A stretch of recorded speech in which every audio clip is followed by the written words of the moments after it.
It all starts by saying that this is a frightening world. Darkness here is as deadly as a venomous snake ready to strike your place, where the most dangerous predator camouflages itself as the most innocent creature delivering a lethal blow when least expected. The snake was lured by the innocent toad and is now gone. Vampires, werewolves, ghosts, cyborgs, puppets, every horror creature one can imagine runs through this world like blood in veins. Writing in his book, our protagonist says, "I need to stay calm all the time since the slightest trace of fear is enough to be swallowed by the darkness." At least that's what he's learned over the last 2 years. During this time, he has only been doing one thing, trying to survive. Someone knocks on the door and says, "Lin, it's time. Go hang the light outside and get ready to open the store." At this moment, he receives a mission from the system. Hang the lamp outside. Reward, skull coin, experience, and pure human blood. It's the first time he's seen this system, but he doesn't have time to think about it. He must obey the boss's orders immediately. When he opens the door, a giant Frankenstein-style figure appears. He greets him, "Professor, you're back already." But he's already thinking, "I'm going to die." That's what he always imagined when he first arrived here 2 years ago. But now he's gotten used to it all. Frankenstein is carrying a body. The protagonist notes that it was 2 years ago when this professor saved him and taught him all his medical skills. Even though the gaze are monotonous, the situation isn't so bad. He opens the store door facing dozens of eyes. The darkness is so intense that it's impossible to see his surroundings. But he feels good. After all, surviving in this world is already a miracle. He lights the candle and spills a drop of blood. The reaction drives away all the souls nearby, and with that, the facade is illuminated. He then receives the rewards from the system and is impressed that despite the mission's simplicity, the rewards are quite generous. Immediately, an old toothless woman carrying a head appears in front of him. "Good morning, young man. Do you have any useless junk to give this old woman?" He receives a mission. Deliver something useless to the old woman. He looks back and replies, "I do." Hold on. He knows it's the butcher, and that he must get rid of her as quickly as possible. He hands her 2 red spiky objects that are trembling. She thanks him, and he receives the system rewards. Then she says, "You got a good heart. Here, take this, it's your reward," and hands him the eyes from her face. The system offers him the choice to accept or refuse, but refusing will cost him 50 points of favorability with her. He hesitates for a moment, but says, "Thank you very much. I'll take it." Eyeless, she thanks him and leaves. Another mission is complete. Phew. He returns to the store. He knows that across the street, there's a butcher shop and a meat shop, and the eyes she gave him belong to the owners of these places. There's an extremely important rule in this world: never offend the walkers of the darkness. He takes advantage of the professor being busy and checks the system. All of his stats are basic, and the description says he's a fragile yet intelligent young human man who has lived in this world for 2 years. But there's no telling when he might die. Lin recognizes that this system is quite similar to a game's. Maybe as he completes missions, he will gain attributes and skills. At least that will increase his chances of surviving here. At that moment, Professor Frankenstein opens the door and tells Lin, "I'm going out for a while. I'll be back in 2 days. Take care of the store and don't let anyone steal anything from this place." His name is Bloodsaw, and in the combat information, the system just says, "Don't provoke him." Lin, a little scared, says, "Got it. Is there anything else I should keep in mind?" Bloodsaw tells him, if they have money, take the money. If not, take something of equal value. And if they don't have money and aren't willing to pay, use this,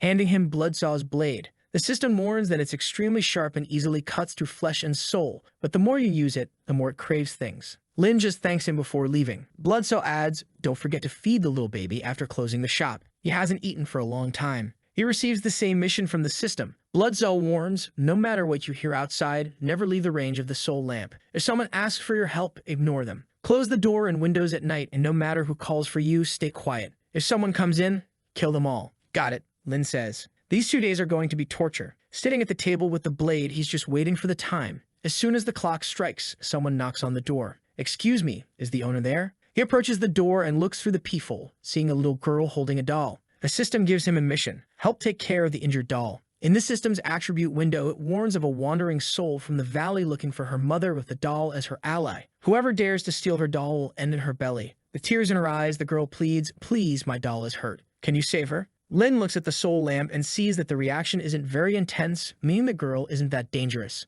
In this case, he opens the door and asks her to come in. Thanks to the soul lamp, nobody can enter unless he invites them or if the person is very powerful. To keep his job there, he needs to treat customers well. Besides, the souls and spirits in this place aren't necessarily bloodthirsty. They just want to live their lives. With that said, it's good never to ask about their taboos and lives. The girl tells him, "My doll lost her arm, and no matter how hard I search, I can't find it. She's my favorite. If it keeps going like this, she'll die. Can you save her, big brother?" Already opening a giant mouth, he swallows nervously. Of course, he says, but the system warns that he lost 5 points of sanity when examining the doll's arm. The system says the bite pattern matches the mouth of the girl, and the blood on the girl's clothes belongs to the doll. He's impressed that the system can assist with diagnosis so much. Then he asks, "Little girl, did you eat anything recently?" The girl says no, she hasn't eaten anything for many days and is very hungry. So hungry that last night she dreamed she was eating many delicious things. Meat, hair, ears, everything she loves, and it was delicious. Already opening her monster mouth, her doll repeats, "Yes, everything was delicious." Lin's sanity drops another 10 points and he tells her, "I suspect that when you dreamed, you ended up eating your doll's arm." She stands there, fingers intertwined, feeling a bit embarrassed. But the doll says, "My mommy loves me." Lin asks, "Did you feel any discomfort in your belly?" She replies that she feels a little itchy in her belly, like something wants to come out. He says it's probably the case, so the arm isn't being digested. She prefers surgery or physical work. The girl awkwardly says she wants surgery, but how will it be? The doll also says she wants surgery. He pulls Bloodsaw's blade from the table and says, "It's simple. I'll cut your abdomen, open your stomach, remove the arm, and then sew it back together." The girl seems scared. "And what about physical therapy?" "This one's even simpler. The price will be even lower," Lin replies. "So I want this one," the girl says. Putting on gloves, he asks, "All right then, from below or from above?" The little girl is startled. He tells her to relax, assuring her that either way, it won't hurt her. She's trembling and hesitates to respond. He asks, "Are you ready?" Scared, she asks, "How about we finish here? I don't want any medical treatment." But Lin signals no. "My professor said that once a customer comes in, they have to be attended to or else they have to leave something here before they go." The trembling girl says, "All right, do it from above." She sits in the chair. He tells her to open her mouth as wide as possible.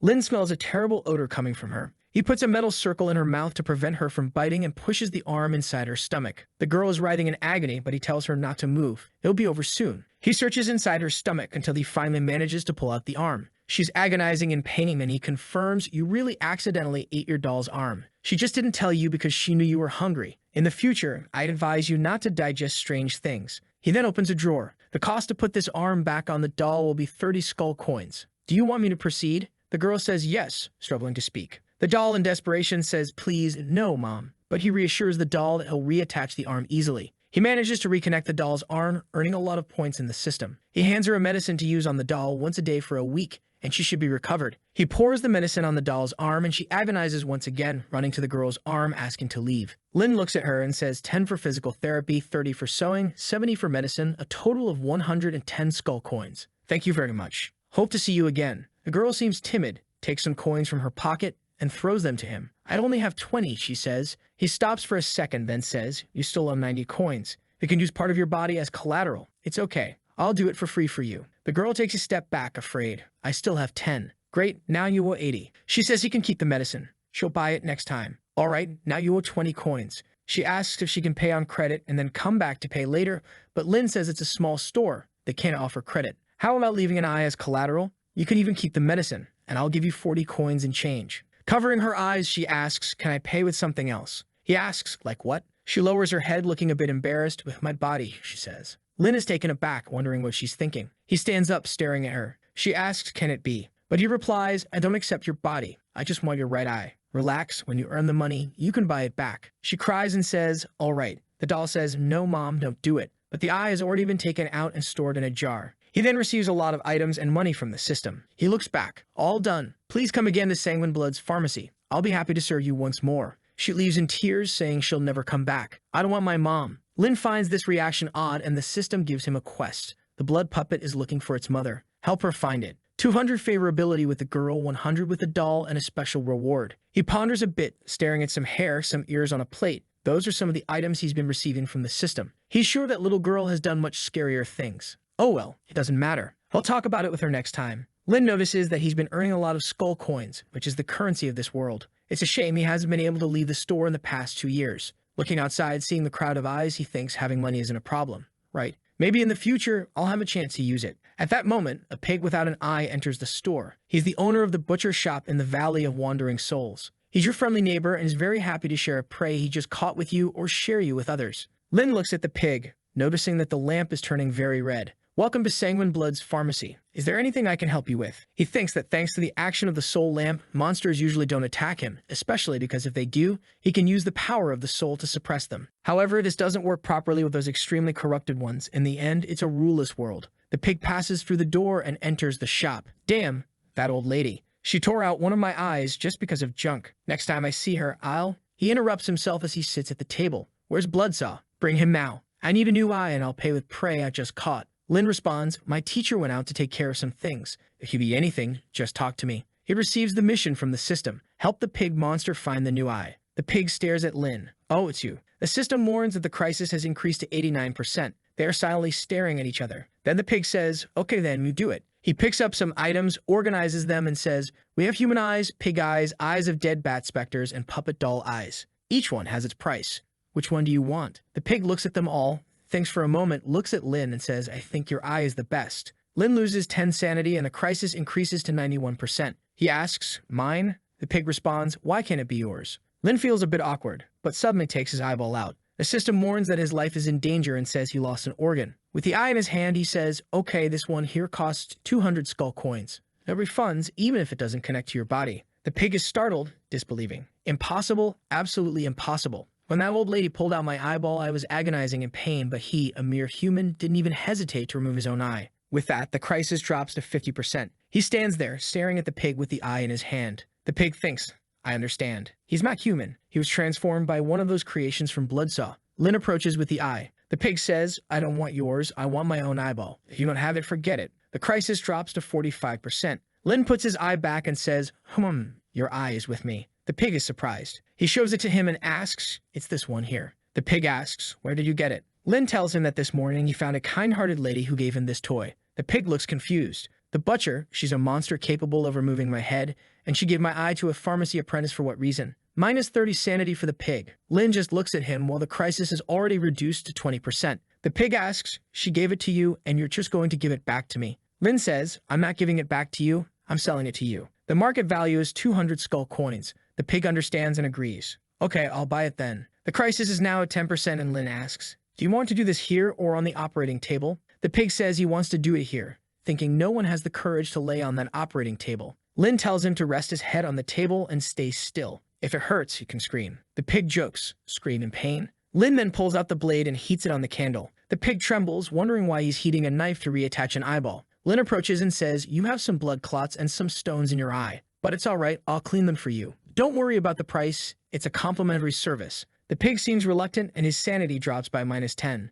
Lin proceeds with the operation, gaining more experience with the system. After a while, Lin says, phew, the cleaning is done. Lin finds it odd that the system gave him blade experience instead of surgical skill experience, but now it's time to put the eye back. Lin warns the pig not to move too much or he might put it in the wrong direction. Lin looks at the pig, almost fainting. Oh, I forgot about anesthesia again. I also forgot when I was reattaching the doll's arm. Well, it doesn't matter. The pig sees him approaching. What's that for? Oh, you woke up again. It's a kind of super glue. They'll prevent your eyeball from falling out again when combined with a healing potion. I guarantee a 95% success rate. The pig tells him to stop stalling and just do it. Lin says, all right, but be patient. I'll fix you up quickly. Lin then reinserts the eye, saying, believe me, I'm a professional with a hammer in hand. The pig's sanity drops by 20. The pig asks what he's doing with the hammer. Lin tells him to calm down and stay still. This is the last step of the procedure. If he moves, they'll have to start over and Lin will have to increase the cost. Lin gives him a couple of strikes with the hammer. The pig is screaming, but Lin says he can't stop now. He has a responsibility as his doctor. Every patient who comes in here has to leave in perfect condition. Lin delivers another hammer blow, but then Lin stops, looking stressed. The pig asks what the problem is. Lin tells him that unfortunately the eye is in the wrong position and he will need to redo the surgery. But don't fret, the fix is going to be free because he is a friendly doctor. The pig screams in pain and fear, but after some time, Lin hands him a medicine instructing him to take it twice a day orally and apply the other one to the skin. In 2 days, he'll be recovered, but it will cost him 546 skull coins. The pig signs the contract using his bloody fingertips. Then he asks if he can leave now, and Lin says, of course you can. Go ahead. However, the system notifies Lin that he has activated a secret mission from the pig head, the unusual stomach. As a reward, Lin would receive the visual diagnosis ability. Then Lin says, wait there. The pig asks, what's the problem? Lin calmly explains, I just noticed a problem and I need to tell you. If I don't, I can't call myself a doctor anymore. The pig sits in the chair, saying, okay, I believe you for now, but if it's a trick, I won't spare you. He asks to see his pulse and Lin gains experience in diagnosis. The pig grows impatient, asking what the problem is. Lin takes a moment and then says, it's a serious matter. The pig trembles. After staring at each other for a moment, Lin says, it's an ectopic pregnancy. The pig grabs Lin by the collar, saying he's a man, not a woman. Lin calmly replies, that's why I'm saying it's an ectopic pregnancy. It would be even more problematic if you had a uterus. we'd have to perform an even more difficult gender surgery. The pig throws him into the chair, frustrated. Lin asks what he's thinking. The pig replies, I'm thinking about how I'm going to cut your hand off. Lin says, stop thinking about these useless things. He adds, you've been experiencing swelling, nausea, loss of appetite, and bleeding in the lower region. The pig seems shocked by the fact that he knows all of that. Lin calmly takes notes and asks if anything else has happened. The pig mentions some stomach pains, and Lin asks how long it's been. About a month, the pig replies. Then Lin thinks a bad meal wouldn't cause pain for that long. He asks, when was the last time you tried to reproduce? Do you have any strange fantasies like joining many people or using unconventional tools? The pig shouts, I doubt you'll say that again. Lin responds, okay, I won't ask that again. Next question, the last time you were reproducing in your lower region, did you feel a tearing pain? The pig shouts, I'm tired of you. Explain to me what the hell this tearing pain in my lower part means, shaking him. Lin responds, please, calm down. I'm just asking for your well-being. You don't want to end up with a chronic condition, do you? The pig sits down, okay, I'll give you one last chance. Lin approaches and says, based on everything you've told me, it seems like you're not experiencing a normal pregnancy. It appears that you consume something with abnormal powers, causing a mutation in your body, indirectly leading to an ectopic pregnancy. The pig repeats, ectopic pregnancy? Lin says, lately, haven't you felt satiated even after eating a lot? You have sunken eyes, pale skin, a cold pulse. These are all possible symptoms when an evil spirit parasitizes you. Put your hand here. It is an exorcism potion. It will check if you're parasitized by an evil spirit. The pig approaches and sniffs, then plunges his hand in and spirits begin to emerge. Seeing this, the pig jerks his hand back, feeling something moving in his belly. Lin grabs a pan and hits his belly. The pig asks what that thing was, and Lin says that the preliminary diagnosis confirms it's an ectopic pregnancy caused by an evil spirit parasite, but it's not fully formed yet. Luck is on your side for coming to me at this stage. The pig hugs his legs, saying, man, I'm sorry. I acted wrong before. Please don't take it to heart. I beg you, save me, please, save me. Lin thinks it's much easier to deal with the evil spirit in direct fight. The problem is, there's not much to do when it's inside someone's stomach. In this case, I'll have to improvise and see what happens. Lin asks, have you eaten anything dirty lately? The pig admits, yes, about a month ago I fed on a guy when I went out, but it went straight to my belly, so it's not like I actually ate it. Besides, I've only eaten pork and human meat. Lin reassures him, all right, let's take a look inside you. Come with me. The pig follows Lin to the operating room. What's this about? The pig wonders, imagining the operating room. The pig is already stretched out on the bed, and Lin's eye lights up. Scared, the pig asks, are you sure you're going to perform this surgery? Wouldn't it be better to do a new diagnosis? But Lin says that hesitation would be the biggest problem. He'll check if there's a spirit in there when he opens the abdomen. It would be easier if he could just cut out the spirit. But unfortunately, that's not possible. The pig starts screaming, I've always been the butcher, but now I'm the one being cut. What the hell is this? Lin was just sharpening the blade until now. The pig asks, how long are you going to do this? Then Lin pulls out the blade. All right, we're ready. Hesitant, the pig says yes. But Lin remembers something. Wait a minute. Then he runs to the table, grabs a pen, and marks a cross on his belly. There, now I'm ready again. He presses a button, and chains appear to restrain the hands and feet. The pig starts screaming in despair. Lin reassures him, these restraints are just to prevent you from suffering too much during the surgery. The pig asks, have you performed any surgeries before? Lin says he's seen his professor cutting meat, so it's not much different. The pig can trust in his surgical skills. At this point, the pig is already pleading, don't do this. Let me out. Let me out. But Lin says that now it's too late. No way he would leave a patient of his to suffer. He's going to do this. After a lot of cuts and blade experience, Lin says, congratulations, it was a smooth birth, a bloody and mature baby. The pig looks at his belly, and Lin starts sewing. Maybe now isn't the best time to say this, but I still have to tell you the total cost of the surgery. It's 300 skeleton coins. Since it's my first time, I'll give you a 20% discount. Doing this, it's 240. The pig screams, saying, whatever, finish it fast. Lin responds, fine, but the cost to stitch is another 40 skeleton coins. Do you prefer stitching made with wool, cotton, steel, or perhaps hemp thread? The pig says it doesn't matter. It can be hemp thread. He agrees. Then just wait for me to pass this needle here, and I'll start. He passes the needle and stitches the wound. All done, he pours a potion on the wound, and the pig writhes. Congratulations, everything went smoothly with the surgery. By completing the secret quest, Lin gained more experience, and the pig acquired another 200 fear of him. Looking at the creature that came out of the belly, Lin says, even though she's being parasitized by evil spirits, if you take care of her well, who knows? Maybe she'll become a very healthy child. But the pig is already running away, fleeing. Lin tries to warn him, sir, you forgot your daughter. The pig says he left her as part of the payment too. Lin rushes to get him, saying, this is a pharmacy. You can't leave a baby here alone after all she's been through. However, the pig just leaves. Lin wonders, what am I going to do? Well, he'll take care of her temporarily. Who knows, maybe when the professor returns, he'll have her as a little snack along with wine. The creature is already trembling. Then he throws a little healing potion in his eye to perk him up, opens the system to see what's there, and his description has changed. Bloodsaw apprentice. Many feel his malevolence, and it seems he's gradually inheriting his professor's maniacal style. Our boy is incredulous, thinking, I'm malevolent. I've always been such a kind person. After that, he uses his points. I have 4 upgrade points. Let's put them into Constitution, because my priority is to stay alive. Then he feels his body getting stronger. But suddenly the monster that was born is already being eaten by another one, and Lin saves it. Thinking to himself, almost forgot about this. What am I going to do with you now? He takes a look and sees in the system. Deformed infant spirit, female gender, level 2. Then the system gives a secret mission. The evil spirit inside it is corrupting its appearance, and the longer it takes, the more terrible it will become. He has 4 options. He can turn her into lamp oil, feed her to the creatures in the garden, preserve her as a specimen, or wait for the pig to come pick her up. Our guy thinks the first 3 are too cruel. The only thing written in the reward is waiting for analysis, which is a bit confusing, but it must be a very generous reward. He sits in his chair and receives 10 points of morality for being a good person. That's when he remembers, oops, I forgot to feed the creatures in the back. He puts her in the jar and says, you stay here, I'll take care of something, and goes to the back of the store. Phew. Thank goodness the system mentioned this, otherwise I wouldn't have remembered. He takes off the lid, already sweating a bit, pours something inside, and loses 10 affection for whatever is there. But at least he fed it. Our guy is wondering, what is the little creature inside there? My professor never mentioned it, and I've been here for 2 years. It's better not to ask than to ask and become food for this thing. When he returns to the shop, the creature is gigantic. His sanity is already decreasing just by looking at it, minus 30 sanity. But Lin is more worried that she became so ugly the pig won't even recognize her as his daughter. Now what am I going to do? He's already tied her to the bed. You know what?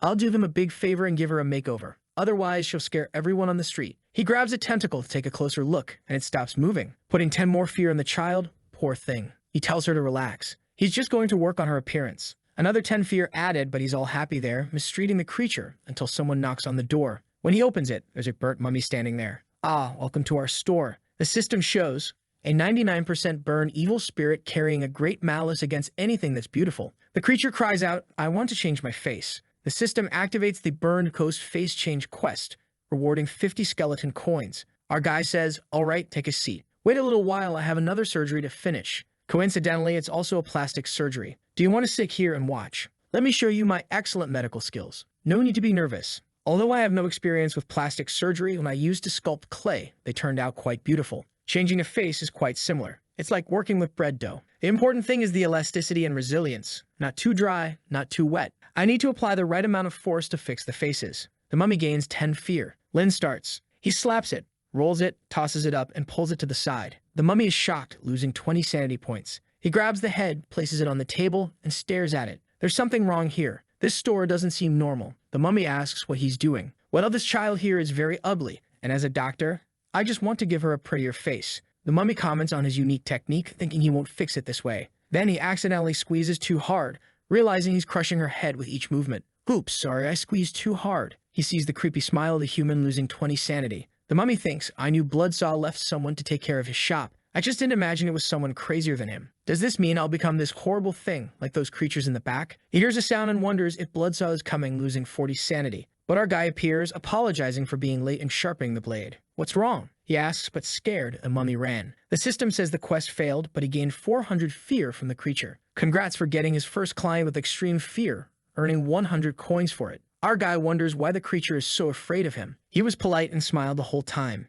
Strange guy, but whatever. Let's take care of this child first. After some time, he finally succeeds. Lin is happy with the results, saying he had great manual skills before traveling this world. I just didn't expect to use those skills here. But then he notices there's still a third eye in the middle of her forehead. Whoa, a third eye. Venom came out of it. He warns her not to show that eye in the middle of her forehead, or he'll have to use the blade again. Although the poor thing is crying, her fear has decreased, but the crisis with the creature has dropped by 321 points. He even gained a lot of experience for fixing her. He receives some hair that seems to be good for defense. The description says it causes suffocation when close to a neck. The little girl cuddles his stuffed animal, and our guy wonders if he did something wrong. As he looks outside, he realizes it's time to close. He checks the time using the soul lamp. The weaker the light, the later it is. When it goes out, it's nighttime. As he goes to remove the lamp, a hooded figure appears, claiming to be a demon hunter. The system warns him, you'll die. A powerful hunter who walks alone in the world of darkness. Don't try to understand, he's very dangerous. Our guy stares, wondering if he's human. It's the first time he's seen one in 2 years. The strange thing is, judging by the lamp's reaction, the guy seems ridiculously powerful. The hooded figure says, I need treatment, some combat and recovery potions. The system activates the mission, 500 coins just to treat his injuries. The problem is the mission fails if our guy gets killed by the guy. Come in, sir, our guy says, thinking, what bad timing. The guy sits down, saying he didn't expect to find someone of his race in this dark world. Then the system activates the connection with the same race. If he loses this link, he'll be killed. Nice to meet you. What's the problem you need to treat? Our guy says, at least he's a human. They're usually easier to understand. The guy stands up, showing his arm with a purple thing on it. It's not good. It's beating on its own, Hunter says. The system finishes the preliminary diagnosis. His arm is being corroded by black butterfly venom. Lin tells him that, and he responds, oh man, so you recognized it. I underestimated you, the guy says. Some red-dressed ghosts set me up and used this nasty thing on my arm. Lucky for her, I wasn't in good health. Once this is better, I'll look for her. I'll help you, our guy says, thinking. How am I going to treat this guy? He won't leave otherwise. He asks the system about black butterfly venom, which is a condensation of all the resentment in the dark world and extremely corrosive to life. Treatment is recommended with osteoclin. I'll have to perform surgery on your arm. Sweating, the hunter asks, what are your medical skills? Relax, I have enough. It's my second operation, Lin replies. Scared, the hunter mumbles, is there another clinic nearby? Impossible. If one opened, my professor would destroy it. It's forbidden to have a second clinic here. The guy is uncertain if he believes Lin, but the thing on his arm keeps pulsating. I'll have to trust you. Just do it already, he says. Our guy gets his blades ready. Okay, I'll start. This place doesn't look like a clinic to me, but more like a slaughterhouse. And this skinny guy is freaking me out, he mutters. Do you mean anesthesia? Lin asks. Anesthesia will only slow down my reflexes. A real man never uses it, the hunter replies. Good, because I've never used it either, Lin says. Then he digs into his arm with the blade. Scared, the hunter stops Lin. Calm down. This is how it starts. Lin responds, it was just a test. Why did it hurt? The hunter says that he can continue but thinks, damn it, obviously it hurts. This kid must have something wrong with him, but he wouldn't be stupid enough to do something against a demon hunter. Our guy grabs another tool. What the hell are you doing? The hunter asks. Relax. I'm just looking for the right size tool. These two, I'm just keeping on you for now, Lin explains. You can't keep him somewhere else? Not on my shoulder, the hunter questions. Our guy pulls out the two tools. I was just testing to see if they're sharp enough. You have to know, it hurts a lot if they're not sharp, he explains. But relax, the part that hurts is when the knife goes in. It will be fine when I pull the whole thing out, so don't worry. I'm just making sure I'm using the right tool. The demon hunter thinks, this guy wants to sound all professional, but I feel like he's trying to hurt me, then mutters, turning away. Get on with it. If you keep stalling, I'll kill you, he threatens. Okay, don't worry, our guy says, bringing a flaming furnace and heating all the tools. What are you doing? The demon hunter asks, losing a bit of sanity. I'm just disinfecting the blades. Black butterfly venom is too cruel. To prevent it from entering any other tissue in your body, it needs to be melted. That's why the blades are a high temperature, Lin explains. But have you ever done this before? The demon hunter asks. Our boy says he's done it to remove pig hair. Shocked, the hunter says, forget it. Let's just get started. Lin pulls out a meat board. Why does it look like you're preparing for a meal? The demon hunter asks, getting nervous. Chill, it's all part of the procedure. It's just to catch the blood in some parts of your arm during the operation. Our guy tranquilizes him. Damn it. If there wasn't anywhere else within at least 100 meters, I'd get out of this hell. Use the blade already, the demon hunter demands. Lin, with a maniacal look, says, okay, let's start, and begins his attacks, gaining blade experience, while the demon hunter cries out in pain, feeling like he's being torn apart and his heart is being burned. But Lin is there all calm with the flaming blades. Hey, if it hurts, you can ask for anesthesia, it's okay, our guy says. The guy with tears in his eyes says, huh, you've already started? I didn't even realize. I don't feel anything. Lin says, really, so can you please maybe not break my table? You're squeezing so hard. You're destroying it. I'm just too strong. I can't even touch it lightly. I'll compensate you later and pay for it. Just cut already, the guy insists. The attacks began, cutting through all the flesh.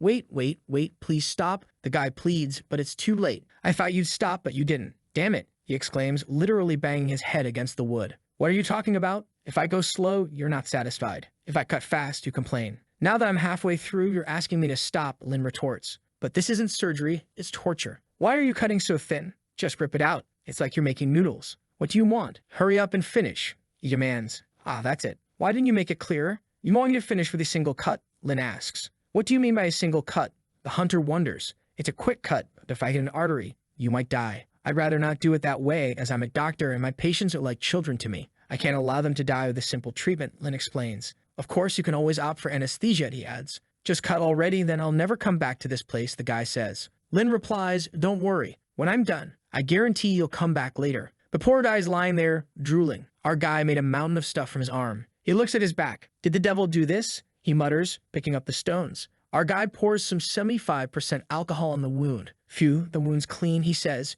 Hey, please just let me go now, please, the guy pleads. Hold on a second, there's a very important part that hasn't been done yet. I don't want to know, the guy protests, but our guy shows him the bone with a little heart drawn on it. The guy is shocked. What did you do to me? He asks angrily. Did you like it that much? Our guy replies innocently. The hunter starts cursing at him and tries to attack, but our guy dodges. Hey, I'm still trying to save you, you know. Acting shamelessly like this, I will not allow you to kill me first. I won't let a patient leave in the middle of treatment. Our guy says firmly. The demon hunter can't believe it. He pulls out his blade. Stop playing with me. Finish this already, he commands. A shot is fired into the air, and the next scene shows the poor guy already tied up. Why did you tie me up? He asks. It's just that I think you won't be able to handle the pain and then you'll want to hurt me again. I don't mind dying, but if you hit me, how am I supposed to finish my surgery? Our guy explains. If I were afraid of pain, you'd be dead by now. This is unnecessary, not to mention that you think a few pieces of metal can hold me. You're very naive, the guy retorts. But then Lin was sanding his bones. God, what are you doing? The guy cries, please help me.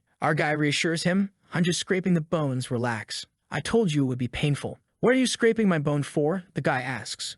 Didn't I tell you to bear it like a real man? If you're a real man, you shouldn't be afraid of pain. Just bear with it, it'll be over soon, Lin responds. The guy pleads, please give me anesthesia, I can't take it anymore. Anesthesia won't work now. How am I supposed to apply it to your bone? Just bear with it, it'll be over soon, Lin replies. With 2 more points in blade skill, suddenly the guy breaks free. He tells Lin, I will never trust you again. Our guy grabs the Chicago toy from his hand, pulls it back, and puts it on the guy's face. If you try to move again and don't cooperate with the procedure I'll end you, he warns. The guy apologizes, sorry, man, I won't do anything anymore. Good, because if you do, I won't stop either. You're ruining my reputation. Enough of this. Don't waste any more of my time. I'll finish this once and for all, our guy says, pulling out the saw. Hey, what's going on? What do you have against me? The hunter asks, losing 20 sanity. Hold on. It's time to use the big one here to solve everything, our guy declares. Come on, please, stop it, the guy pleads as the saw approaches. Suddenly, a little girl enters the shop. Is this the place? Is anyone here? I came to buy some healing potions, she says nervously. Suddenly, she's grabbed by the leg. Help, help, she screams. When she sees our guy with the saw behind the guy, she screams in despair. Lin looks at her and says, hi, did you come to get some potions? I just have to finish with this patient of mine and I'll get them for you. The poor girl gets desperate, gaining 70 fear of him. The system says the scare you gave her developed a psychological disorder. The girl went from excited to shy. New title, Terror of Patients. Lin is surprised. Wait, how did I become so scary just by seeing her? I offered the potions and gave a smile. Man, this system keeps giving weird rewards. Giving a glare to the hunter who was trying to leave, Lin says, oh, you're trying to run away. The operation isn't over yet. We're back. The guy punches in pain. Our boy gives a little pat on his shoulder. It's over. All the toxins that invaded your bones are completely gone. Now just wait for your bones and muscles to regenerate a bit, and your arm will be as good as new. But the poor guy finished. My client, wake up, sir, wake up. The system speaks. With special methods, you incapacitated a legendary demon hunter. Reward, the one who inflicts pain. Effect increases by 5%. The pain you cause using various tools. Sometime later, the hunter wakes up. Where am I? He quickly gets up and tries to shoot twice. Get away from me. He's losing sanity again. Lin is against the wall. Calm down, calm down. I just took care of your injuries. Look, everything's fine. Forget about those bad memories. The guy points to Lin but thinks, the feeling of that butterfly demon is really gone. This is almost like a dream. Lin reassures him. Of course it is. The muscle toxin that was affecting you has been removed. The problem was the regeneration of your bones and muscles. That's why I gave you the best potion from the store. Along with your extremely strong physique, everything went well. The only problem was that there was still a little piece missing in the middle, so I added some extra meat. Don't worry, your body won't reject it. The guy looks puzzled. Wait, what's this? Pork meat? You said you did everything right. You put a piece of pork in me? Lin responds, well, it's a weird process, isn't it? But the result is perfect. If you ever have any problems in the future, you can come back here, and I'll help you. The hunter says, returning here, you think I want to come back here? The chance of a crisis has skyrocketed. Well, my client, even though the process was peculiar, having the butterfly venom corrupting your entire body until you die would have been much worse. In this world of darkness, staying alive is more important than anything else. The crisis has risen to 99%. The guy was holding it together, but with comforting words, the danger decreased. He lets out a sigh. You're right. In this world, being alive is more important than anything else. He turns to Lin. Just for that, you're alive. That's quite an achievement. Your torturous methods are top-notch. Thank you, Lin says. The hunter pulls him up. Do you think I'm praising you, kid? Have you ever performed any other surgeries in your life? Our guy raises 3 fingers. I swear I performed a cesarean section on someone and the father and daughter were very happy. They even praised me. The guy, considering his bone shaving compared to his scissorine, acknowledges that his wounds have indeed been healed. Remembering how scared he was, he stares at Lin and says, "Hey, no one can know about the rumor that I faint to hear, understand? You can rest assured. No one will find out," says Lin. "Just tell me how much all this costs. There's no way I'm coming back to this place. You don't even need to pay. Consider this a favor from someone of the same race. I just want to see you visit our mall again in the future." Our guy knows he needs to become friends with this guy. With that, the system gives him 500 coins. The guy doesn't think these compliments will help him with anything. Just forget everything that happened here. Even if we're of the same race, it doesn't change anything. I walk alone and will never take a kid like you to share the path with me. He puts on his hat. "I'm giving you this chance. Get out of here. A human like you with no skills will soon become monster food." Our guy asks how he can leave this world. "To be honest, I ended up here by accident. Apart from this pharmacy, I don't know anything about the outside world." The guy looks at him. "In a way, you're lucky. Many people have fallen into this world like you from various worlds, but most have been consumed by fear. I can only tell you that this is the lowest level of Sin City, and trying to leave here is the quickest path to death. If you don't want to die, get stronger. Only then will you have a chance to escape this place. Hold on, or are you saying it's almost impossible to leave for the rest of my life? Every time I see those monsters, I'm terrified." The guy replies, "With your medical skills, the monsters must be terrified of you. But enough chit-chat. I'm someone who believes in fair exchange. You killed my wounds, and I can't treat you unfairly just because you don't want money." He opens his coat, revealing his belongings. "Take a look and choose something." Our guy, intrigued, examines the items. What should I choose? Oh, this one looks good. A cursed revolver from a legendary demon hunter, enchanted with 6 self-reloading bullets. Our guy eagerly grips the handle, and the man replies, "Your eye is sharp, kid, eager to grab the best I have." Lin replies, "I just found your weapons cool. How many monsters have you killed with those?" The hunter explains, "None. I've never used them to kill a single monster." He admits, shooting at Lin and creating a circle on the wall. "They may look cool, but both have a fatal flaw, and you must have noticed. They never hit the target, no matter the angle. Besides being decorative, they serve no purpose." "What do you mean?" "I don't want them then," Lin protests.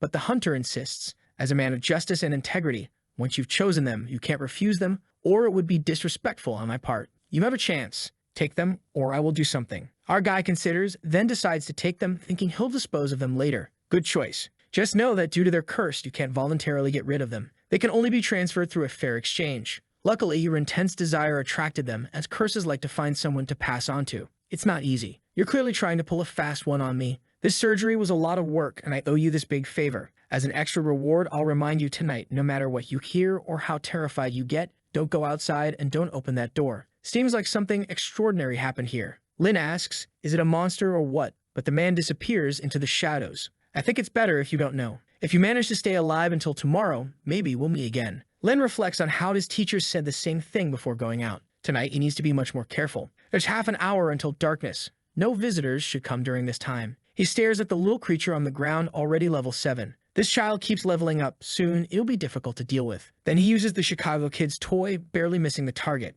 The fear in the eyes is evident. It really doesn't hit. Hard to believe. He continues shooting, instilling fear in the creature. The lamp starts to dim. Our protagonist rushes to the door, closes it, and breathes a sigh of relief. Now with the lamp disabled, the real test begins because it means anyone, even without permission, can enter his house of their own accord. The system activates the mission Sleepless Night. Survive until dawn, offering 500 coins and a special reward in his room. Our protagonist is already under the covers, armed and ready to face whatever comes. Phew, nothing so far. I just want to survive this night. It's midnight, and someone is already knocking on the door. Open up, it's me, Bloodsaw. There's a malevolent spirit following me. Help me. Wait, the professor is back. Our protagonist approaches the door cautiously. Then he suddenly attacks the door. You didn't even confirm and already slashed at me, the outsider protests. If I were outside, my professor wouldn't hesitate to do the same. Besides, he wouldn't come back at this hour. As they argue, he hears a noise outside. Our protagonist leans in to listen, but suddenly, hands grab him, causing him to lose sanity. He struggles as the hands grip him tightly, but he manages to break free by using the hair from the malevolent spirit. As the hands retreat, he wonders if they're alive or dead,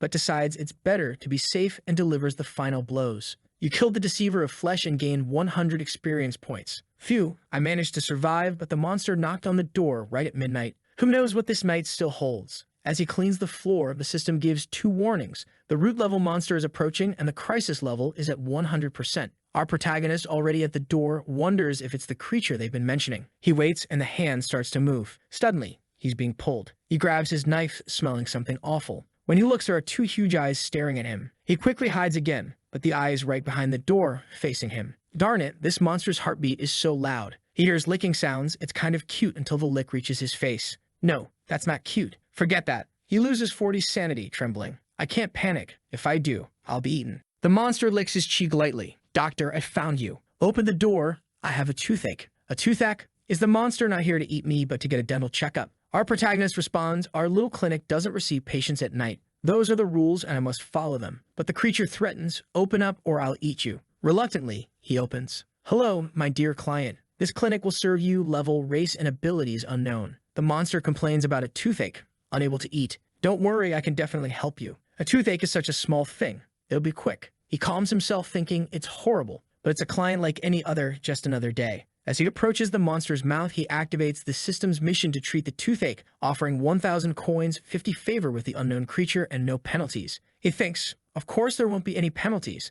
There won't be anything left of me. Now he has to rely on his medical skills. The only problem is it's dark. The creature's tongue moves to take his own eyes, then uses the eyeball to light the place. Thank you. Now everything's clear. The inside is full of decomposed creatures. The menu is quite unique. Inside, he finds a legendary lance, damaged but still there. It's a spear from an unknown world that fell into the realm of darkness, blessed with sacred power, strong against anomalous spirits and demons. I found this lance similar to the hunter's weapon. It doesn't belong to this world. Besides, the sacred attribute is what causes so much pain. The creature tells him to pull it out. Lin is shocked. Inside the creature, there are tons of healer items. Demonized doctor, cursed healer body, doctor's eyeball. Maybe they all tried to deal with this lance in the last pharmacy that it went to, but being cursed creatures, they couldn't heal it. But I'm human. Sacred power shouldn't affect me. He touches it, and his finger turns purple. Whoops, the big guy's staring at me. Phew, this is my chance. I'll start pulling. The creature sends tentacles inside to help, and he manages to pull it out successfully, gaining 20 favorability. However, it still hurts a lot. Lin thinks I'm in deep trouble here, and if I don't calm down, I'll be eaten. Don't worry, I'll cure you, he reassures, ignoring the terrifying appearance. He rushes to his shop, grabs several tubes, and returns to apply medicine to the root of the tooth, explaining that it's the residual power of the lance causing the pain. The problem is that there's too much blood. He thinks, how am I going to get into this? Suddenly, he sees a tentacle. Patient, you need this tentacle because I need it to alleviate your pain. He cuts it without waiting for a response. The creature approaches, asking what he's doing, but he's already here with the syringe. Turn on the light. Why are you staring at me? He taps the eye. Let's go up. He tries to enter the tooth, but it's too narrow. I need to go deeper. Where are the other tools? He finds a drill and starts inserting it into the tooth, the creature writhing in pain. You'll have to endure a little longer, he reassures it as he drills. Finally, the pain subsides. I was about to eat you, but now the creature is in a good mood. The pain is gone. Don't think about that. The medicine has started working. Now we just need to clean your teeth and fix everything up. He asks for a bucket, and the creature brings it. He cleans the tooth and asks for steel to repair it, but he doesn't have enough material. The creature offers to fetch it, eats him, and runs. In the next scene, they are facing a door. The problem is that Lin recognized that the door is made of iron, not steel. The creature opens its mouth, shoots a laser that opens everything inside. It reveals a steel marionette with extremely strong combat capabilities. Lin calmly exits the mouth and sees the marionette, recalling that one of these caused a mess in the shop, and his boss fought for 10 hours to force it out. The creature sticks out its tongue, already crushing the marionette, then jumps, delivering a crushing blow. Lin is like, wow, I can't even know the level of either of these, but the difference in power is huge. The creature asks if it's enough, otherwise it will continue. Lin says it's enough and asks for help to fix it, turning on the tools. Perfect, the teeth are sharp. The creature holding Lin says it's great, very happy. Our guy is sweating, but he gained 11 skull points and earned 50 favorability. With that, she said she wouldn't eat him, and he thanked her and even gained 40 trust points. At this moment, he offers her an oral care service. She wants to know what that is, and he explains that it's just a long-term service to ensure the health of the teeth. The big monster is a bit confused, but he offers a free trial to let her see what it's like. He immediately jumps into her mouth, activating the cleaning mission. He goes in and starts removing lots of corpse remains and everything that's extra in her mouth. He manages to collect a bunch of human remains. Meanwhile, he's got a black bucket on the floor and she asks, "What is that, sir?" He says it's a black slime. They will sterilize her entire mouth and leave a very refreshing breath. She's like, ah, okay, amazing, and already opens her big mouth wide. Our guy gained another 20 favorability points. Then he hops right in and starts scrubbing everything, and she's pretty happy. I thought there was going to be some trick to this thing. He tells her to hold the bucket there to help out and just keeps cleaning. Another 20 favorability points. He asks, how are you feeling? She's all happy there with her shining teeth. Another 50 favorability points, and she's already loving it. He then says, are you satisfied with this service? The monster says that she is. How about you become a lifetime member of our clinic? She agrees. He says, okay, what's your name so I can create your record? Next time you come, you'll receive a special gift and a membership card. The creature doesn't know what a name means. He explains it's what other creatures call you. She says, nameless. He asks if you want me to give you a name. How about Xiao Xiao? The creature accepts the name. She gives him a few licks as a thank you and gains a title, Root Namer. You're the first human in the history of this world to give a root creature a name. With that, he gains some more affinities and the ability to remove curses. She takes him back home and goes off all happy. Our boy is shaking and falls behind the door. Phew, good thing I have a strong mindset, or I wouldn't have been able to survive the night. Back in the store, he opens the system. He has 8 points to spend, and now in the introduction it says that he is someone who has already caused fear and pain in a poor demon hunter. Our protagonist knows what to do with the attributes. Strength and agility aren't going to be useful for now. He won't get strong enough to fight against these creatures. Intelligence is also not very important since he can analyze situations with the system. With that, he invests more in constitution. The important thing is to stay alive. Then he checks out the skill he received. Limited curse removal. Cleanses a curse for 24 hours. It can only be used on one target at a time and has a 12-hour cooldown. Our guy, wait, if I use this curse remover on the pistol, it's basically going to become a legendary weapon. Curse removal, boom. You've removed the curse from the pistol. Cooldown 12 hours. Let's check out my power. He fires some shots at the bottle, but misses everything. Ah, lying system, where is it? The curse is still here. The system says it's because your proficiency with weapons is 0. Ah, crap, it was for nothing. If that's the case, he'll need to practice. So he sets up a bottle on the window. He shoots, gains some experience, but realizes you can't get good overnight. But when he misses again, he hears a loud scream. Whoa, what happened? Outside, someone yells, who was the son of a gun who ambushed me. The system notifies you can a level 75 creature, the feeder of the night corruption. He goes to the windows and starts nailing some planks. Wu Dun hides everything, then heads back to his room. The guy outside is shouting, where's the one who did it? Where? He just goes into bed, shaking all over. Our guy manages to sleep and wakes up the next day, earning 500 coins for surviving the night. The system says that for a first day it was incredible. Killed a monster, wounded a monster, psychologically traumatized various patients, and still woke up with a feeling of prosperity and tranquility. With that, he reached level 6 and unlocked the system's shop. Our protagonist thinks, my god, so many things from the system as soon as I wake up. The system sends another message. When you reach level 10, you'll be able to change professions. Keep an eye out. At this point, our guy sees some tentacles coming out of his bed, so he instantly starts shooting. He even gains proficiency, but it was just the little girl. All cute, but with those evil tentacles. Having been scared, his fear of that creature increases by 20. He thinks, no wonder I felt someone climbing over my body. I'm curious about how much this creature grew overnight. The thing is already at level 10. The system then tells him that since he reached 1,321 fear points and 200 taming points, he's earned a mission, the growth of the child's spirit. He can now influence the development of this creature. Our guy is like, man, do I have to take care of this and develop it too? Why can't it just develop on its own? However, realizing that fear was the reason it didn't attack him, our protagonist figures that he needs to instill as much fear as possible so it doesn't want to kill him. Poor thing, it's all cute there in his hand. But let's start. He begins to stretch her out. It's time for your daily adjustment. Without my consent, you made all these weird tentacles. Her fear just keeps increasing, man. Wow, he even put the tentacles in the poor thing's mouth. Let Uncle Lin fix you up again. Boom, back to being a little girl. Wow, he even added some little tails there, dude. How did he do that? The system says this new form will have a huge impact on her development. Our guy is all proud. Just with the tentacle fabric, I managed to create these little ears. She turned out to be very cute. He tells her, keep this form and don't use those tentacles again. The system says he's completed the preliminary phase. However, now he needs to make adjustments to her personality. Our guy cracks a little smile. Here, let me give you a good education. Then he makes another adjustment, this time to her cerebellum it seems. And he sets her personality direction, sweet, obedient, and murderous. What's that, kid? Why the murderer at the end? Psychological characteristics, virtuous, cute, and morbid. Growth direction, adorable, sweet girl. Also cute girl who spreads disaster and death everywhere as an evil spirit. Why does he always make the third aspect something terrifying? He even says to Sim, can I tweak things a bit? It's still kind of half-baked, right? The system says that in this first stage you can't. Only 2 adjustments were allowed. Our guy pets her and says he'll remove the negative parts later. Then she'll be a perfect little girl. But for now, that's what we've got, right? Time to open the shop. The little girl goes to sleep after all that process. He practices his aim, cleans up the place, and puts the candle outside. He sits in the chair to open the system shop, already thinking the system's things are going to be amazing. The guy wants to buy clothes for the girl, maybe a 9-tailed fox and a big shield. In the system, he has slime mucus,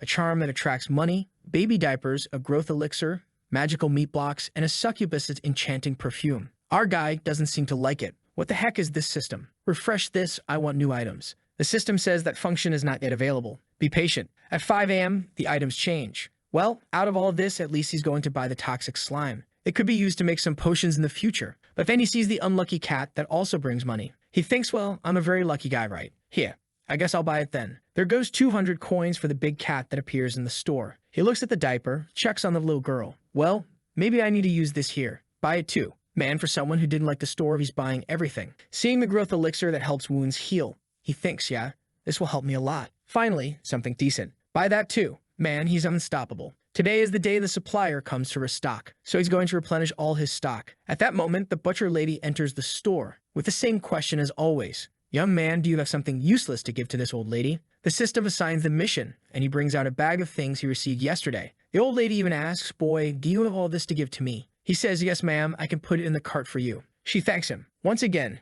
he completes the mission. However, the butcher lady senses the aura of a root-level creature inside the bag and is quite impressed. He tells her that yesterday he had to deal with a root-level creature, and this was inside her mouth. The butcher lady, boy, you've dealt with a root-level monster and took something out of her mouth. Aren't you afraid of dying? I thought this human guy was ordinary. Didn't expect him to be so crazy. Lin asks her, afraid of what? I was just serving the customers of our store. No matter who comes in, I treat everyone equally. The old lady says he's very brave. Last night, 3 abyssal root-level creatures were here along with the demon hunter. The old lady advises him not to get in touch with any of them, and she's impressed with our guy.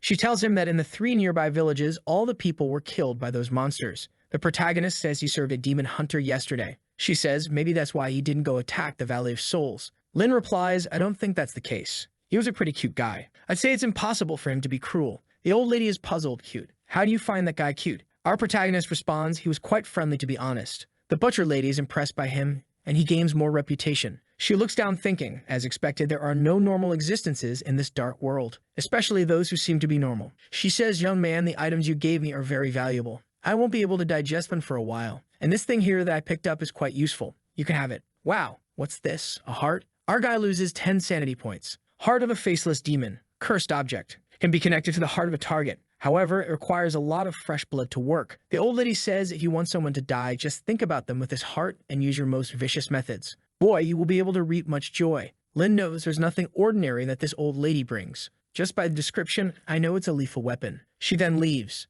At this time, the carriage salesman arrives and he exchanges some items. He enters the store, throws the bag on the floor, and someone immediately knocks on the door. When he goes to see who it is, man, he gets scared. It's a girl with a juicy big heart, and he says, welcome to our store. She says she's impressed. The boss's business is going this well. The system says, bloodthirsty spirit. She will suck you dry little by little. I personally would take that risk, a conglomerate of evil things walking in this world of darkness. Never be drawn to her wonderful figure, or what awaits you is a nightmare. Lin asks, may I know what's making you uncomfortable? Or what treatment do you need? She says there's nothing uncomfortable. She moved nearby and came to visit the neighbors. He's not going to refuse the visit, right? Oh, well, of course. There are some rare creatures that don't have a level, and against them, the soul lamp is useless. He tells her to sit there, and she thanks him. The guy knows if she really has ill intentions, he's done anyways. So it's better just to try making a friendship. The system gives a mission. Survive for 30 minutes. Keep your sanity above 0. And her malice towards you cannot reach 100%. The protagonist, survive. It's the same mission as yesterday. Is this woman in front of me a root-level monster?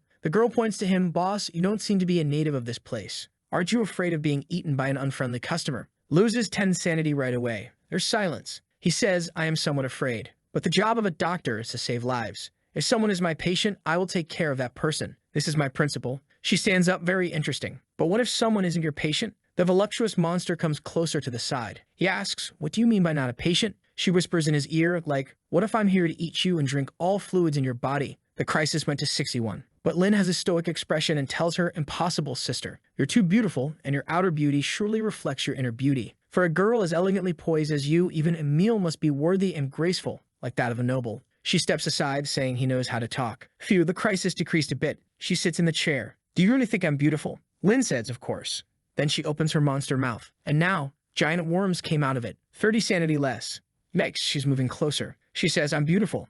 I'm beautiful. The crisis is at 81, 85, 90. She's coming closer. Well, aren't you going to say anything? 90-man crisis. Lin could only think of one way to break her evil character, and that was kissing her. He even swallowed the worms and got out of breath, everything slobbery and sloppy. The poor thing is agape with her mouth open. She wants to know what that was. Few of the crisis dropped to 50. Lin says, sorry, your sudden change made me want to kiss you. Forgive me, I was rude. It's just that you really fit the type of aesthetic I appreciate. She's flabbergasted at the type of aesthetic. He says, yes, I've always liked girls with good dental hygiene and beautiful tentacles in the mouth, especially sticky and gummy ones like yours. To my eyes, it's an existence comparable to the moonlight. The poor thing is confused. Something's wrong with this guy. He remained very calm upon seeing my appearance and is still saying that. He's strange. She's covering her tentacles all shy-like. Our guy is confused. What's up? What's wrong with you, big sis? She flashes some sharp teeth. Didn't you say you like people with good oral hygiene? For Lin, things are only getting worse. The crisis hits 70. He comes close to look at the teeth. Sister, you're wonderful, but there can't be any flaws in your oral hygiene. Let me give you gentle oral care. What's that, buddy? She's also taken aback. Next scene, she's looking at herself in the mirror, and he asks, what do you think? Is your breath fresher? She's just looking at herself, not saying anything. He comes over, touches her shoulder. Beautiful, isn't it? She's startled. What's happening? He asks, what's up? Are you satisfied with my service? She says it's okay, but inside she's all lost. What's happening? Where's this going? This guy, what kind of human is he? Normally, he should be screaming in terror and then try to run away and afterwards pee himself. But actually, he wasn't scared at all. He even got excited and wanted to take care of my mouth. She scowls. You know what? Let's stop this small talk. I'm here for business. She asks, did you perform surgery on a pig head yesterday? The crisis jumps back to 70. Yes, I did. What's the problem? He immediately thinks, oh no, disaster. She's not here for revenge, is she? She says you operated on him and took a child out of his belly, right? Our guy remembers that weird thing. May I ask who you are? She says she's the mother of the child turning into a monstrous thing again. She's already grabbing our guy. He tells her, hey, calm down, beautiful girl. I just want to know why you were interested in that demon pig. And even if you were, what is your relation with his child? The pig even told me that it all started a month ago. The monstrous woman says, unfortunately, that little ghost was a part of me that fell off. He looks, lady, why are you here then? She says, of course, I'm here to take back my child. She must have turned into a monstrous creature, hasn't she? I'm dying to see murder, malice, resentment. My child possesses all these qualities that I have. Surely she will become an incredible calamity and bring nightmares to everyone. Oh dear, how do I explain this, right? 91 crisis. Thinking, oh crap, if she sees the current state of that child, she's going to kill me. All cute. Miss, wait a moment. Are you sure this child is yours? For you to take care of the pig-headed will have to come here and give his testimony in person. She says, testimony? All right, I'll tell them to give you a testimony. Then she opens her mouth. She's going to pull him out from her insides there, right? Yep, that's exactly it. His skull just dropped to the floor. Lin is in horror. The pighead is gone. He was devoured by this woman. 40 less sanity. She's already circling him. Now hand over my child, and then I will consider sparing your life. Lin responds, I will hand over your child, I indeed will. It's just that she might have some minor differences from what you're imagining. She hears a child's voice from the side and immediately runs towards it. It's my child. I want to see what she has become. Lin says, please, stop. Don't look at her now. She keeps running. She must be a perfect distortion. The purest malice. A creature that conveys all cruelty in this world. I want to see her. But when she arrives, the child is all cute. She's all radiant. She looks at her and smiles. The bloodthirsty girl turns to Lin. Who is she? Lin says she's the baby I took from the pighead's belly yesterday. Isn't she cute? The devilish woman is baffled. Wait, take a look. Impossible. I don't believe it. This can't be my daughter. She pulls a tentacle out of her head and throws it on the ground, which starts wrapping around the child's leg. The girl gets all scared, but the tentacle kind of starts becoming part of her body, and then she knows it's my daughter. How did my daughter turn out like this? The protagonist is also pretending to be dumbfounded. Wow, what happened to her? The system notifies that he had completed the child-raising part 1, and her worldview was adjusted according to his intentions. However, the current creature completely contradicts the mother's expectations, shaking her mental state. At this moment, she has a taming level of 351 and a malice level of 591. Our guide finds it interesting. What are these new levels? He makes a face, signals for attention. She stands up in shock, turns left, she follows. Here, good girl. It seems the taming level helps a lot. The only problem is that for the patient, this might not be very good. I need to find a way to satisfy her. The protagonist picks the little girl up. Here, miss. She really is a very healthy daughter. She looks just like you. If you're sure she's your child, you can adopt her at any time. Go on, little girl, call your mommy. She goes, mommy. The demon is in shock there, but the little girl goes and gives her a kiss on the cheek. Her sanity drops. Disaster. Impossible. How is this my daughter? I am the aggregation of all evil entities, a spirit of pure malice and hatred. My daughter, at the least, should be as monstrous as I am. But look at her. She's so pure. This purity in her eyes is terrifying. Ah, terrifying. She thinks the look of the child is fake. Wait, a disguise, isn't it? This is just a disguise. Just as I become a wonderful woman to seduce my prey, you must be doing the same, right? Beneath this, there must be an evil creature with a twisted soul. But the child is all cute there, patting her head. Loses 20 sanity again. The poor thing is collapsing. Ah, patient, what happened? But she's already fallen to the ground. Is she devastated? She speaks of a twisted soul fragment. She was supposed to be a corrupted existence. How is this possible? Our protagonist asks, Miss, are you okay? Angrily, she replies, it was you, wasn't it? What did you do? The crisis instantly went to 91. The creature unleashed a devilish fury, but our protagonist is no fool, places the adorable little child right in front of her. She stops face to face and gets a little lick. The poor thing is baffled. You, child,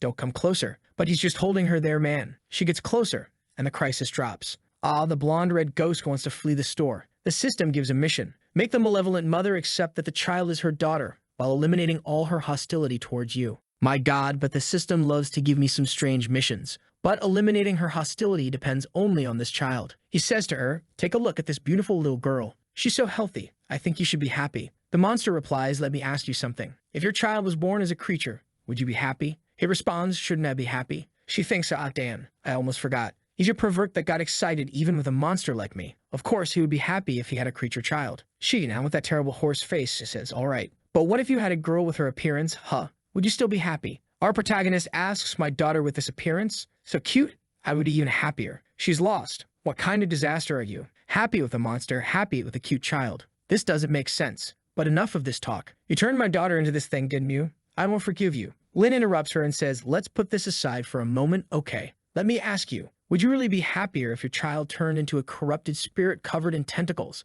Would you really want a malicious existence that would attack you at first sight? Or would you prefer this sensitive and obedient child who sweetly calls you mommy? The little girl says, mommy. She even blushed, and Lin gained another 2 comfort points. Then he says, in truth, deep down in your heart, you always wanted a child of pure appearance, didn't you? However, you are a malevolent creature bound by the traditions and beliefs of your race, and you never wanted to admit that. She cuts him, enough of this. You're talking nonsense. Comes to hit him, but he puts the child in front of her again. The little girl was all happy and smiles. With that, the poor ghost already fell to the ground. Lin thought, I know how to deal with her. All radiant, he says, I'm sure that in your heart what I'm saying makes sense, doesn't it? She tells him, enough of this. You've been talking nonsense for too long. I'm not looking for anything pure. But Lin interrupts, you can't hide it, madam. Haven't you noticed? When you're in your human form, all the movements you make are exceptionally confident and graceful, especially your gaze. The charm of a woman, none of that can be faked. Deep down, you've always wanted to have a perfect appearance, too. She's blushing there, but she's coming angrily to hit him. But he holds her hand. Calm down, let me speak. I've heard you saying that you use this scary appearance to attract prey, don't you? However, in this dark world, humans are scarce. I must be one of the few who fell in love with this stunning human beauty of yours. It becomes clear that both of your forms attract me greatly, but let's not talk about that. If in a world with so few humans you assume this form, it means it was not for the purpose of attracting prey, but rather a search within for beauty. The monster is speechless, and the crisis goes down to 41. Madam, even though you are an evil spirit, I believe that your search for beauty is not something wrong. You call yourself an evil person, but to me, in my eyes, you are beautiful. Not just in appearance, but you also radiate femininity from the inside out. A wonderful charm that is more human than I am. The crisis is already at 20, but you got carried away, didn't you? Look at the little girl. That's why the spirit that came out of you is so cute and lovely. Doesn't this prove the whole beauty inside of you? The guy lied through his teeth. She was born this way because she is the embodiment of your true soul. Now he's thinking I just need to capitalize on this. The crisis goes to 0, and her affection for our guy increases by 10. The liar strikes again. Do you think a mere human like me has the power to transform an evil creature into such a beautiful child?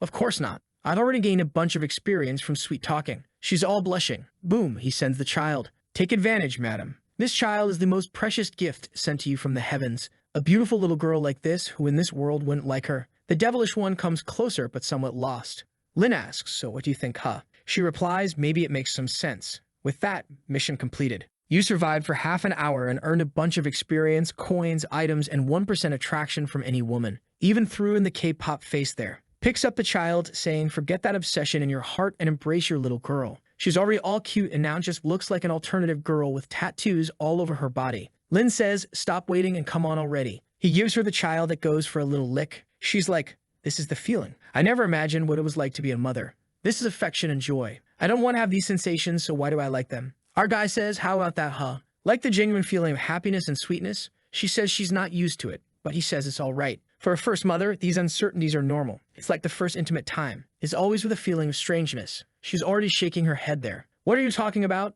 You smooth-talking demon. Do you think your words change the fact? I know you changed my child under your care. I'm your neighbor, so I'm just going to wait for the time when I'm interested in you, and I'll come to eat you at night. The little daughter gives her another lick, and she's leaving. Just you wait, okay?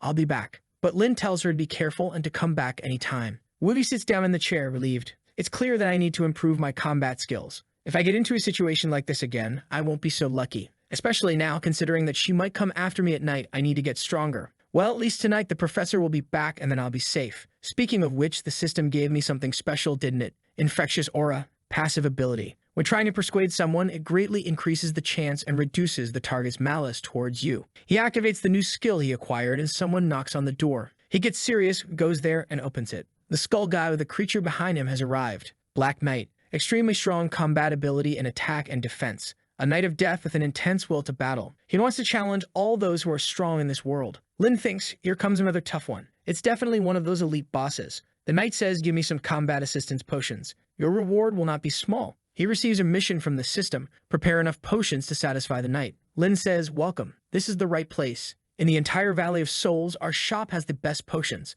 The knight asks, isn't your shop the only one in hundreds of miles? Lin replies, of course. We're so good that all the others close their businesses. Then he throws some potions on the table. Sir, what kind of assistance potion do you want? A strength potion is our best seller. It increases your attack. Want to try? The Dark Knight gets excited and drinks it, but instantly responds, this potion is trash. Its effect on my strength is ridiculous. Are you joking with me? The crisis starts to rise. Calm down, my lord. I have better potions.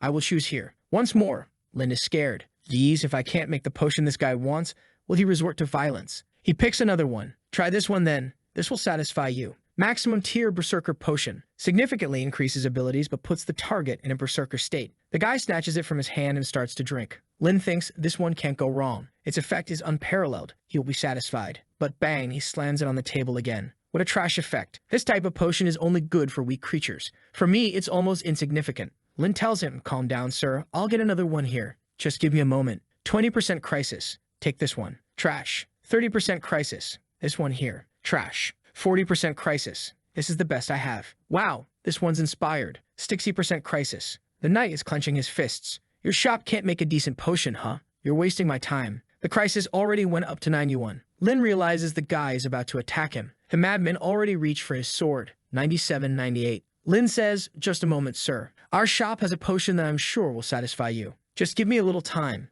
The potion needs to be made on the spot. The Dark Knight inquires about it. The protagonist says, if you're not satisfied, you can cut me. Ah, okay then. Then he stares at him, saying, I'll give you half an hour to make it. If I'm not satisfied, I'm going to cut you. Lin will make a critical attack potion. It makes the person deal much more critical attacks. However, it has some negligible strange side effects. It's one of the formulas provided by this system, and our boy is praying it's at least decent. Good thing he received all the materials this morning, and the hardest part, a piece of meat from a root-level creature, he got as a reward for taking care of the head hunter. He tries to remember how Bloodsaw made the potions because he doesn't have much experience. And then he starts. Burns the herbs here, throws some powder there, mixes everything in slime mucus, adds some teeth, some vampire pieces, and stirs everything in the cauldron. With that, he managed to create a bunch of potions. Then he places them in front of the guy. Phew, it took a while, but it will be worth it. This is the potion I made for you. The knight asks, are you sure this is the best potion here? You better think carefully, boy. This time, I'm going to cut you. Lin assures that this is the best there is.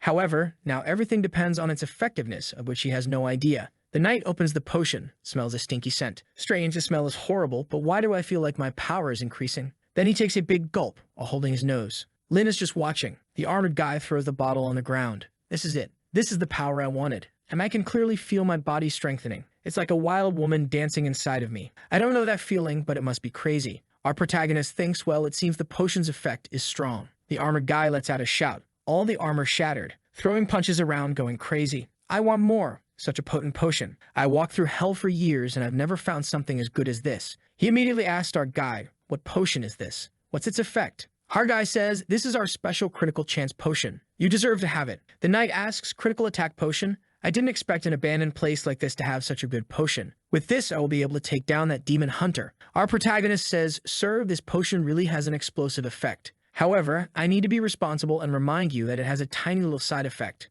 I'm just not quite sure what it is, but it exists.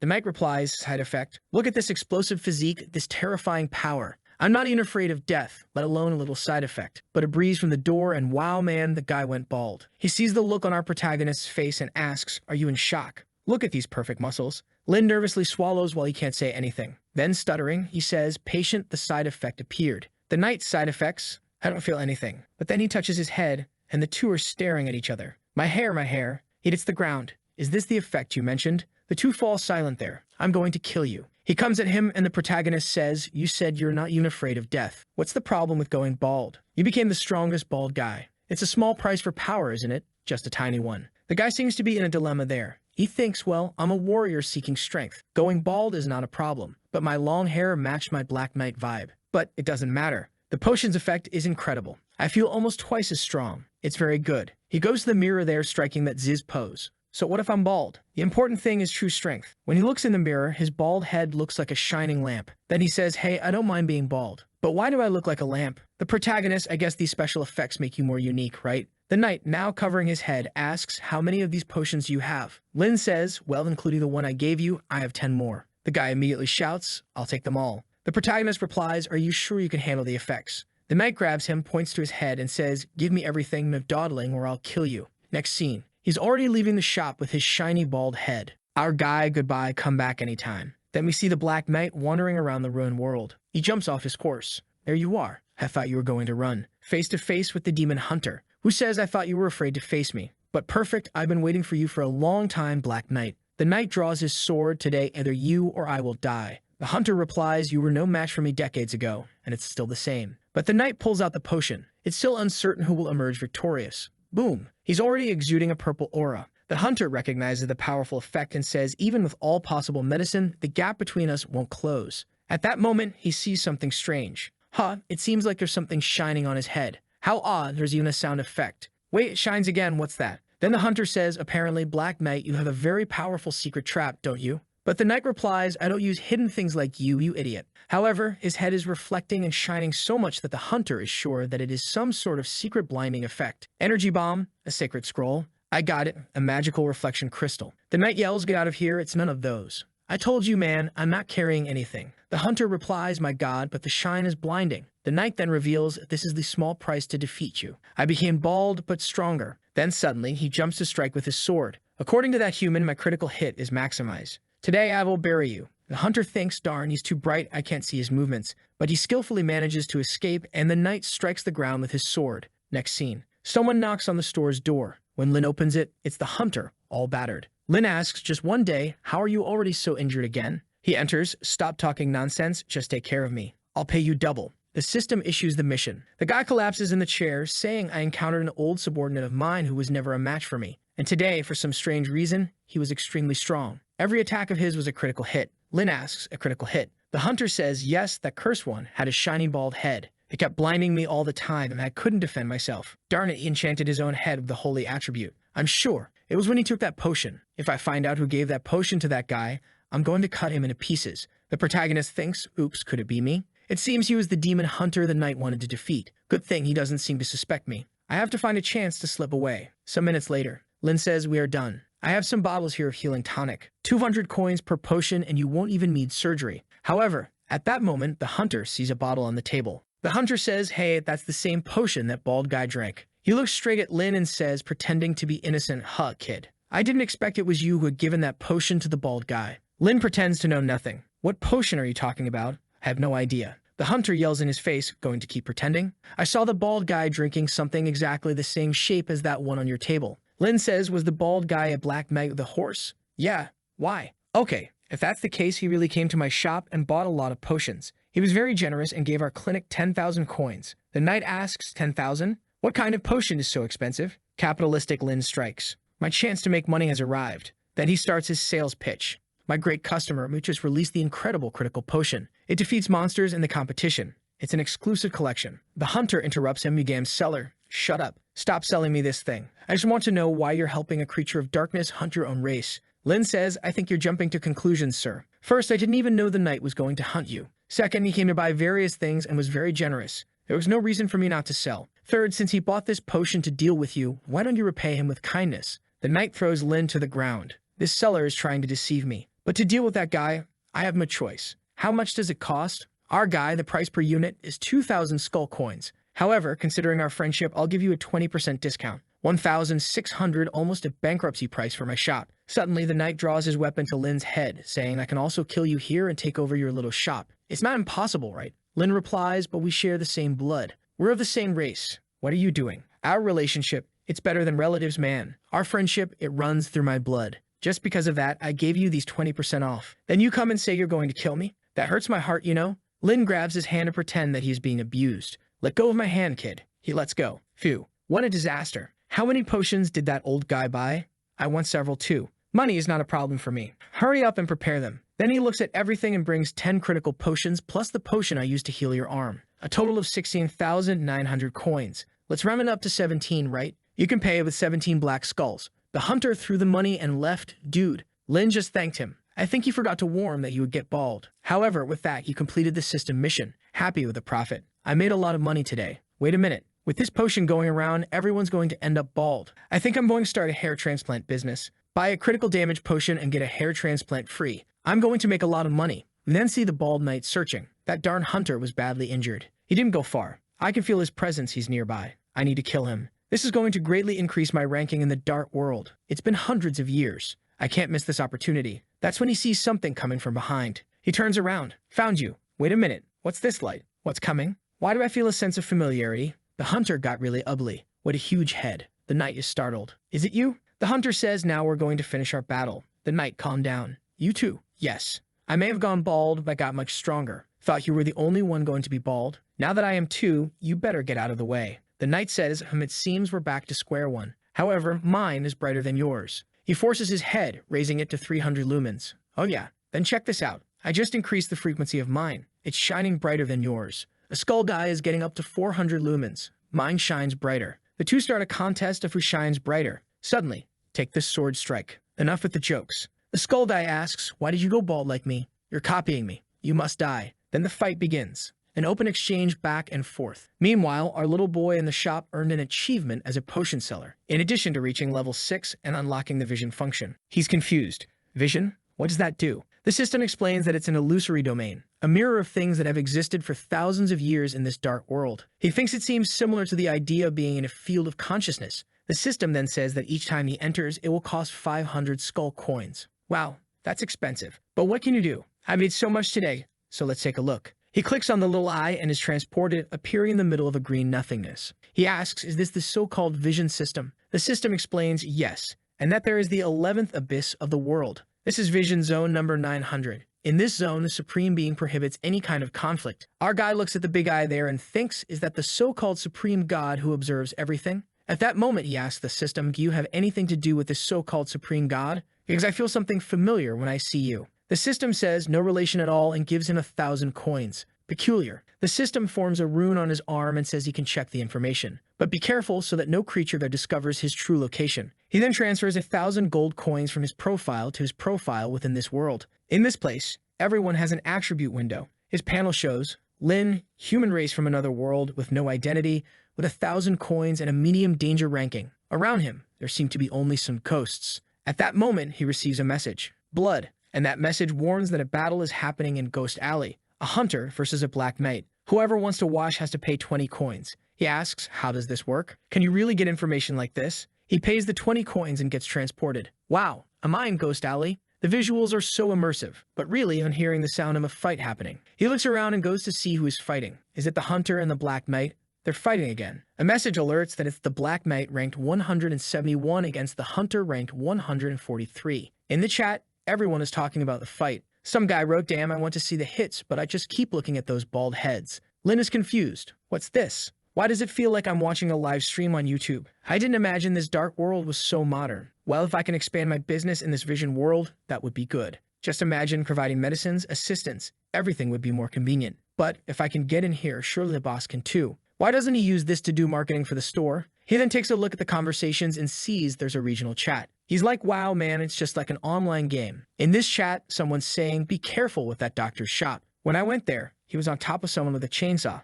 taking everything apart. Another says, yes, he's very strange, a human doctor. I went there, and he stuck his hand down my throat just to pull out a doll's arm, and it still hurts. Lin is confused. Why is everyone speaking badly about our good shop? Oh no, I'll have to talk to them. My business will suffer if it goes on like this. At that moment, he saw the bloodthirsty hot ghost profile and clicked on it. It looked like he had access for Instagram. In a post, a burned ghost said, yesterday when I went to the shop, he was doing something strange with your daughter. I don't know what it was, but it wasn't normal. Lin knew that he was screwed. Now she knows everything. He quickly clicks to get out of there and goes back to the shop. Wow, I have to hurry and close this door before she gets here. But just as he was about to close it, the female hand stopped him. She enters asking, "Hello, child. Closing the shop so early today? Are you afraid someone will enter?" Lin thinks, and I'm screwed. She's here. He replies, "It's just that I'm not feeling well, so I want to rest a bit." Favorability just dropped. She places her hand on his shoulder. "Ah, is that so? What a shame. I just wanted to express my gratitude for taking care of my daughter." The crisis went to 79. Lin says, "No need, really. It's something I'd do for anyone. Thank you." Already reaching for the Chicago kid's toy in his pocket, she suddenly appears in front of him. "Why won't you accept my sincere expression of gratitude?" Once again, the mission to survive begins, and the crisis is already at 85. She's up close. 94, and nothing happened. Suddenly, someone enters the shop. "Young boy, are you closing?"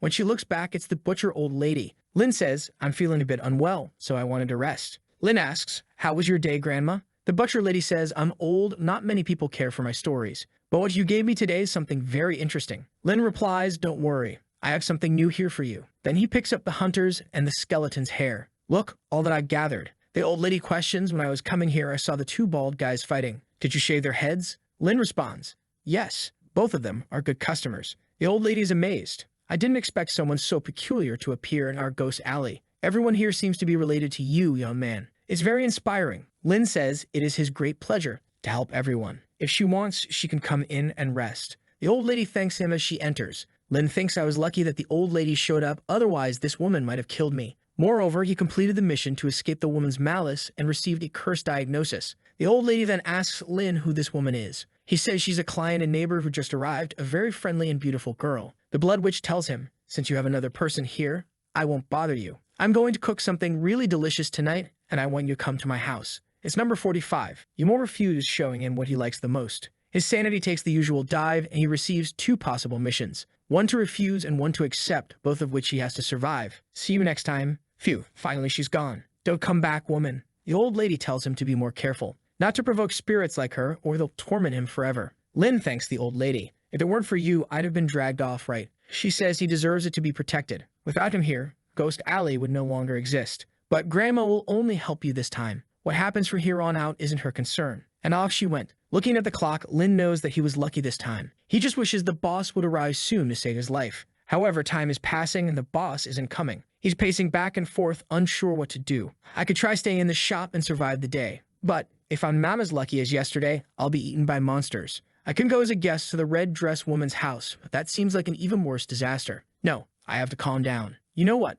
Let's go to the vision world to get some information." As soon as he looks at the chat conversation, the witch is talking to the burned ghost. He asked, "Majesty, did you kill that human child?" She says she almost did, but the butcher arrived and saved him. But it's okay. She invited him to dinner today. If he comes, she has a little show prepared. And if he doesn't come, even better. Our guy leaves the vision scared. What am I going to do? If she says it's going to be even worse if I stay, I have to take the initiative and go there. It's just dinner, right? What could possibly go wrong? He opens the door and departs. Our guy arms himself, but a step out of the shop, the curses are all staring at him. He starts putting more status into vitality to increase his chances of coming back alive, and heads for the friend's house. Arriving there, he enters, saying, "Miss, your visitor is here." But there's absolute silence. A bunch of bodies were hanging there. All well and alive, right? But our guy is a psychopath. Instead of being scared, he goes to poke them. "Ah, these aren't as pretty as me. Poor guys." He continues walking through the house until he finds the dinner table. But where's the witch? He wanders about while we see that he's being watched through some kind of mirror. The witch says, "Everyone, the doctor has arrived. It's time for him to meet us." On the dark YouTube chat, the Blood Doll is saying that it's not good to kill Lin. After all, if Bloodsaw comes back, he'll seek revenge. However, the burned ghost says he has to pay for everything he's been doing in Ghost Alley. A skeleton asks if she's going to kill him. The queen says it would be too easy to kill him like that. Before he dies, she wants to see terror on his face, to return 100-fold everything he did to her daughter. She snaps her fingers and orders the creatures in her house. Let's just see how he's going to die. While Lin is there, already sleepy, waiting for the girl. At that moment, a bunch of chains descends next to him with all the bodies. Lin asks himself if the creatures are moving. What a crazy hallucination. Surely a bunch of walking bodies didn't just fall here, right? When he looks to the side again, they're all coming. Oh crap, it's not an illusion. He stands up, closes his eyes. When he opens them, they are closer. Calm down so they move if I don't look at them. Darn, but what am I going to do? They're already getting close, and I can't even blink. While he stays there for a while. When he blinks, the creature is already in his face and he is in shock, while the viewers are impressed. It had to be the Great Blood Queen. Only she knows how to create terror like this. He must be about to pee himself because he knows now when he blinks the creature will bite his neck. The queen tells everyone to relax because this is just the appetizer. The fun is yet to start. But when she looks, our guy is examining the creature's mouth. The live audience is confused about what he's doing, but Lin is there just doing his job. The doll says, "What did he take out of the mouth?" "Man, I think it was a gold tooth. That thing's worth a lot in the human world." Yes, so he's not scared if he's picking up the item. The queen joins the live and says, "No, impossible. He's just pretending to be calm." But our guy is pretending to be calm. He knows he can't blink. While everyone is thinking, "I got it," he's planning something to escape. But our guy is like, "These mummies seem very strong." Then he pulls out his work tools, and everyone's clueless about what he's going to do. He went with the blade and stabbed right into, what's this, man? The Blood Queen felt the pain in her own dark hole. While Lin is fixing everyone the same way, people are stunned. The burn mummy is like, "Is he really doing this? Seriously?" He goes behind another one there. "Take that too." The chat's like, "Something strange with this guy," because it seems like he got more excited after the mummies appeared. Our guy's now staring down the mummies. So, who's next? The queen's getting mad. She's going to lift this curse and orders everyone to attack him. Another comes to bite him, man. But now our guy's confident. One goes down, then another. He's cutting everyone up. The worst part is that he's always making the same cut, right there. The queen's now screwed. She's getting embarrassed live. Everyone's like, "Damn, this guy is incredible, isn't he?" Apparently, he's not afraid at all. They see Lin heading for the door. What was he trying to escape? But he was so aggressive. Now he's scared? No, wait. What's that sound? Wait, I heard that sound somewhere before. Our guy's running like a maniac. It's time to meet the baby, pulling out the electric saw, finishing all the poor mummies. The only thing is that our guy's sanity is going down the drain with these actions. The chat's all kind of confused, and the ghost says the queen will have to use some more cruel methods. This guy's worse than his boss. Lin gets the notification that the blood doll is at maximum fear of him, and his popularity is just increasing. He finds it odd. What's happening? So many names I know, but none of them are here. How strange. Then he pulls something from his coat, puts it in the cup, and drinks calmly. This wine here is really good. The doll's telling the queen that it's better to release this human, but the queen says it was just the beginning. Now she's going to show something much more merciless. She pulls a lever and Lin feels something. When he looks back, there's a painting staring at him. He finds it odd. Why is there a human painting in this place? He approaches and the eye starts moving. He gets a shock when someone places a hand on his shoulder. He turns around. Wow, what's this? She's ugly. But Lin is very calm. He doesn't care about anything anymore. In the conversation, everyone says if they had gone through that, they would have peed themselves. The queen's there, so scared you can't even move, right? Go on, start screaming and begging for forgiveness. I want to see your face begging. But Lin says, "Hi, Kibi, how are you?" Everyone in the chat is shocked. What's happening? He pulls her close, saying, "I know she called you here just to be part of this horror show. But don't worry about that, just come sit here with me and have a good meal." But she comes behind to cast a curse on him, man. When Lin realizes that, he gives her a slap in the face. The people in the chat are all puzzled. While Lin is warming up his arm, the poor girl's head flies away. He goes to the floor, picks up her head, looks at it affectionately. Don't scare people like that. How about you be a quiet little girl? She's scared. She's a curse. A ghost. Why can he touch her? Lin says he's a pharmacist and a doctor. He deals with evil spirits all the time. And so he's always under the effect of a potion that allows him to touch spirits. Otherwise, how would he operate on people, right? The ghost is like, "Oh, cool then." But Lin comes closer and says, "It's a pleasure meeting you. My name is Lin. Can I get to know you better?" The burned ghost in the chat says, "There's some wrong development happening. Am I the only one noticing something strange going on there?" While the Blood Witch mutters, "Damn, I had forgotten this guy was like this." The more terrifying, the more he likes it. The ghost is freaking out. Impossible. How can he stand my scary face? Yelling, she even opens her head there to show him her gray matter. Now he's going to be scared for sure. Lin stares at it. Interesting. But he's already falling even more in love. I really liked it. She runs away. Get away from me. While Lin says no, why don't you come back? He catches her before she enters the wall. He says, "I know you're trying to scare me, but you're not very good at it. Come here, I'll teach you the true terror." What's he going to do? She turns and asks the same thing. Lin explains, "Didn't you hear? I'm going to teach you how to really scare people." He takes her hand and places it on his chest. "Can you feel it pulsating and the blood flowing?"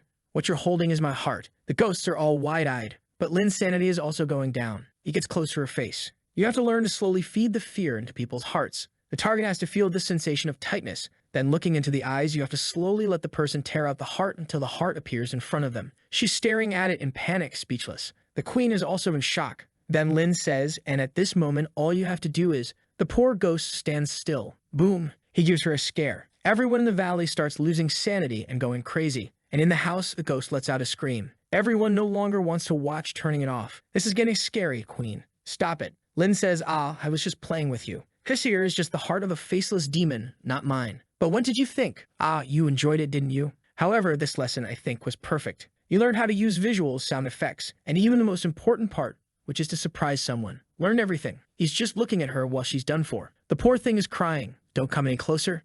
Get away from me, man. Our boy receives another notification. Now for the blood doll, she is in utter horror. Moreover, he has left the hairless ghost and the burned mummy in terror. Lin finds it confusing. What's happening? I'm seeing experience from a bunch of weird people. Are they viewing this as a reality show in the vision world? The little doll is pleading. Queen, please turn off this live. Like it makes no sense anymore. This guy is not normal. The skull maniac says, you said you were going to scare him, but everyone here is scared. It makes no sense. Turn it off. The queen says, darn it, he was supposed to be embarrassed, and I'm the one getting embarrassed. You know what? I'm turning off this live now. I'm going downstairs to kill him. Just wait for the news tomorrow. She slams the table, all angry, giving our guy in the mirror a look. While he looks at the photo that's now without the ghost, twirling the corkscrew, saying the same thing. The mummy tells her, you better not hesitate too much. Get there, grab his neck, and kill him. She says they can relax. This time, his head is going to be a decoration in front of my house. She's already pulling out her demon form and turning into a liquid form. Then she slips through the ceiling and is dripping down below.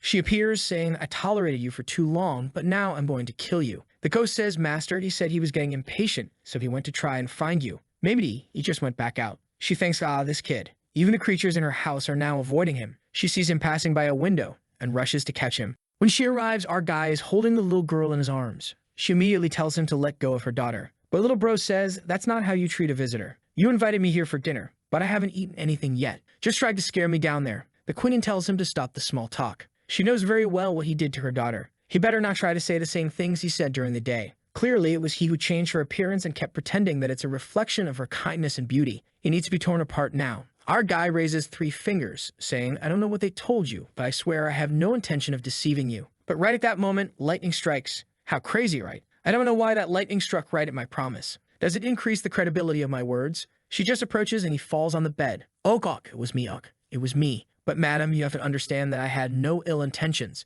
She tells him to stop making up stories, but our guy explains. She was horrible, her head was about to explode. I was afraid that when the pig came back, he wouldn't even recognize his own child. Everything I did was with good intentions. The crisis is already at 97. She's approaching and our guy raises his arms, saying, I surrender, but there were other reasons. I'm telling the truth, she says to explain. He tells her, I was really afraid of dying. Your child was a monstrous baby, and I thought she was going to kill me. The madam says that excuse is reasonable. After all, she is my daughter. He continues, I wanted to get my hands dirty, to see if I could create something aesthetically pleasing to me. She's like, wait, are you telling me you were squeezing my child as practice? Is that your reason? She grabs his arm. Calm down, it was that, but it's just that I wanted to create a really cute little girl. Just for that, I made this little modification, She's like, enough of this man, already coming for the attack. Our protagonist says, I have a background. Hold on. She asks, background, what do you mean? As you know, I'm a doctor, okay? I've taken care of a lot of people who have benefited from me, and they are all my friends. If you kill me, my friends will be really angry, you see, and then they'll come to avenge you. For example, those 2 bald guys who are fighting to the death. She asks, are you talking about the demon hunter and the black knight?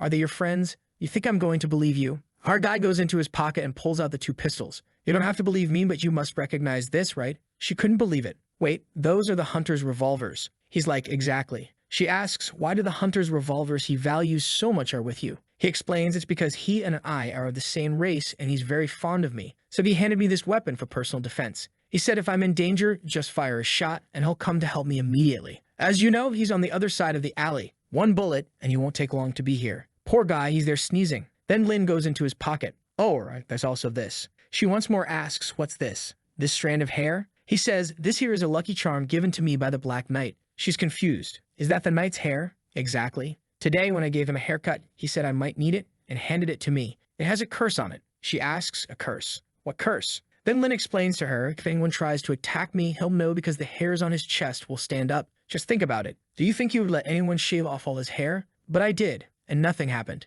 Doesn't that already prove my relationship with him? The poor guy is coughing there too. The demon is thinking, darn it. I fought both of them, and both were very tough. I'm sure anyone who would shave their heads wouldn't be alive. Now let's explain why this weak human is alive in this place. So he really has connections. She tried to scare me, but thankfully I was smarter. But she suddenly changes. You're trying to deceive me again, aren't you? The hunter and the Black Knight have been enemies for hundreds of years. The enemy of my enemy is my friend. So there's no way they both could be your friends. Thought I wouldn't figure out your charade? He lets out a little laugh. You don't know, do you? She's like, what? They seem like mortal enemies, but in reality, they're lovers. And they love and kill each other. What the heck is this? Both even felt something there. Stop the fight. Curse Knight, I've been sneezing nonstop. What trick are you using? The Knight, it's you who must be cursing me in your mind. While our guy is getting all smug in his chair. Ah, I only mentioned those two, but you don't even know about my teacher, right? The real blood saw. Do you know how many people he's cut through? As his only apprentice, do you have any idea what will happen if you kill me? Not to mention the butcher is also my friend and is very fond of me. She treats me like her own grandchild. Imagine if I die. I think she wouldn't like that. Our guy is just becoming more eloquent. Ah, the poor queen is thinking. What a mess. I just want to behead him, but all these people are not easy to deal with. Lin thinks it's time for the final blow. He pulls out a pebble. Ah, do you know what this is? She asks, what's that? This is a fragment from the tooth of an abyssal creature. She's like, wait, are those the giant mouths that cleaned the streets yesterday? I barely escaped and made it here. An existence even king-level creatures would flee from. And this boy here got something from its tooth. You know how many people died in the alleys nearby? Why do you think the Valley of Wandering Souls was the only one spared? She's like, ah, why? Why? He explains it's obvious, because the headhunter is my friend. Then he told a story. A long time ago, a powerful monarch appeared in this dark world. Under his leadership, they conquered empires, and he amassed an army of millions of warriors. However, the arrogant monarch offended a root-level creature and tried to make it surrender. As a result, that monster killed all creatures in a single day. Only the bones of that once glorious realm remained. When the crown of that lord fell to the ground, another rule was created in this dark world. Never offend one of the headhunters. Now the witch is scared. Impossible. He's friends with that creature. I might survive the others, but if it's a headhunter, there's no way. They have various methods to find me and obliterate me before I can escape. He stands up. Madam, I'm quite weak, but my interpersonal relationships are strong. However, there's no reason for you to be mad at me. After all, we're neighbors. As neighbors, we should look out for each other, help each other, and even keep each other warm. What do you think? What's this, buddy? You're such a mature big sister. She looks at him. There he goes again. That darn smile. She laughs. She wants to attack, but holds back. Then she returns to her human form. All right then, we could get along again in the future. I'll put up with this for a while, and then I'll kill you, boy. Lin says, woo thankfully. The words I told you this morning weren't completely false, you know. Although the talk of your kindness was nonsense, you really have some qualities that other spirits don't possess. She's there charmingly wanting to know, what are those qualities? There he goes again trying to deceive me, silly. Our guy approaches. Ah, your beauty and your care. I can see it. This room here is all tidy, isn't it? Your entire house is a mess, but look how cute you've made everything here. She shakes her head. No, I just did this casually. But Lin says I can see it. The chairs, the tables, everything here has a refreshing feel to it. It's not something an evil spirit could do, especially this beautiful flower. It's impossible for a non-toxic flower to survive in this dark world. She blushes all over. It's nothing like that. And Lin is unstoppable, he says to her. I remember you saying you didn't like her being cute, right? So explain this to me. Why is she wearing this hand-sewn wool outfit? Can I know? The witch says no, it wasn't me. But our protagonist says, you don't need to explain anything else, okay? Just admit that you love seeing your cute little daughter. There's nothing wrong with that. In a way, she reminds you of yourself, since even though you're an evil spirit, you still have a human heart. The more he talks, the prettier the witch becomes. She's thinking, maybe I really can't forget about my human life. If I hadn't died that day, I would just be a normal woman. I would have gotten married and had a daughter. However, reality was different. I've already died, and now I'm an evil spirit. And that's why I have no choice but to accept the evil identity of this world. And my humanity has already been buried in the deepest part of my consciousness. But how did this doctor find out I buried these feelings extremely well? The system warns Lin that he managed to break some of the spirit's hatred,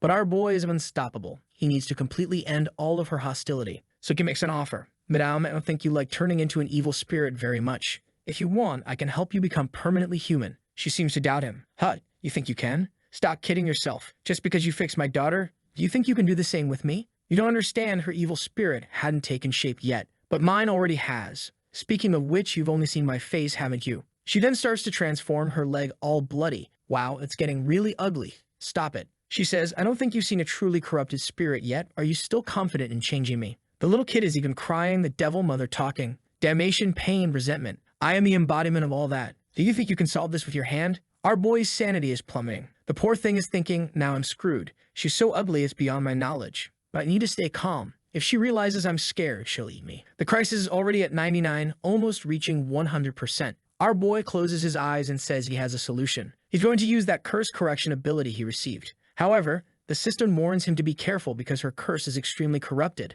Not everything may go as planned. Our boy doesn't care. He just uses the curse removal. A glow starts emanating from his hand, some little souls ascending to heaven. He then manages to undo it, but the little witch ends up naked. He's left with a crown in his hand, and the system says the curse has been removed. Recharge time 12 hours. I would say that in this new form, the witch became even more dangerous. Lin says, I told you it wasn't a lie. She's a bit confused, saying it's impossible. How did you pull the curse out of me? Our boy is now all confident. I told you I'm a doctor and I never abandon my clients. Already behind the little girl, she's celebrating while my AdSense is sweating bullets. But our boy is confused. It seems she's gone crazier without the curse. A little later, our hero is with the child waiting for the mother to return from the room. It's been a while, and he's even received something from the system. But when she comes, sorry for making you wait. However, she comes back extremely dangerous with all this charm and says, sorry, it took me a little while to change clothes. Our protagonist blushes. He's even wondering, is this someone else? She even apologizes to him, saying she did excessive things. Lin says it's okay. They're neighbors now. Helping each other is what matters. But she's looking to the side, blushing, saying she didn't expect him to actually remove it all like that. The favorability is skyrocketing, and he warns her, I removed the curse, but not permanently. In 24 hours, you'll return to your original appearance. She says only 24 hours. He says yes, but if you always come to visit me, it will be permanent. She already has a smile on her face. Really, can I come to your shop every day then? Plus 20 favorability. He gives a thumbs up, saying, of course, I'll even give you a 20% discount. Slyly thinking, not only did I solve the crisis, but I gained a lifelong customer. However, she's all excited, asking, a discount? Do I have to pay anything? Our boy says, unfortunately, it consumes a lot of his energy, and since their shop is a small place, it's just a small fee, nothing major. She's there, saying, okay, so what's the price then? Lin is confused. Why are you talking so much about money? You were very powerful. You must have money at least. She says that actually she doesn't. She never cared much about it. Usually what she likes is to consume the person. She comes blushing, staring at our boy, who says, it doesn't matter if you don't have money. You can pay with other things, body parts, herbs, curses. I accept. She then makes the best offer. She approaches, asking, is this okay? Our boy takes a step back now, blushing, and she's already pulling down the strap of her dress. She throws herself and looks at the sly smile. But he says, madam, please respect yourself. She says, earlier you called me baby. Why not call me that again? Our boy, as they're trying to stop her, our shop doesn't accept these kinds of payments. She asks, but didn't you say you would accept anything as long as it was valuable enough? Or do you believe I'm not worth that? Lin is lost. What do I do? I'm just an innocent teenager. She's too powerful for me. She has over 100 years of experience. He's just looking, no, I'm losing my chance to make money, and this will drain my energy. But she's already in his ear, hesitating. He closes his eyes, I can't, and pushes her away. But the witch asks, what's wrong? Have you never been intimate with a friend? Our hero says nothing. She insists, not even a kiss, not even held a hand. The system says you feel extremely humiliated. She then says she will teach him step by step like a little teacher. Man, I don't know what happened, but he's sitting on the bed and the system sent the achievement. Congratulations on receiving the achievement, an incredible first time. You really tamed the little monster blonde he doesn't forgive at all. Her favorability towards him increased by 50 more. He gained 400 experience. She even has to put her stockings back on, telling him that he better wait because next night she will come back again. He takes care of her, she takes care of him. Wow, this doctor pays too much attention to his patients. She squeezes his shoulder and says every time he removes the curse, she will teach him a new powerful technique. Our boy runs off. For completing the whole mission, he receives a blood demon cloak. It allows him to become like an evil spirit, invisible and apparently untouchable. However, he has to be careful because using that, he also can't attack anyone. Our boy curses the system. What are you talking about completing the mission successfully? I'm turning into a pervert. I'm spreading fear everywhere and still accepting payment from a woman with her body. Not only did you put me in a dangerous situation, but I was also seduced. Finished in the chair, he's still thinking. Thank God I put all the points into resistance, otherwise I wouldn't have been able to withstand all that hit force.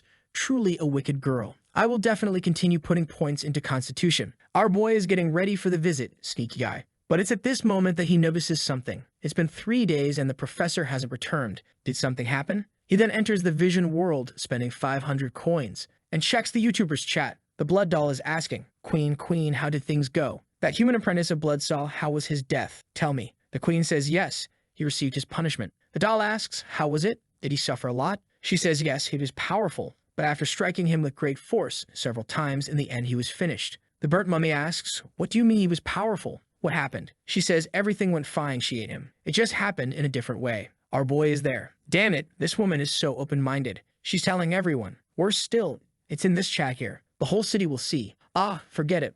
I'll focus on my business. He enters the regional channel, but there's no information there either. So he goes to the global channel to see if he can find anything. Since there was no information, he creates a post asking if anyone saw the chainsaw maniac. But to create the post, it costs 1,000 coins. That's expensive. Looking above all, he thinks it's a concept very similar to Earth's video games. Could the person controlling this place also be a human? At that moment, a pentagram appears. Someone is trying to contact him. Ah, so we saw a kind of gargoyle in the territory world, the place that serves as a bridge to connect dark worlds with others. However, sacrifices must be offered. Lin gets excited. Wait, connect with other worlds. With the right sacrifice, can I go back to my world? But when he tries to use it, the system says you don't have sufficient permissions to use this function. He realizes he'll have to level up to unlock that.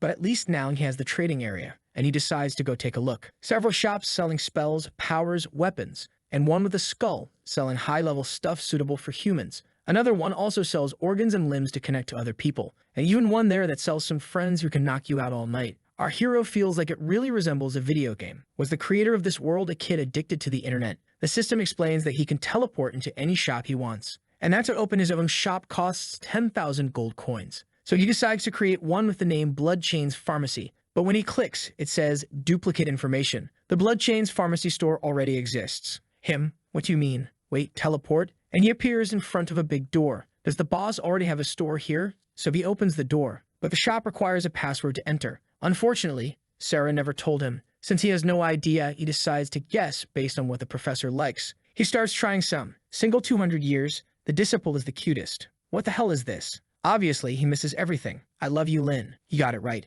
Upon entering the shop, he sees that the design is basically identical to theirs in the real world. However, it needs a little maintenance. That's when the system says, to enter or exit this shop, it costs 500 skull coins. Our hero is shocked. Wow, 500 just to enter and exit. Where was Sarah getting all that money from? But for now, the shop has 4,000 coins saved. Our guru decides to check the store's history and sees that his professor was selling a bunch of organs and pieces of monsters. Lin then understands. When the professor arrived with that crew in the bag, he went to the operating room, cut and took everything to this shop here. The shop in the underworld is just a disguise where his real money comes from. And our guru is even more impressed. The creatures he seems to be killing are very strong by their names, and there are a lot of them, which shows how strong the professor is. Our protagonist then sees a message left a few days ago. Some old friend of his invited him to explore something called the Hanging Tower, and that the professor belonged to the Demon Association for 10 years. Our hero thinks this is his last location, but it seems he already participated in the association. It shouldn't be a problem, right? So he decides to take advantage. Since he's in this world, it's the perfect chance to make more money than ever. And with the money, he'll give a lift to this shop. He goes to the back to make more of those critical attack potions that make you bald. With the potions ready, it's time to market the store. He still has to pay another 1,000 coins to create a giant billboard on top. He makes the announcement. It's the critical potion, only 3,000 and you'll finish your enemies. He stares at the door, thinking a crowd will come, but no one does. They'll come soon, right? I'll just spend a little more to do some marketing. But the shop is just cobwebs. No one comes. Damn it, I've already spent 5,000 coins. Why hasn't anyone shown up yet? You know what? Let's change tactics. He puts a succubus with the potion that makes the guy extremely resistant enough to withstand a succubus doing gymnastics on top of him. The sly one is the king of marketing, so he creates a bunch of fake profiles to keep commenting on his store. Wow, this critical potion is the best of all. After I took it, oh, no one can handle my attacks anymore. Now he's confident they'll show up. Sure enough, a bunch of monsters really show up, all asking to enter the store. The guys are asking, boss, is it true that you sell a potion that will make me irresistible to women? I need it, my girl just dumped me, man. I need that potion to prove to her that I can handle a succubus. Lin is even confused. Why did this marketing work so well? I almost feel sorry for these creatures. But now that it's worked, it's time to make money. But when he goes outside, everyone is desperate. There's even a girl there. Why do you want that? Your hubby can't handle it. Our sneaky boy arrives and gives a little speech. Wow, there are so many people here, but I only have 30 potions. What should I do? Obviously, the guys with more money start bidding. I'll pay more than everyone else. 4,000 for a bottle. The little skeleton throws in a chest. Do you think only you have money here, you jerk? Boss, 5,000 for the bottle. I want all 30 now. 5,000, 6,000, 7,000, 7,500. Everyone is desperate. Our boy is there drooling, saying, don't fight, folks. Let's take it easy here. There's enough for everyone. Lie because I know there isn't. He thinks, I didn't do anything wrong, right? It's just marketing. The system even gives him some points for deceiving everyone. He gets angry at the system, saying, what are you talking about, system? I didn't deceive anyone. The potion's effect really is the best there is. But then he remembers, oh no, I'm going to make everyone bald in this place. I have to go back home and create a potion to make hair. Let the guys know he's back. We then see an army of elves against a bunch of creatures. Did they buy the bald potion? One comes with a box saying, leader, the supplies have arrived. It said that this potion doubles your critical. It's amazing. Legolas is incredulous. It doubles. How can something have such a good effect? What's the side effect? The soldier says, nobody knows yet, sir. But suddenly a bunch of monsters are coming. The leader gives the order. Defend yourselves. Everyone raise your spears. The battle begins, but the number of insects is almost infinite. There's no way to stop them. The guys are thinking, there's no way, we need more power to win this. I'll have to trust that doctor. He drinks the potion. He starts emitting a purple aura. This power. Ah, what is this? Boom. I become stronger. Captain, your hair. But the captain says none of that matters. Oh, yeah. Wow. He lost his hair right there. He throws a spear in the air. It shatters the creature far away. In the next second, everyone is flying bald. The newspaper says recently strange events have occurred in all regions of Sin City, most of them related to bald heads. In the Blood Clan, a person went bald and broke all records ever seen. A boat that was missing at sea was detected because one of the people was shining too much. Meanwhile, our hero is producing the potion. Plus 10 reputation in Sin City. Plus 5 popularity with the Black Elves. He's confused, but with no time to spare, the potion production doesn't stop. Now I'm ready to make another fortune. My god, here comes another potion. Potion of flesh and blood proliferation. A potion that quickly regenerates any trauma and even lost limbs. But there are some small side effects. There's already someone knocking on the door when our boy looks. Oops, hey there, friend. Yeah, you're missing an arm there. The system shows that her combat ability is small, but she's not weak. But in this dark world, she has difficulty competing against other species. Our protagonist tells her to come in and sit down. She timidly says that her arm was eaten by a monster, and she needs treatment or she'll die. Can he help her? Our hero receives the mission to rebuild her arm. Lin says he can fix that arm, she doesn't need to worry. However, she asks, are you sure? You're not trying to trap me, drug me, tie me up, and then do some naughty things with my body, are you? Lin gets confused. What do you mean? Of course not. She says, all right then, I'll trust you, and the favorability increases. Our hero finds it strange. What? It increased? She trusts me just like that. He then says, why did you ask me about that? She says that before being transported to this world, the elders of her world warn that the creatures here are wicked, and many of them have been deceived to be used as toys. You're not a liar, are you? Our guy says no, and she believes him. With 10 more trust, she drinks the potion. He's already noticed that she's very easy to deceive, thinking your elder told you to be careful, so why are you trusting me? He then asks, you said your race is migrating? You don't belong to this world. She says, unfortunately, something so confidential cannot be disclosed to a stranger. Are you by any chance a strange creature? Our guy says, no, I'm a good creature. She says, then I can tell you that we're migrating to the northern mountain of hell, a place with plenty of food and territory for our tribe to thrive. I'm trusting you, if you deceive me, you're screwed. The protagonist says, are you one of the warriors of the tribe? She pulls out her sword. I'm a powerful captain of the Goblin clan. The first mag to complete the test, Lord Yu. The direction my sword points is the direction of the future of my nation. We will shine. Lin says, I understand, but now sit down, your wound has opened again. He thinks she's easy to deceive and a bit crazy. The amazing thing is that she's alive. And then he says, you said you were going to the infernal northern part? What are you doing here in the Valley of the Soul, which is in the opposite direction? She replies, don't talk nonsense. I would never be going in the wrong direction. Clearly, I'm going north. Lin then says, all right then, where is north? She points and he says, that's south. She says it's impossible. She always goes in the right direction. She's already walked 2,000 miles. Her intuition tells her she's on the right path. Lin asks, intuition? Do you always rely on your intuition? She responds, why not? It's the talent of my tribe. Lin asks, how far is the place you want to get to from where you started? She thinks and says, obviously, I know this information. 500 miles. Lin says, but you just told me you already walked 2,000 miles. How come you haven't reached the destination of 500 then? She looks at her hand and analyzes. It's really strange. Our guy thinks, how am I going to help this girl? He goes to the drawer and picks something up. Here you go. I'll sell you this for only 200 coins. You'll never get lost again. She blushes. What is this? He explains this is called a compass. It's worth 1,000 coins.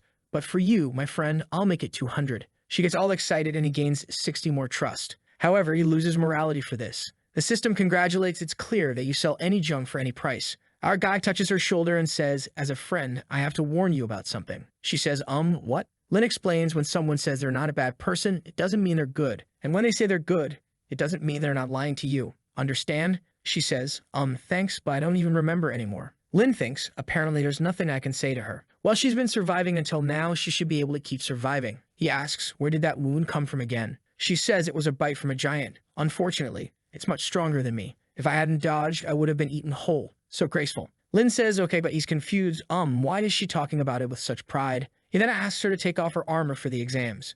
But she says she can't. A knight like her can't be without protection. And for the first time, Lin says he has to use anesthesia. But she says she doesn't need it. It will affect her reaction time, so she'd rather endure a little pain. Our hero asks, are you sure? She says, yes, I'm absolutely sure. He then says, good, you're the second bravest person I've seen. She's already all tied up, tells our guy, you can start having fun now. I'm already a fish on the chopping board. Our hero says if you want you can scream, just don't bite your tongue. She replies, I already told you my pain tolerance is maximized. He then begins, already making a strike on the arm. The poor thing is already screaming and crying. Wow, now I realize how tiny she is. And she's desperate, asking, why does it hurt so much? Why are you using such a sharp and torturous instrument? You want to cause me pain, don't you? Lin says, girl, that was the first strike and I've only just begun. Come on, wouldn't it be better to take anesthesia? She's crying there, pretending to go beyond no. I can't lose my reaction time. Another blow, pleading, please stop, it hurts so much. Lin says, but you just told me that your pain resistance is maximized. She says it hurts a lot even with everything maximized.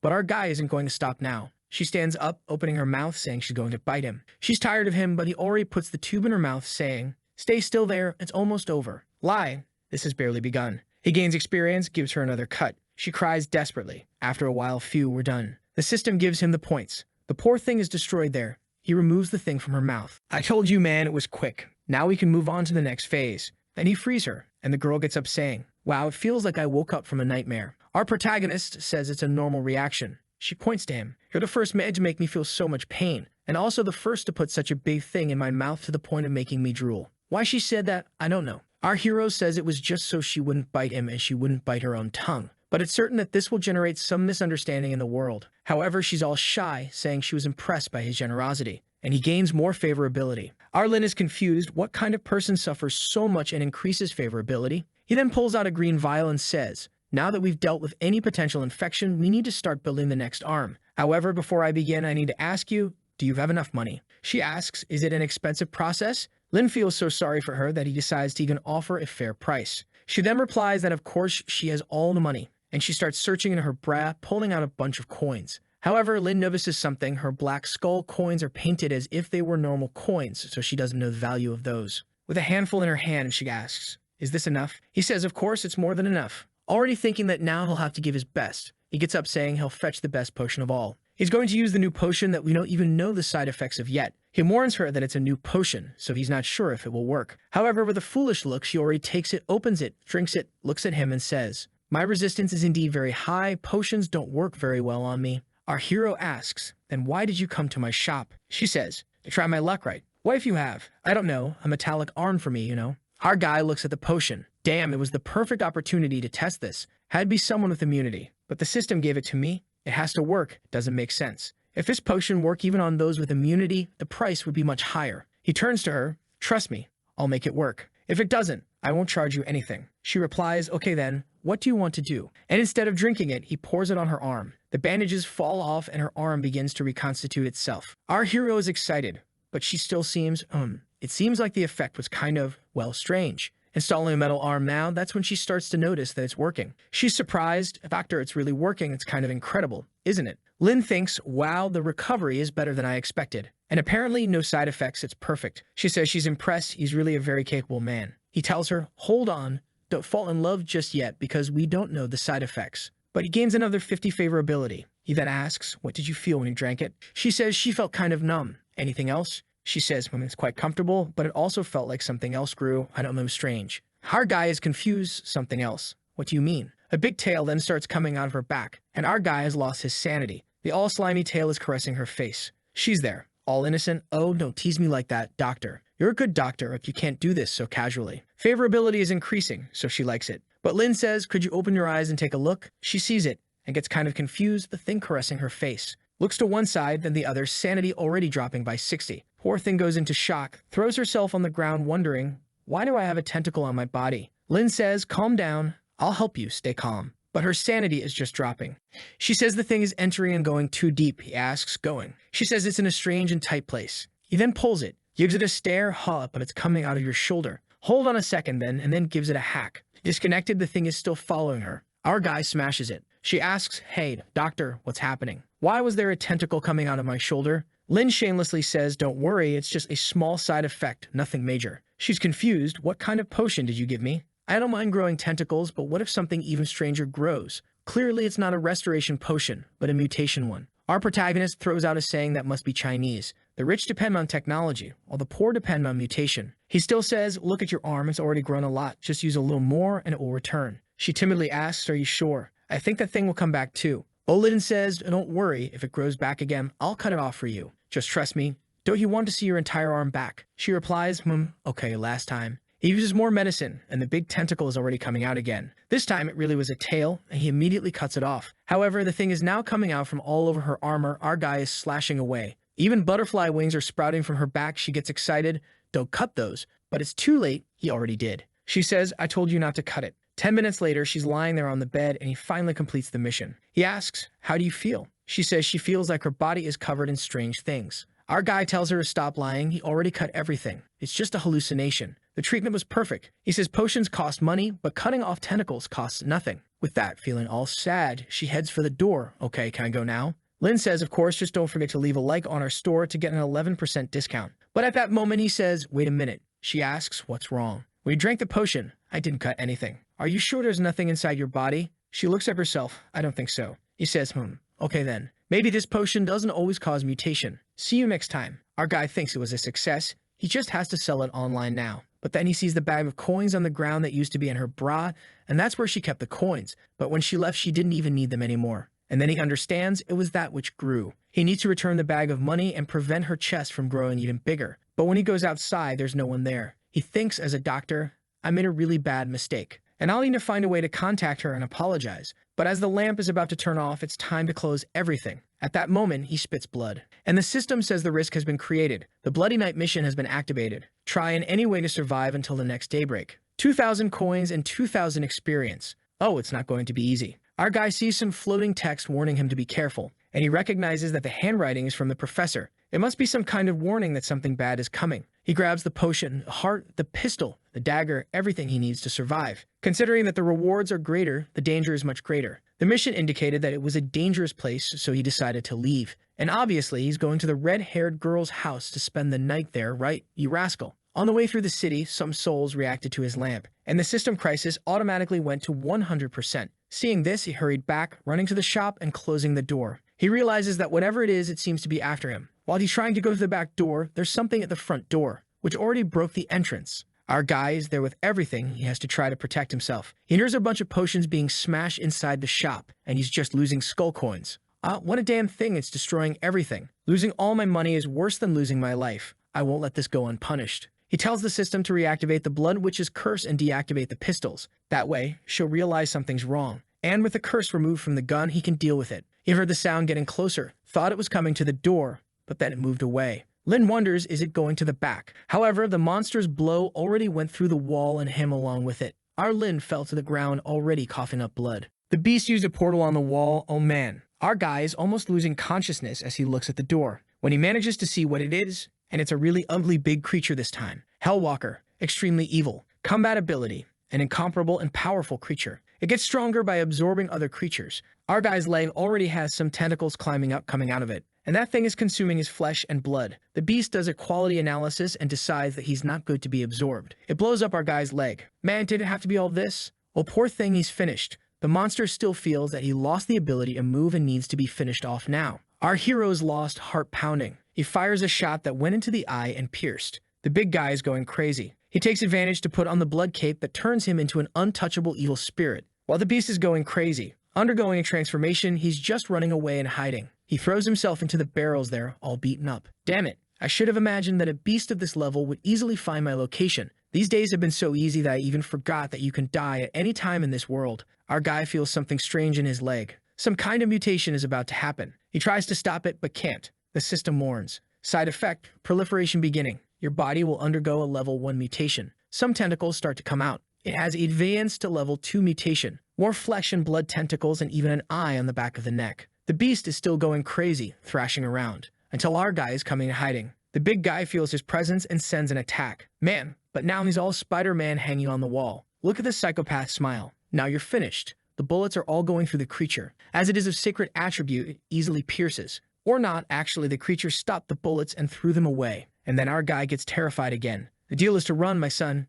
Get out of there. But the demon can see him even with the cape on. Yes, a look in his skin starts melting. So he throws the potion that causes mutation on his own face. That's because he's already mutated. The system once again. Your body is undergoing a mutation. The creature comes to make another attack, but it turned into a bunch of digital stuff, appeared on his back. It almost grabbed him. Our protagonist is confused. I'm wearing the cape, how can he still attack me? He almost got caught again. He keeps running, throws more poison on his body. Eyes that can see ghost energy are born. And then he realizes that the hand the monster created is spiritual. That's why he's getting beat up. He sees he's under a bunch of eyes. All the spiritual power. He realizes the cape is just getting in the way. He's still being seen, but can't hit. He jumps down into the store again. He throws the cape, starts hunting for potions, but the hand is coming. Lin sends some explosions there. It's a potion against evil spirits. The big hand is already there. He's passing him the blade. Our maniac starts to smile. The anti-spirit potion worked. Look at the little hand trying to escape. He takes advantage to try. He's going to finish him off. Well, but the creature grabbed his spine. Our guy then thinks, was this the monster that bit the girl's arm?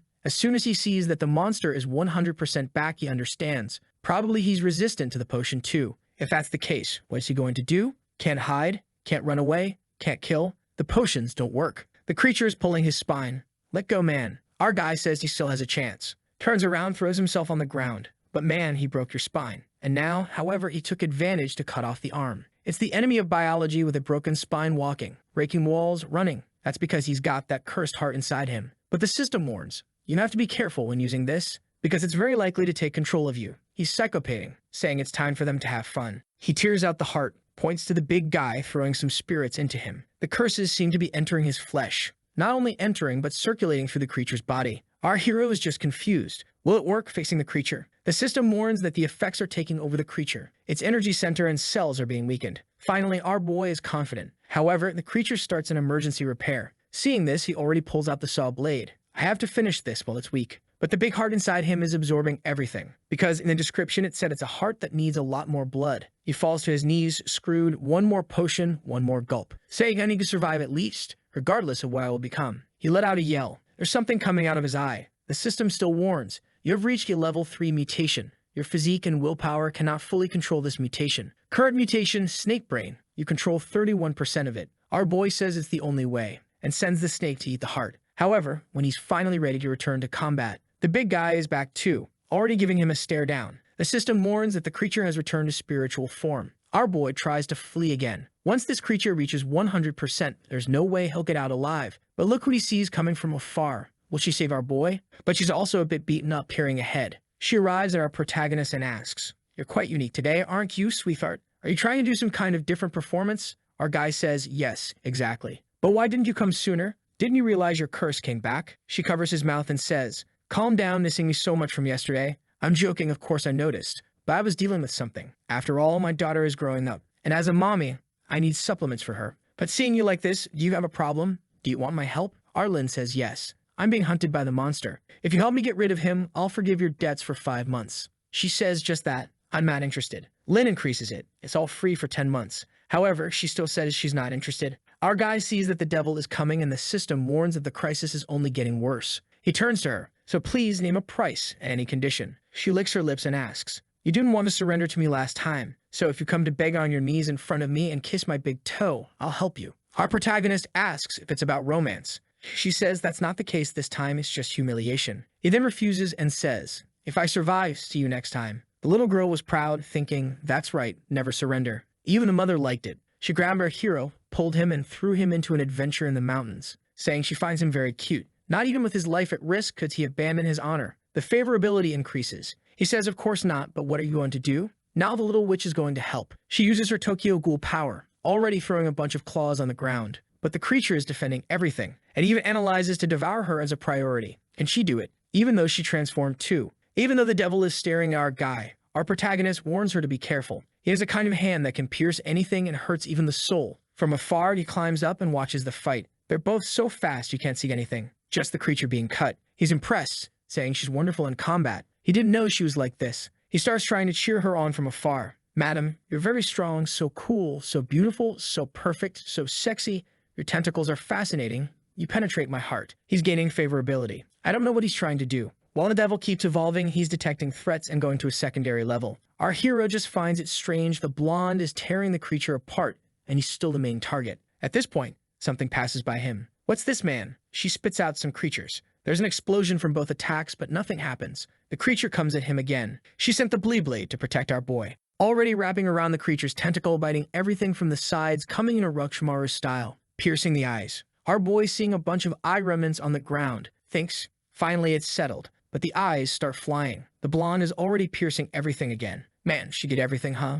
Lin is already angry. What a disaster. How persistent is this creature? Pulling out the Chicago toys, shooting at everyone. He even gains experience for hitting the bullets, but the thing doesn't end. He's running away and taking potions. Another big claw comes at him. Now he's using the tools with the tentacles. He's going crazy, and the little creature in his arms too. Going to take a big bite. Even the encapitada is impressed with our boy, saying he's tough. Another attack from her. However, the creature is very stubborn. But finally, inside the eye, she finds a little demon praying. She says if she kills that thing there, the creature loses control. But he opens his eye right on time, and they're electrocuted. Second-degree analysis complete, initiating countermeasures. She's still going for it anyway, stretching her neck up there. However, she got caught halfway. The two down there are worried, asking what happened. Something falls beside them. It's a tentacle with her face. Lin asks, "What are those hands on your body?" She explains that the creature was analyzing her combat power, adapting, and now it's devouring and assimilating. Our hero is trying to free her there, but he can't. The big eye is already using the power there that used to be in her hair, and the crisis that had subsided because of her is rising again. In an instant, it's back to 99%. The eye takes another look and then jumps at our protagonist. But he uses his mutation to protect himself, tries to attack, but the creature dodges. He steps aside, but already spitting blood. For someone who underwent so much mutation, spitting blood is nothing. But now he's screwed. He didn't expect the Blood Witch to lose the fight. He doesn't know what he's going to do. He stands there, trying to think of a solution. At that moment, he opens that trapdoor back there and says, "Hey, I don't know who's there, and I know you hate me because I'd only feed you with lousy medicine. However, it's the perfect time for you to get angry. Come here and defend our shop." The system says the creature has a good impression of him. A small tentacle starts to rise. Not small. Gigantic with a big mouth. The system says it's a demonic baby. If this is a baby, how big does it get when it grows up? Everything about it is a question mark. You can't know anything. But the monster is giving him friendly licks, and the system warns that the creature likes him. Our hero then points and says, "I need your help dealing with that thing. My friend was eaten." The creature is standing there doing nothing. He offers, "I'll give you 2 months of great potions." His favorability increased by 0.1, and the creature seems to be finishing devouring the thick witch there. Our protagonist goes after the basement creature. The damn thing thinks it's Jack Sparrow on the ship. However,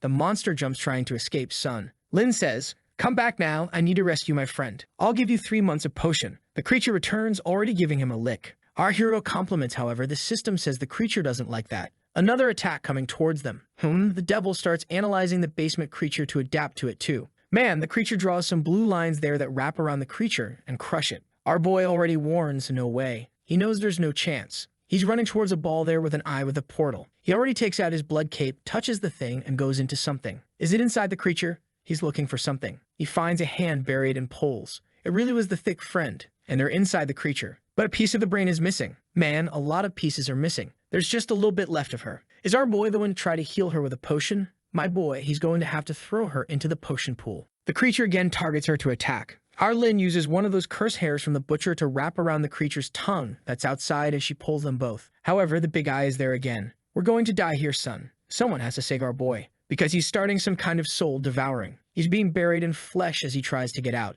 Is he going to die? He's thinking, this world is like this. Even though I've given my best, in the end, I'll be swallowed. It's never been easy to survive. At least I've been lucky so far to meet good people. He broke another potion and threw all the liquid into his mouth. The level 3 mutation began. Even the witch's pupils shrank she couldn't recognize. The creature once again tries to activate its target analysis to see what's happening. However, it's saying the mutation is too abnormal and the analysis is failing. The target's efficiency exceeds the analysis capacity. But the system is also telling the protagonist, mutation out of control spreading. A gigantic tentacle emerges from the already large creature, full of corrupted heads. The witch is being carried. She falls to the ground and looks around wondering what it is. Wow, a bunch of crazy Lin's heads. The big devil eye is finally torn apart. Something falls out of it. We see Lin's face. The sanity of the monster and his own is dropped. The creature decides to initiate a biological extermination. It even summons a dragon, spitting fire at our hero's head. But he has a lot of heads now. I don't know if it will work. Now it's clear. The creature looks like a hellish dragon. Our hero was a bunch of tentacles with his face.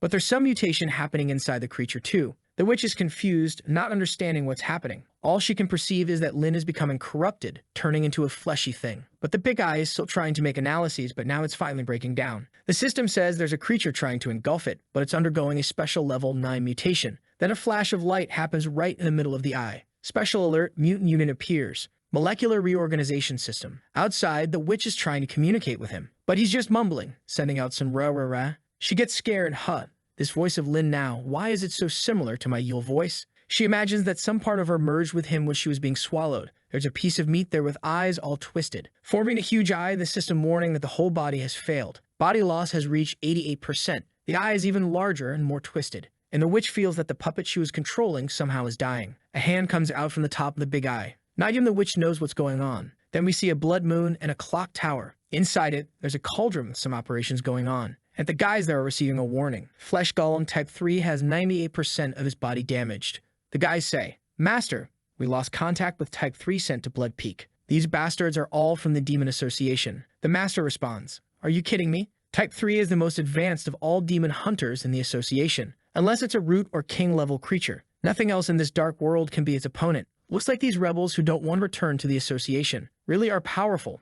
Luckily, we've already killed many of them strengthened with Blood Peak blood." Is that the Blood Peak there? The guy says, "Locate the coordinates of Type 3 and send a predator at the same time. Give our protagonist a break, please. There's no rest in this world." At this point, we see the witch pulling Lin out of the piece of meat. Our boy looks very clean for someone who came out of the thing. She's confused. Why does he look so good? Something strange. But she can't worry about that now. He needs to rest first. However, there's a demonic tongue coming out of his hand. Our hero completed an extremely difficult mission and reached level 10. Now he can start the class change. Sometime later, he wakes up in the ruined bed, but he recognizes right away that it's the thick witch's bed.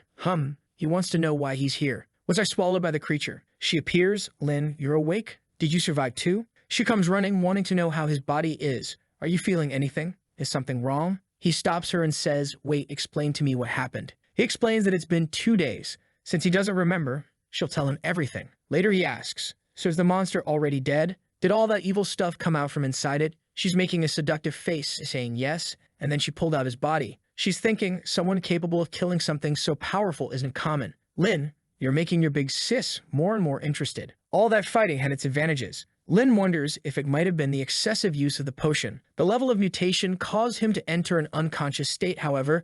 The mutation was so intense that it destroyed the monster from the inside out. The lingering questions are, how did his body return to normal? Where did that creature come from, and why was it focused on killing him? He asks where the creature's body is, and she says it's at the back of the house. She waited there because there might be some secret. Our boy barely woke up and already wants to go see it. He believes there might be a clue about where his professor ended up. The rest of the creature is outside. Our guru even says, "Wow, did I kill this?" She says yes, but let's not forget that it was completely mutated, so much so that even she was scared. Our boy already knows, if that's true, then the power of the mutation must be somewhere in my body. "Friend, there's a lot of devil in your shadow. I think there's something wrong with you." The system once again says he's locked at level 10 until he selects a new class. He wants to know, "System, explain to me where I am with this mutation." The system says nothing, just gives him a mission. Find out by midday what happened to your body and control this curse, or it will become irreversible and take over you. Darn system, I ask what's happening and you give me a mission? He gets angry and starts hitting the system, which says, "Dear user, please don't be angry with the system, we're just delivering the missions." He looks at his friend and says, "Sorry, but I have something urgent I have to do." He rushes out, but he comes back, grabs the body, and then runs back home. Arriving home, he goes to Sarah's library. He remembers he had some books about mutations. After reading for some time, 4 things are important. First, his body's mutation is in the incubation process, so it's not complete. Second, the mutation acts on its own. Third, it wasn't him who defeated the creature, but the mutation. Fourth, he only woke up from the coma because of the system. He wasn't supposed to wake up. He remembers that as a reward for the missions, he received a body reorganization. He uses it to try to locate the mutant part. The ability really reorganizes everything. He can see himself entirely. He says he's getting stronger and invincible. Man, the uglier, the stronger, right? The bones reconstitute, the cells reorganize. And in the middle of it all, he tries to find what's mutated. Where does this curse keep so much flesh? Why did he get so big? He sees some poison nearby and decides to try to solve it like this. He takes a swig and falls to the ground. Feel that, you trash. The system warns that the host is losing life. However, it gained resistance to poisoning. He's trying to rip the devil out with hatred. What's the taste? Hot you eaten. This is the most powerful insecticide I created from memories of my world. Better leave my body. But when he looks at his hand, nothing happens. He curses, no reaction. He just runs out. You want to see what I'll do then. He gets upstairs, opens all the poison bottles, throws it all inside. The system warns again. You've suffered various injuries and your skin is melting. The madman is there. And now, are you convinced? I'm telling you, this pain is nothing to me. This is the worst body for you to stay in, you Eden. I'm going to make you suffer. Man, I don't know if our boy realized, but he went crazy after that demon. He's already preparing something unhealthy in the jar. He makes a very dangerous plague potion and a potion to weaken defenses. His plan is simple. He will weaken himself and then drink the demon's poison. A sip in the wine and a sip in the poison. A perfect combination. The system says you are completely poisoned, and your current life is rapidly decreasing. His death will occur in 20 minutes. So he takes a healing potion, and then he takes a poison. His plan is to make the virus go crazy. The virus is causing destruction to his main organs, and now you will die in 15 minutes. Our boy looks exhausted, saying that no one could handle this. If it's a battle of endurance, he won't lose. He's already on the timer. 20 minutes later, nothing happens. He takes more poison. Man, you're going to die like this anyway. He throws it on the ground and grabs something to produce something even worse. Are you going to eat that thing? The pot is boiling. Potion produced. Another gulp. Wow, it looks like there are heads inside that thing. He's going crazy. Look at that psychopathic face. But there he goes again, just consuming everything from the cauldron, saying, "Come out again, come out." Now he's drooling with his tongue out. Eyes all twisted. Going crazy.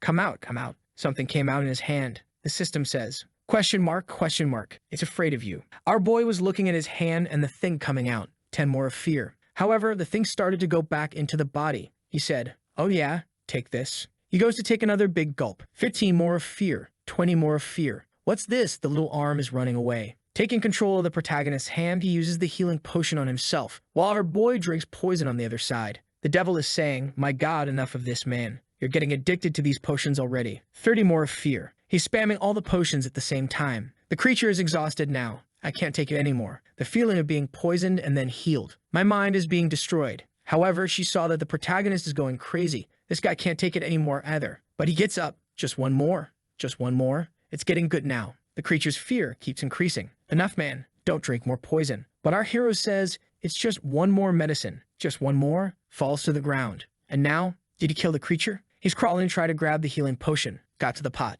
Opened it. Poured another one. Man, the creatures in this world are very persistent. When our boy opens his eyes again, he received a bunch of experience. Mainly resistance to poison. In addition, he received the achievement Poison Cauldron. You get this by being poisoned 500 times in a short period. Our hero has a headache thinking, I remember that some part of my body was moving on its own. I just don't know when it was. But the little hand talks to him. Phew, I'm saved. The system gives the description of the creature. Deformation that was born inside a human with a combination of a golem, a faceless demon heart, fragments of an evil spirit, parts of a witch and remains of a human. Man, it has everything, and then some. Our boy is staring.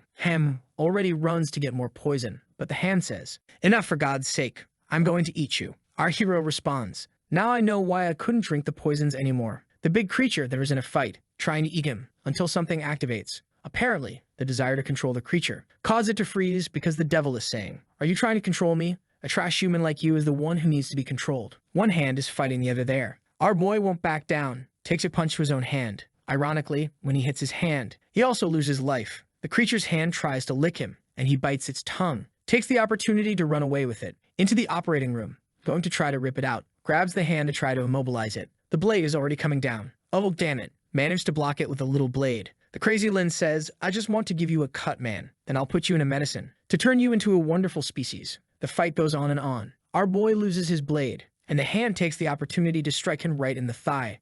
He managed to hold on. Our boy sees from the outside one of those potions that he throws into the hole of that creature. The devil says, "Do you think I'll let you drink that? Only in your dreams." But Lin activates the flesh cataclysm, sends a kind of disfigured hand, which pulls the potion back and throws it into the devil's little hand. Apparently, the hand lost strength. Our boy is, finally, but apparently the poison was more than he could handle. The system warns, "You were poisoned a bit, you were poisoned a lot, you were severely poisoned." He's already puking rainbows. Now he can't even handle it, and the devil's hand is talking. "Fools, even if you put poison in my mouth, you'll still receive the effect." Oh, we see that creature that lives down in the basement.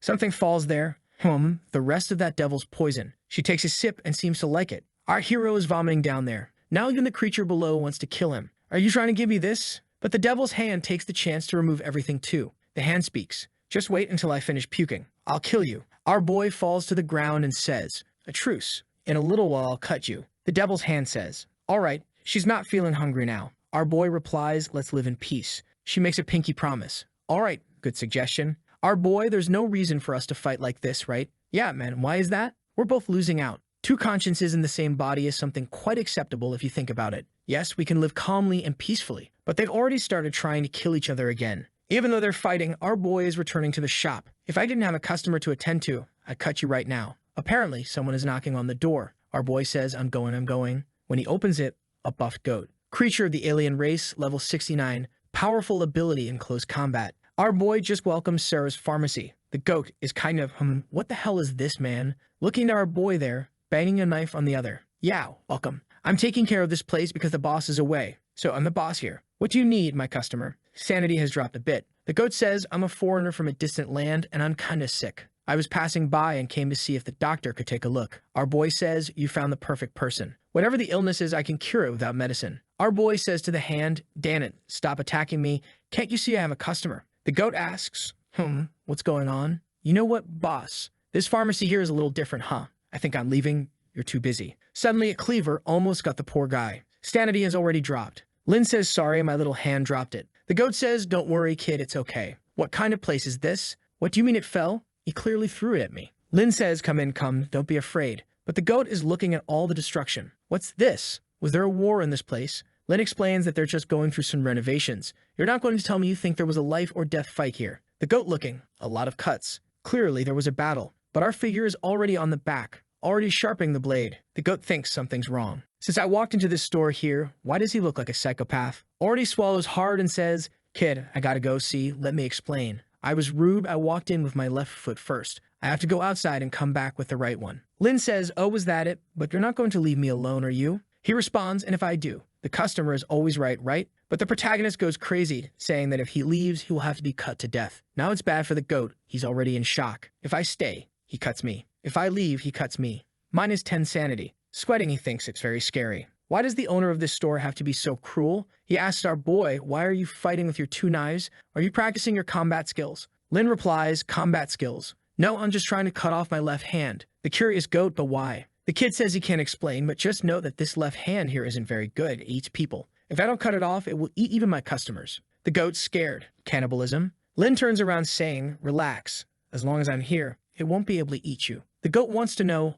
hold on, this is very suspicious. You're trying to kill me and blame it on your left hand, aren't you? I may be a foreigner, but I'm not that stupid. You know what, boss? You're too busy there with your so-called hand, aren't you? So I'm out. But Lin says it's over. I'm not busy anymore. Let's start diagnosing now. Already throwing a bunch of tools on the floor. The goat asks, what are you looking for? Why are only weapons falling out of this box? The goat tries to sneak to the door. Lin, talking to his own arm, says, you damn, I may not be able to cut you. I'll call my neighbor, and she'll finish you off. The goat thinks it's for him. Wait, he's warning me again. If that's the case, I'll have to handle this. He's going to try to fight our boy. Approaching, he thinks, I'll come slowly and surprise him. Jumped up, but right then Lin said, now I'll cut you. He quickly hides the blade. Our boy looks. Oops, I found my stethoscope. What's the problem, little goat? The poor guy is trembling all over and says, nothing. Let's get started. Listening to the goat's heartbeat while holding his own hand. The goat asks, doctor, is there something wrong with me? Thinking, this doctor, is he imagining how he's going to cut me and roast me, isn't he? But our boy says your heartbeat is irregular. Have you had any severe fights recently?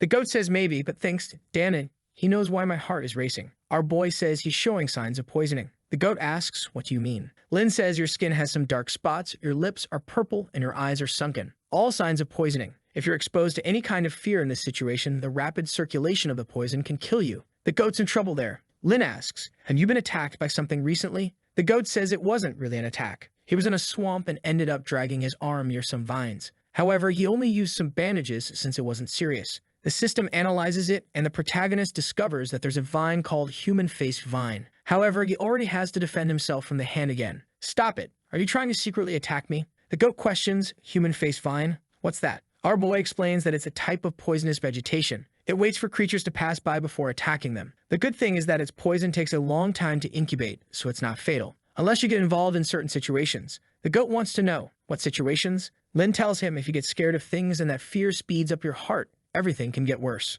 To prevent the blood from spreading, you have to stay very still and calm. The goat says, yeah, I'm very calm here. I'm peaceful. But the hand is almost biting Lin. It's about to swallow. The poor goat's sanity drops by 20. While he fights the hand, he says, if the poison starts to spread, you'll start to smell a fragrance. It will make all the creatures around you want to devour you. Your luck is that our pharmacy is a safe place and there are no scary creatures around. But there's already something on his mind. He says, wow, if the evil creatures are being attracted, the blood has to be removed. 1 minute late, and you could die. But wait, before removing it, it's good to use a recovery medicine and drink plenty of water. However, the goat has already pulled out the knife to drain all the blood. The goat looks and says, now I'm taking it out. Lin says, my dear visitor, why did you want to break free so badly? The angry goat retorts, you shouldn't have started your sentence telling me to take it out. Now stop this wound here. Look how my business is bleeding. But the poor guy took a kick in the middle of, and he fell to the ground, agonizing and saying, I don't want to be treated anymore. Please. Lin, with his devilish face, says, the treatment started a bit rough, but I won't give up. Don't worry. This is the only pharmacy within 100 miles.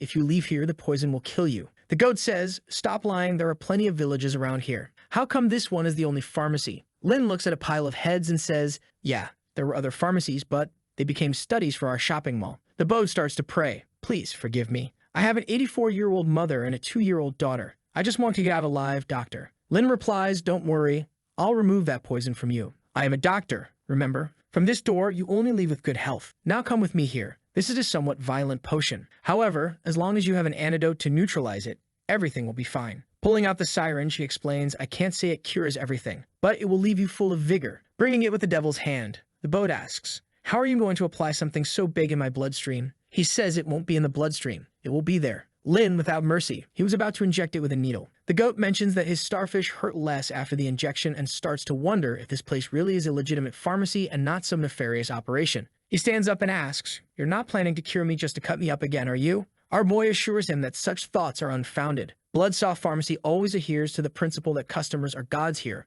Everyone is treated well. With this, the goat finally relaxes and the system awards our hero 5 comfort points. But then it's time to pay and he asks, what if I don't have the money? Lin stares, no money. The goat throws a bag of coins, joking that he was just playing. Our boy tells him not to joke about that. I was about to take a piece of you. The goat's blood pressure even rises a bit. However, he thanks Lin, not having expected such effective medicine here. Lin tells him it's a recipe that Bloodsaw has been perfecting for a long time, and they're the only ones in the area who have it. The goat wonders, if they're the only ones with it, it could be dangerous if someone else gets bitten by that plant. But Lin informs him, my customer, we've done the calculations. Your total comes to 2,100 coins, but you've only given me 1,700, so you're short 400. The goat says he still has 300 and goes to look for the other 100. He throws the 300 on the table, searches but can't find the rest, sweating as he admits he doesn't have it. Lin stares, don't have it, no matter, and throws a leaf on the table to explain. We always accept body parts as payment. Take a look at the values. You can sell the balls, the horns, or as always the eyes. Lin is sharpening his knives. Speak up. I suggest you sell me your eyeball. It's easy to recover afterward. But the goat asks for patience. I have other things here that can be used. Take a look. He throws something on the table, claiming it's rare, something he found recently, not quite sure of its purpose. The system informs the protagonist it's a piece of mithril skull, an extremely durable material used for making biological weapons by the Demon Association. Lin is curious, Demon Association? Where did you get this? The goat says there's a hilly area about 100 kilometers from here. It looked like a battle had taken place with many bodies around, but I only took this and ran, not daring to stay long. Will you accept this as payment? Our hero says, yes, of course. With that, he completes the mission and receives a radioactive cut finger. It causes new body parts to grow on a person who consumes it. With that, the goat leaves in a hurry. Our hero contemplates the notion of biological weapons from the Demon Association. He yells for Little Hand to wake up, who wakes up and bites his head. He stands there, as if he couldn't care less. The hand spits him out, asking, why did you hide? Lin says he had consumed too much poison and his judgment was off, but now he understands. Little Hand doesn't have the guts to eat him. But the hand opens his mouth and says, I'm going to eat you now. Showing his tongue and teeth, he asks, you're scared, aren't you? Look at the size of my teeth. It's not too late for you to beg for forgiveness. If you're sincere, I might even let you live. Lin is yawning, are you done? If you're going to eat, eat. If not, get that tongue out of my face. Little Hand tells him, you're pretending. I know you're scared and I'm going to eat you, see. Our hero replies, you think I didn't notice? I know you're the one who's scared. If when I drink poison you're affected, and when you drink I'm affected, I know if you eat my head you'll die too. Little Hand says that's irrelevant. You might taste bad, but I'm going to bite you. Lin points, bite here. Go ahead, bite. I'm giving you the chance and you don't eat. Why don't you just admit that you're not going to do anything? But the system warns him you partially managed to deceive the mutant, making him believe that if you die, he dies too. Complete the second phase of the mission, surviving without him discovering that, in fact, nothing happens to him if you die. Lin is making a mocking face, but inside he's thinking, what the hell is this? If he had bitten my head just now, would I really have died? And he would have been fine? The poor guy's sanity dropped by 10. The hand, seeing him trembling, asks, what's wrong with you? Lin says, we really have to make amends. A fight where if one dies, both die doesn't make sense. The hand says he's not sure about that, but for now, he'll let him live a little longer. Lin changes the subject, saying they need to know more about this demon association. He mentions that the goat brought this mithril, and that the association has something against his boss, saying, yesterday, they sent that hellish creature to kill, but I dealt with it. Lin isn't stupid. He knows the association must have realized he dealt with that first creature. That means in a maximum of 2 days, another one will appear. Hand tells him, So what? It's not my concern. The protagonist says, of course it is. If I die, you'll die too, especially since you're right in my dominant hand. But the little friend replies, I know you're just afraid of dying and want my help. I agree if you accept my conditions. The first is that the protagonist can't eat pesticide anymore, and the second is that little hand has to devour things he likes. Our kid agrees, and they'll take a look at yesterday's body. Lin wants to find his revolver and Bloodsaw's blade, and the hand starts hunting there. He noticed that even though the pieces of the hand seem to come out from within him, he feels nothing happening. It's as if the creature has its own internal structure. After hunting around, he finally finds the two things and throws them out. Our protagonist, seeing this, makes a greedy face and asks, you must have eaten a lot on the way. What else do you have there? Show me. Little hand grabbed a hand and some eyeballs. Our kid is impressed with the amount of good stuff. The psychopath starts pulling up, telling the hand to throw out more items, but gets slapped in the face. Still angry, he says, you damn thing, didn't you say we were going to cooperate? Little hand says he keeps threatening her all the time. Stop doing that. Lin replies he just wants some items to help him survive the demon association. Why is she so mad? The hand is furious, saying he left her hungry. They're going to fight again. But right at that moment, the system warns, survive visits tonight. He stops and says, stay quiet there. The hand asks, what's going on? Lin replies, people are coming. There are 3 giant spider guys coming outside, all with a human head on their bodies. The hand says it's good if their legs are tasty to eat because they have several. But Lin, poor guy, tells her to shut up. It's time to survive, not to think about food. Already hiding, he says they'll need a stealthy attack. Face to face, we can't win, and he says, hand, stay on the other side of that door. If anyone comes in, just attack. I'll stay here. You have to help to stay alive. They're there apprehensive, waiting. The door opens and he tells her to attack, and she comes over. However, when he looks, wait a minute, there's the witch and her daughter's leg being swallowed. Wait a minute, brother, give that back. He's already finished the sanity of both. They're spit back out. The protagonist asks, ma'am, why are you here? She says she was worried about him. You didn't give any news all day, and I was afraid you were attacked by monsters again. Lin became shy, wondering, wow, does she care about me that much? I thought she just wanted to mess around with my body. Is she really falling in love? She then asks, what was that thing that just ate her now? Lin explains that this damn thing is yesterday's mutation that got stuck in his body. His name is Little Hand, who's biting him, saying, I'm not Little Hand, you gam. Lin warns that the people from yesterday are back, so it's dangerous here. Right at that moment, there's a loud bang outside. Everyone jumps, staring at the door, and there's a mist coming. Out of nowhere, the little girl gives the hand a lick, who licks back. And in the protagonist's system, it shows that the favorability of the hand increased for the child. She licks back, who licks back. Lin says, enough licking. There's something coming. He sees there's a laser passing by and imagines the creature is scanning. And if that's the case, there's no reason to wait. He jumps and starts shooting, unloads everything, but now he's screwed since nothing happened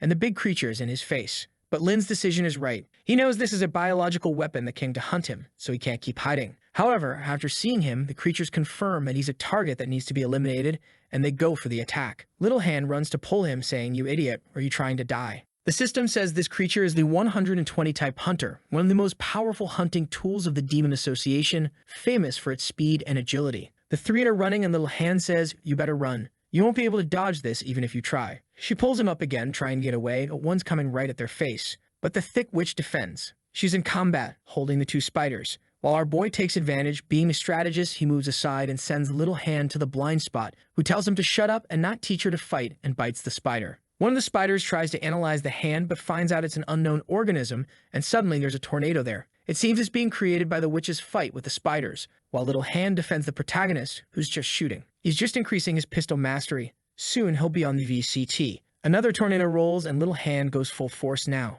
We see some people in the Demon Association who want information about the hunters they sent to the Valley of Souls. The little robot says, my lord, the signal has been established, and we can take control of the 3 predators at any time. The boss then asks for visual control. He wants to see what's happening in this Valley of Souls. As soon as they take control, they recognize right away the bloodthirsty woman, a crazy woman who's a celebrity in this city. She always kills people according to her preferences. And when she starts fighting, she doesn't stop until everyone's dead. And man, she swings with grace in that angle. But they know that not even she could deal with 3 spiders. Is he responsible for this? They ask, seeing our Lin. Weapon in hand, Little Hand controlling the big knife with the other hand defending. Man, he's got swag now. They recognize right away that's a demon hunter's revolver, is it? How does this kid have that crazy woman fighting alongside him, and even the revolver of that insane hunter? Already remembering that in recent days, several people from the association are being defeated. And according to the research, all of them are related to the Valley of the Soul. What's going on in that place? He sent the hunters but can't figure anything out. He pulls out a control from inside his head and tells him to prepare. The thing agrees, yes, President. He clicks and activates something. Control synchronization activated. You now have the highest authority in the mirror source. Synchronization successful. He will take control of the spider. The system mourned the protagonist. The crisis has dramatically increased. Emergency moment mission. Survive. And there's a huge prize, so our boy knows something's wrong. One of the spiders comes to attack. He tries to send Little Hand to help with her tongue, but the creature makes a heated claw attack, cutting her tongue. Lin was trying to ask the hand if she could recover, but there was another one coming, aiming at his face. Luckily, the hand from behind uses the blade of the bloodsaw to defend, and now she's angry for having her tongue cut. Lin notices that her movements are completely different. Before, decision-making seemed automatic, but now it seems strategic. He sees that the creature is fighting very well, while his hand is desperate, suffering. The hand says, "Stop analyzing and shoot." She tries to stab it, but the creature is stopped. Our boy argues with the hand, saying, "Yesterday against me, you were really strong, huh?" The hand says it's much easier to eat from the inside out than from the outside in. He almost gets stomped, but manages to escape with the power of Tokyo Ghoul. Lin goes into his pocket and pulls out the curse-removing object, but it needs to be integrated to work. You know what he's going to do. Look at the psychopath again. He sticks the big hand in, pulls out the globe, puts it in the jar, and puts it on his face. Our boy is transcending already. The system says you've connected a new organ. However, it will be dominated by sins. Your control over any extra member has been drastically reduced. Even the hand was shocked. This guy is crazy. Did he really put a monster eye on his face? Lin says, "Hand, get out of the way, cover the eye, take your hand off, and send the curse of the gaze up to the creature." There's some black and red stuff coming out of its face. It's turned into some kind of machine gun by the looks of it. The man from the association is shocked. How can someone assimilate a monster eye so easily? Even if yesterday's creature wasn't killed by this guy, he's involved with everything, and this guy needs to be killed. The spider is using its power, but now our boy has a lot going on. It's revolver bullets, it's the hand, it's the eye shooting. The fight continues, but the spider is suffering now too, and the eye has an ability that allows our boy to lock onto the creature. The spider is scared, dissolving its body and starting to melt, but the spider also has some kind of emergency healing. Our boy is now full of monster stuff. He pulls out a dragon head that carries resentments and activates it on top of him. It's a dragon shoot with the power of the eye, and the spider starts burning. In the Demon Association, the boss receives the notification. Creature number 3 was completely melted and the nerves desynchronized. The soldier there asks if he's okay. The boss is outraged. That dragon head was inside that creature yesterday, so he used his own weapon against him. One of the soldiers says, "Sir, I'm sorry. We didn't imagine he was that strong. Everyone thought this kid was just a normal human. No one knew he could assimilate biological weapons." The captain is thinking, it's impossible. This kid is not normal at all. He's some macabre experiment of Bloodsaw. Indeed, Bloodsaw has always been one of the best in the association. He may have won this duel of creations, but that just makes me even more excited. The other soldier says, "Sir, hunters number 1 and 2 were destroyed by the witch." The captain just ignores it. "Whatever, I'll personally go get them tomorrow. I just want to know, did you find Bloodsaw?" The soldier explains that they have several predators following him. It's most likely that Bloodsaw went to the doll yard and made a pact of allegiance with the doll girl there. This lunatic from the Demon Association is all happy. "Wow, Miss Doll, this just got even better. There are only crazy people in this place. Even the villains are not normal." Back with the witch who set fire to everyone. She then ran outside to rescue Lin, asking if he was okay. Without an eye, the psychopath says he's perfectly fine, takes his other little eye, and puts it back. The poor thing's sanity even drops. He throws her medicine, and it's perfect. He says that solved it and asks if she's not hurt. She even blushed, realizing how crazy he is. She's thinking, "Wow, I didn't expect him to care so much about me, and I'm loving this child more and more." The hand appears, saying the taste is good, starting to eat all the spiders. Lin thinks at least we have someone to clean everything up. He completed the mission and received some special drops. Fast transfer to Night Doctor, and also obtained the legendary skill of random diagnosis technique that Little System shows us. This is the Night Doctor class, a group of experts in surgery. Their goal is to make all patients happy, with smiling faces, destined to help all creatures get rid of their problems. He even gains an ability that allows him to make up to 20 diagnoses instantly on a creature. He also receives a black scalpel. The only problem is that it's half a meter long and would be better for cutting people. But for an extremely skilled Night Doctor, nothing stops him from using it in surgeries. Our boy is all smiles, but the witch wonders why he's smiling so much. She asks, this kind of biological weapon combining machine and flesh is usually related to the Demon Association. Did you do something to offend them? Our boy says he's not sure, but he's sure something big is happening and this won't be the last attack. She's curious. She wants to know how he offended such a big organization like this without leaving the Valley of the Soul. Could it be the fault of someone he took care of? Lin says it must be something related to his boss, but for now, he doesn't even know where his boss is. He then says that today there shouldn't be any more combat, so she should go back and rest. She then leaves, but nearby there's a creature with a bunch of eyes observing. Our boy is exhausted and goes to sleep, thinking that he's sure whoever was controlling that spider won't leave him alone. He needs to meet with the professor quickly. He enters the vision world where he had sent a message to the professor to know where he was, but the guy didn't respond. But there's an urgent notification there warning everyone in the Valley of the Soul to be careful. Recently, there was an insane battle involving the Blood Witch, the Demon Association, and an unknown person who seems to be the pharmacy doctor. Lin is impressed. Did the news reach here already? It was 20 minutes ago. When he opens it, it's all recorded and has a bunch of comments. There are even some female colleagues in the comments saying he's too handsome and that they want to feel his power. 2 more say the same thing, commenting on how cool he is. 1 even says she wants to hook up. Everyone in the chat seems to want our boy. But he doesn't seem very impressed, just finding it strange that the video is on the internet and that there was someone else on the street at that time. He remembers that they also recorded the fight between the Hunter and the Black Knight. It cost 30 coins to watch this video and 3,000 people watched it. Clearly, you can make a lot of profit. He imagines that whoever is behind this must have information on almost everyone and probably knows something about the professor. He then finds the person who posted it and asks to be transferred to the store. He pays the price and comes face to face with a guy in a red cloak who asks what he wants. Lin asks, "Are you the one who shares information?" The guy says, "Yes, I am intelligence agent number 24, responsible for area 900. He was the sneaky one observing Lin from the rooftop. He adds that he can provide any information from the area, but the price is not cheap. Our boy ignores that, looks around and says, "This place of yours is kind of deserted, isn't it?" The guy explains, "This is an independent room from this place. Every time someone contacts me, they end up in a room where only 2 people can be. But now, tell me what you want." Lin says he wants to buy information and asks where Bloodsaw is. Calmly observing, the creature says 50 black skull coins. Lin is shocked at the price. What the hell is this? The informant explains the information about this target was upgraded to level 1 day ago. He's in a dangerous area to reach and there's another person also wanting information about him. Lin imagines it must be the Demon Association and that his professor is in danger. He then asks, "I want to know how to contact a creature from a long distance." The creature says it depends on the type of contact. The price varies from 100 coins to 100,000 black coins. Our boy says he wants to know the cheapest value of all. The creature says the easiest way is to have a horizon mirror. It allows teleporting between worlds and is the simplest way to communicate. The protagonist stares. "Is that all?" The creature says, "I answered your question. That's it." He gets angry. "You bastard, everyone knows that if you have a teleport mirror, you teleport." The creature says, "Boy, that's the cheapest information I'll give you." Lin says, "It's okay then. Here, 1 black skull coin, give me something decent." The creature then says you should try to hire a messenger. Of course, the speed and guarantee that your message will arrive vary according to who's sending it. The creature shows him a list of possible messengers. Our boy soon realizes that most of them die very easily. The only one that seems decent and guarantees the message will arrive is the turtle at the end. He seems to be the only one who at least gets the message through. The informant says, "Perfect, I'll make a reservation for you." The probability of accidents is 0% and the speed is 1 meter per hour. Lin gets confused. "Wait, 1 meter per hour?" The informant says, "Yes. Are you impressed, sir?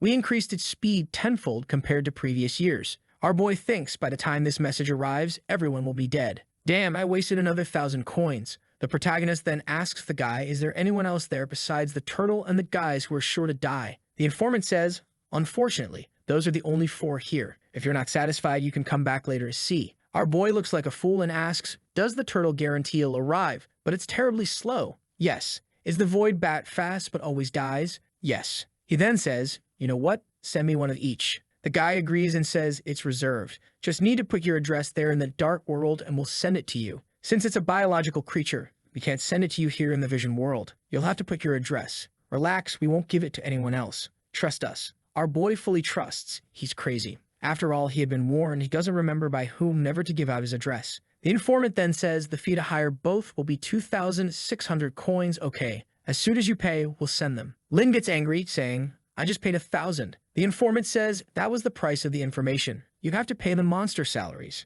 He's getting pissed off with this shop, but what to do, he pays. The guy thanks him and says in 2 hours the things will arrive at your house. He's back home now, sees the little hand sleeping. If she hadn't been so useful in the last battle, he would have ripped that hand off. Our boy then goes to an abandoned house nearby to take a look at the things he received from the system. The first thing he grabs is the Black Doctor's surgery tool, which looks more like a sword than a scalpel. It's really made to dismember people. Even our boy is confused, is this my scalpel? Isn't this too big? But the bastard liked it. This one is perfect for killing, for defending myself. Our hero has both items in his hand. The item that will change him to the Night Doctor class, and the other one that will allow him to make 20 diagnoses at once. But when he learns this skill, he finds out that with this random diagnosis, he not only diagnoses, he also can make people sick. Then the bastard thinks, damn, will it be extremely unethical for a doctor to give people diseases? But he imagines himself in coins. but treating these diseases I gave means infinite money. The devil and the demon in his head. No, you can't give diseases just to cure them. The demon says you can. This is a cruel world. He then takes a look at his own hand and activates the effect. Level 4 mutation disease recessive. Our hero thinks, damn, just take a look and the passive activates.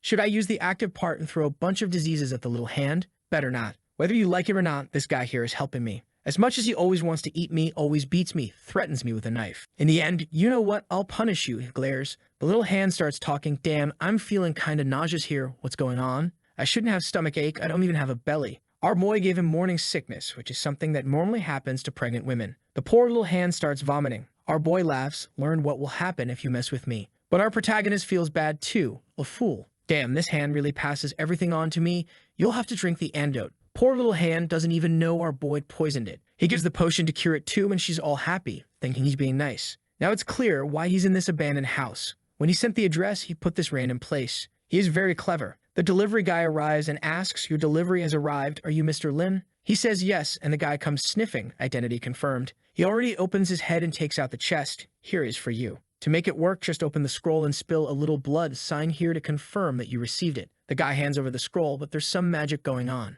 Our protagonist activated his passive diagnosis, discovering that the guy had a cold heart disease, a cyst in his abdomen, and rheumatism. He stared, thinking the guy was done for. The crazy dude keeps looking, waiting for him to sign so he can leave. But Lin says, have you recently felt pain in your abdomen and chills throughout your body? Or do your knees crack when you walk? Or sometimes when you look in the mirror, do you feel like crying? The delivery guy says, wow, how do you know all that? Who are you? And what do you want? He's thinking Lin is a stalker. He knows so much about my life. This guy must be following me. But Lin says, it's okay, buddy. You're not going to die, okay? Confused, the delivery guy asks, why are you talking about dying? Lin explains, I'm saying I'm going to take care of you. To be honest, your problem is really serious, but luckily I found you. If I don't treat you now, you'll have lifelong suffering. The guy asks what he's talking about, are you going to save me? Lin tells him, of course, we're destined to meet. My pharmacy is right next door, come on. So the guy went in and sat down, but he's thinking, wait a minute, I just came here to deliver something to this guy, how am I inside his shop? But maybe he's some kind of miraculous doctor? Maybe I got lucky. Lin comes up to him and says, raise your leg, and hits a hammer right in the middle of the knee. The guy's sanity drops by 10. Lin still asks, did it hurt?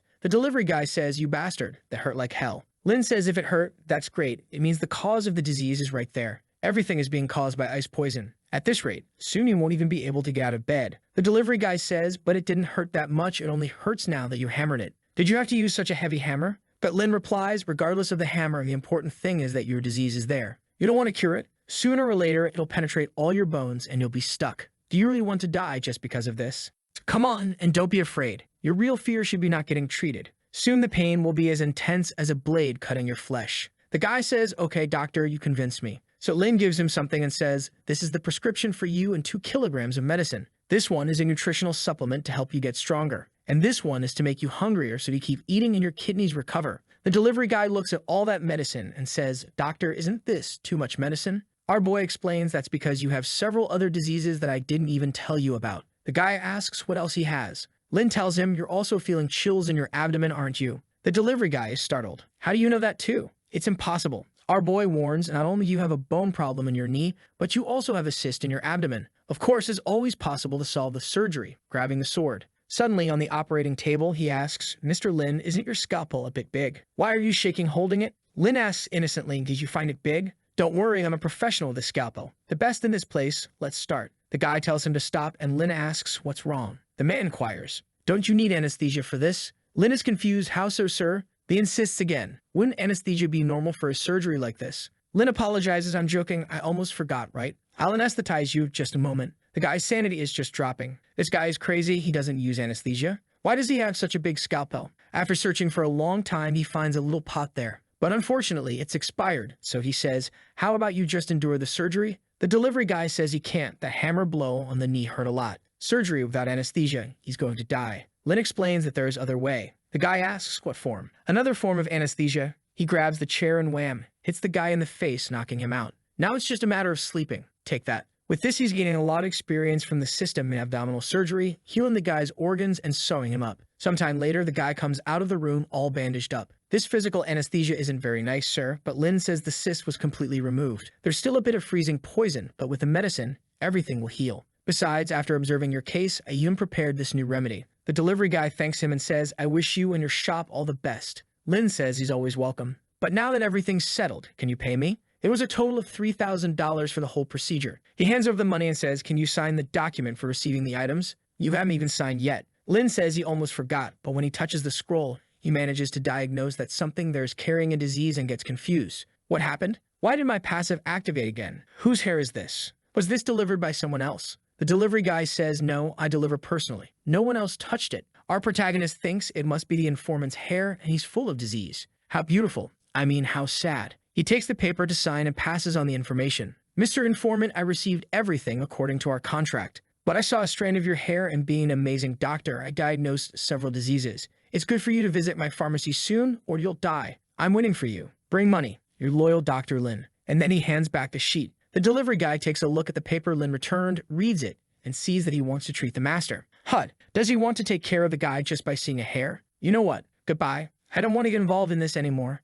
I don't want to be diagnosed anymore. So our hero says goodbye and then runs away. Without further ado, he decides to write a letter to Xiao, the one with the big teeth who made the dental plan. Strangely, he sends a romantic letter saying he can't sleep, he hasn't seen her in a while, and it's hard for him. He even lost weight, and he asks her to visit. Of course, he's planning something sneaky with her. He puts a drop of blood, and the contract activates. The big dog appears. He summons one more, and the big turtle appears. He asks the animals, are you my messengers? The dog agrees, and the turtle says, I am. He looks at them with a suspicious look. This isn't going to arrive, is it? He then asks her, is it true that you can find any target based on scent? The turtle takes a century to speak, but says yes. The name I want you to find is Sha Sha. Take this letter to her. The turtle takes it in her mouth to carry it on her back, but it takes so long that he takes it out of her mouth and puts it on her back. So she's going at a snail's pace, and Lin thinks, damn, this is too slow. He then looks at the dog and says, I also have a mission for you. I heard you're the fastest of all. The dog disappears in an instant. Wow, does it have teleportation? That's when he sees the meteorite fragment in the dog's mouth. That's when he understands. The dog traveled to the void and came back in an instant. Our protagonist is all happy. This is a messenger indeed. But then he pets the dog and breaks his skull. You bastard. You better not die as soon as you leave here, you hear? Deliver this message. But then he had a psychopathic idea. What if I combine the two? He grabs the dog by the scruff of the neck. The turtle he had sent wasn't too far, so he grabs her too. He gives them a few hammer blows, squishing one into the other. Boom, he managed to create the void-jumping turtle. All proud. The impenetrable defense of the turtle with the teleportation ability of the dog. Of course, the weight will affect the distance, but now it's immortal. He goes to the turtle and says you have to protect the dog and deliver the letter. Got it? And tells the dog you have to teleport the turtle. You two working together will revolutionize the world of messengers. Now go. The animals leave. Our guy sits down now to send a message to Bloodsaw. And for some reason, this time he sends a dramatic message. Professor, it's me, Lin. I won't survive. I'm about to die. My body is bleeding. My brain is on the ground. My skull is about to explode. I know you gave me all the warnings, but those who are visiting me are too strong. Evil creatures are destroying our shop. Every day they destroy our facade. They beat up your favorite little apprentice. If you take too long, I'll be dead. If you arrive and I'm gone, I want you to know that your disciple Lin misses you. He even cried about it. Damn, and got really emotional. Even I couldn't handle my letter. He summons another dog and a turtle, who are about to introduce themselves. I am the dog from the valley. But he stops, saying it's time to make a joke. He takes a hammer. Goodbye to you both. Phew. Now I think it won't take so long. Then we see the goblins there, colorful and horned, talking to someone. An elf arrives and says, Brother Taichin, I'm very happy you accepted my invitation to come here. A toast to all the brothers. Xiao Xia was there on the left, and there are also some giant big-headed ones with tentacles. You can't even tell who's who. The goblins are tiny next to the elf, who is tiny next to the giant big head. But they're making some drinks, which everyone seems to be enjoying.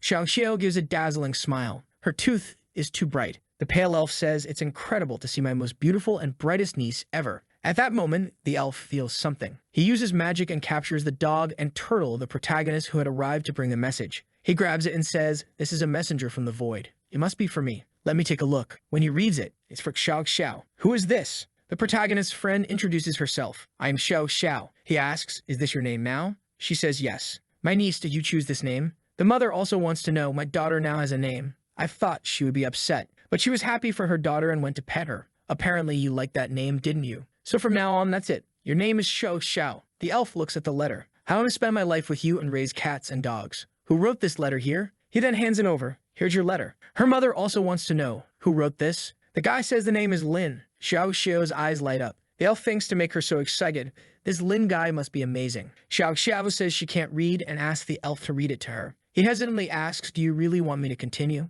The whole family is staring at him. Okay, let me continue. Dear Xiao Xiao. Suddenly he's hesitant to tell again. Damn it, if I keep reading this, the consequences will be disastrous. But the whole family is staring and he reads it again. Every time I lie down, I remember that wonderful night we had. The mother asks, night? And the father adds, wonderful. The elf says it's the letter. Here's what it says here. I'm just reading. Xiao Xiao says she's really liking it. Please continue. And the curious parents ask, is she enjoying it? Why is she so happy? I wonder if she should continue, the elf thinks. Then he keeps going. It's very hard to endure the loneliness of not having you by my side. So after much hesitation, I decided to write you this letter. The elf is thinking, Lin, I don't know who you are, but you're a bastard. Look what you're making me do. I'm going to end up dying. And it continues. I had the feeling that if I didn't write anything, I wouldn't be able to live anymore. The father is getting furious. What do you mean you can't live without her? He continues, and today I invite you to come to my house. From Mr. Lin, who misses you. The parents are speechless. The elf doesn't know what to do, but Shouxiao comes, all happy, grabs the letter from his hand, and runs off saying, bye dad, bye mom. I'm going to have dinner. Everyone is looking at her as she leaves.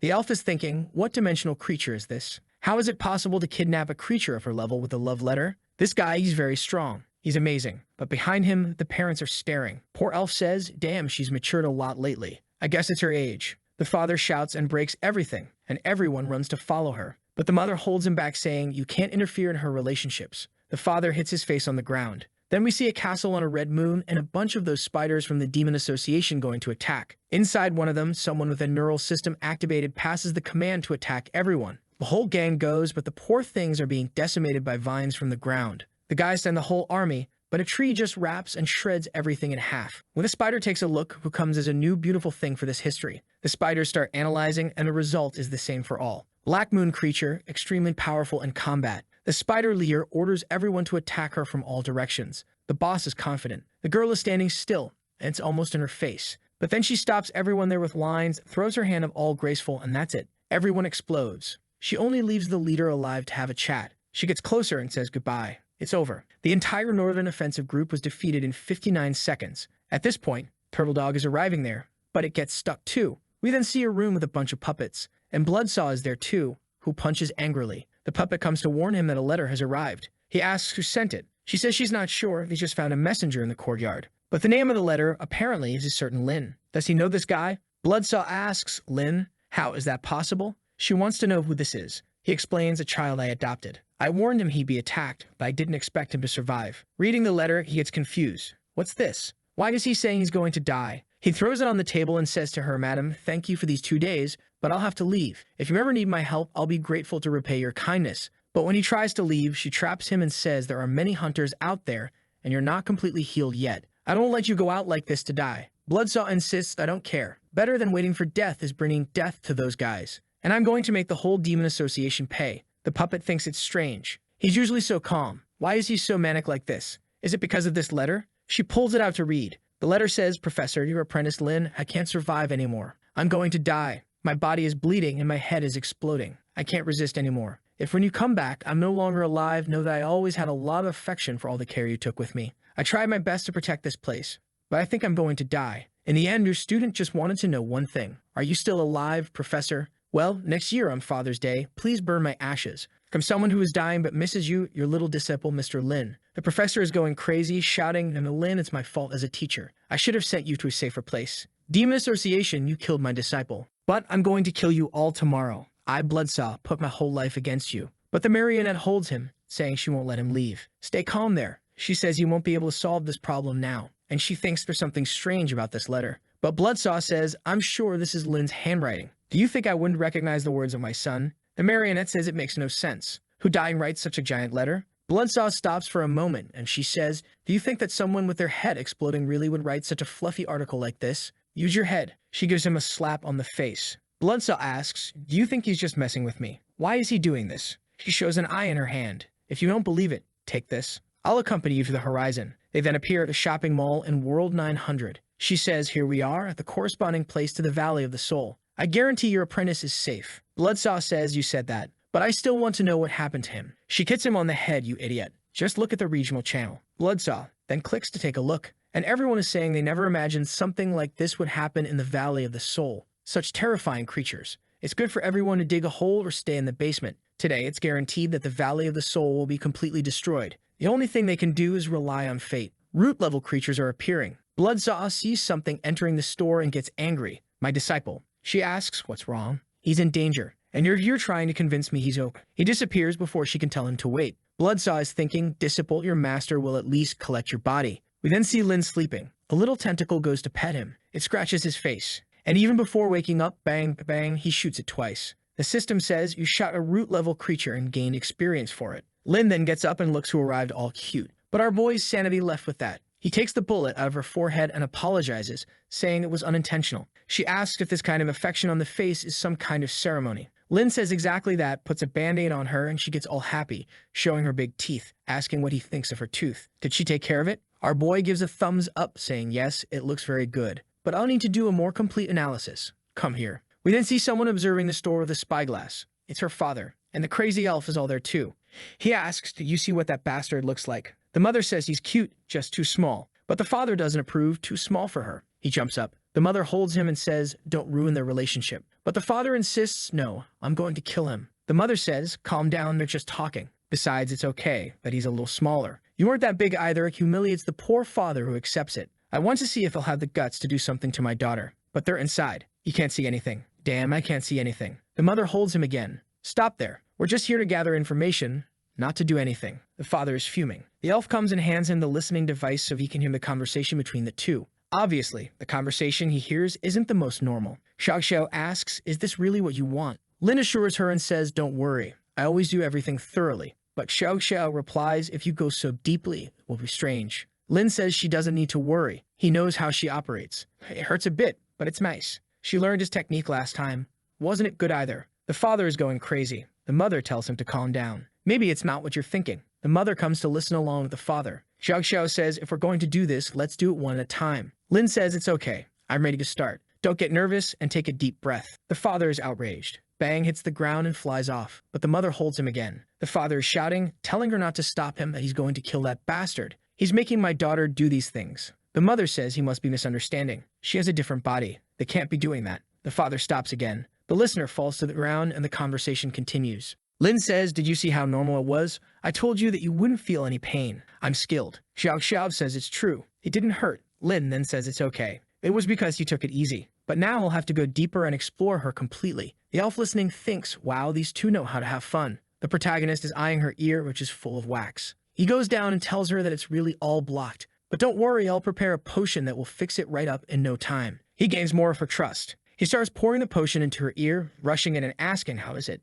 Is it too deep? She says, no, it's very comfortable, actually. Lin says that's perfect. They'll have to go a little deeper and continues to brush her ear. After a while and a lot of wax removed, he goes out and asks, are you hearing better? She says, yes, she's never heard so well. The doctor is incredible. Lin says, this is just the beginning. There are many areas I can take care of for you to stay healthy. With this, he gains another 20 of her trust. She's all glowing, and he says it's time to continue. The elf and the goblins are all listening, impressed. He then tells her to open her mouth, but she says to be careful not to touch that part so casually. He then throws a white cream on her face and says that it will help her skin become more radiant. The elf and the goblins are going crazy, but Lin is calmly cleaning her skin. The father here is almost exploding, while the mother gave up and says, our daughter has grown a lot, hasn't she? Sometime later, the elf is saying, boy, it's been 2 hours. As expected, this Lin guy is incredible. In the protagonist's system, it appears. The admiration of the horned Ghost King for you has increased by another 50. For a creature as powerful as that to admire you from the bottom of her heart, you gain another 10 in all attributes. Lin is confused.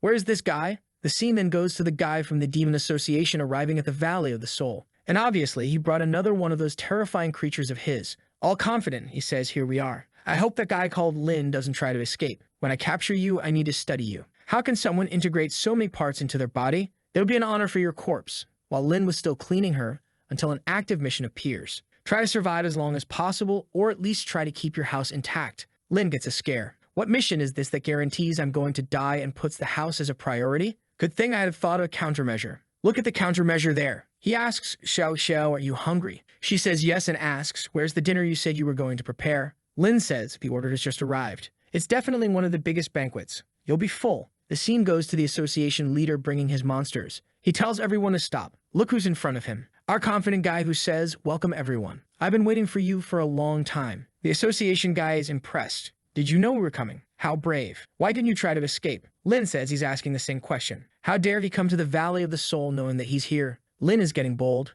An announcement then appears for everyone in the valley. The level of danger there has been increased to the maximum. An unimaginable amount of high-level creatures have appeared. Click here to watch for 100 coins. Everyone is interested, and they recognize it immediately. It's the Demon Association. You can tell by the creatures. And who's that over there? It's the kid from the pharmacy. But why is he so confident? I think he's overestimating his abilities. He's just an apprentice. What's he going to do alone? What a joke. The one-horned elf is also watching and thinking. Strangely, they brought various biological weapons from the association to cause trouble for that human kid. The mother and father observing wonder, is he in danger then? The elf understands Lin's plan. Strangely, that guy seemed to know they were coming and was even expecting it. Did that kid only lure our niece here so she could use them as targets? The dinner is actually a demon's. When he observes her waiting there in the middle of a house, he thinks surely that's it. The guy from the association once again admires Lin's bravery. And Lin says he's here just to finish him and all those association creatures. The association leader says he seems very confident. But how can you be sure you'll defeat us? Lin's crisis is at 99. He says he's not sure about anything. The guy says he's confused now. If you're not sure, why are you here?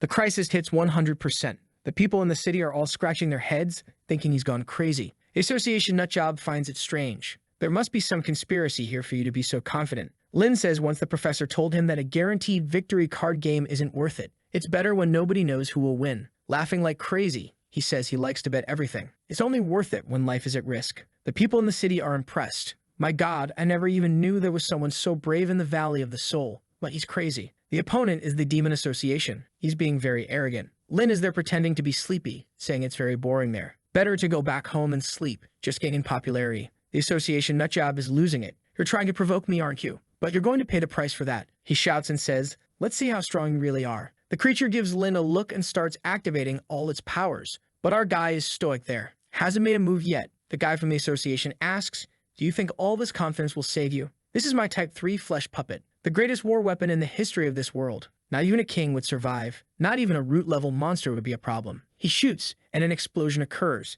But Shio gets in the way and sends it back. And a bunch of eyes fly back at the guy. He's in shock. His big creature is gone. Lin still teases him, saying, sorry, I didn't hear you right. What did you say there? Everyone watching the live stream says, my God. It's the legendary root creature that terrorized several cities. Is she friends with that Lin guy? Is that why the Valley of the Soul was spared? With that, a lot of people in the city are afraid of him, and he keeps gaining a lot of achievements. Xiao asks the kid if she can eat them all. Lin says, of course you can. Nobody's going to steal from you. It's all yours. The association guy is confused. How is this possible? Why is there a root-level monster here? In the protagonist system, it says this guy gained 20 more fear. Lin takes two eyes in his hand and says, do you think if I hadn't prepared, I'd be here in front of you? Next scene, Shio is devouring all the creatures. The poor ones fall to the ground, unable to do anything. The association creatures do an analysis, and the chance of victory is 0%. It is recommended to escape immediately. The leader gives the order, and everyone runs away. The spiders are all desperate to escape. Lin says, now it's all up to you. It's time to eat plenty. She runs towards the poor ones who are tiny compared to her. I didn't know she was so huge.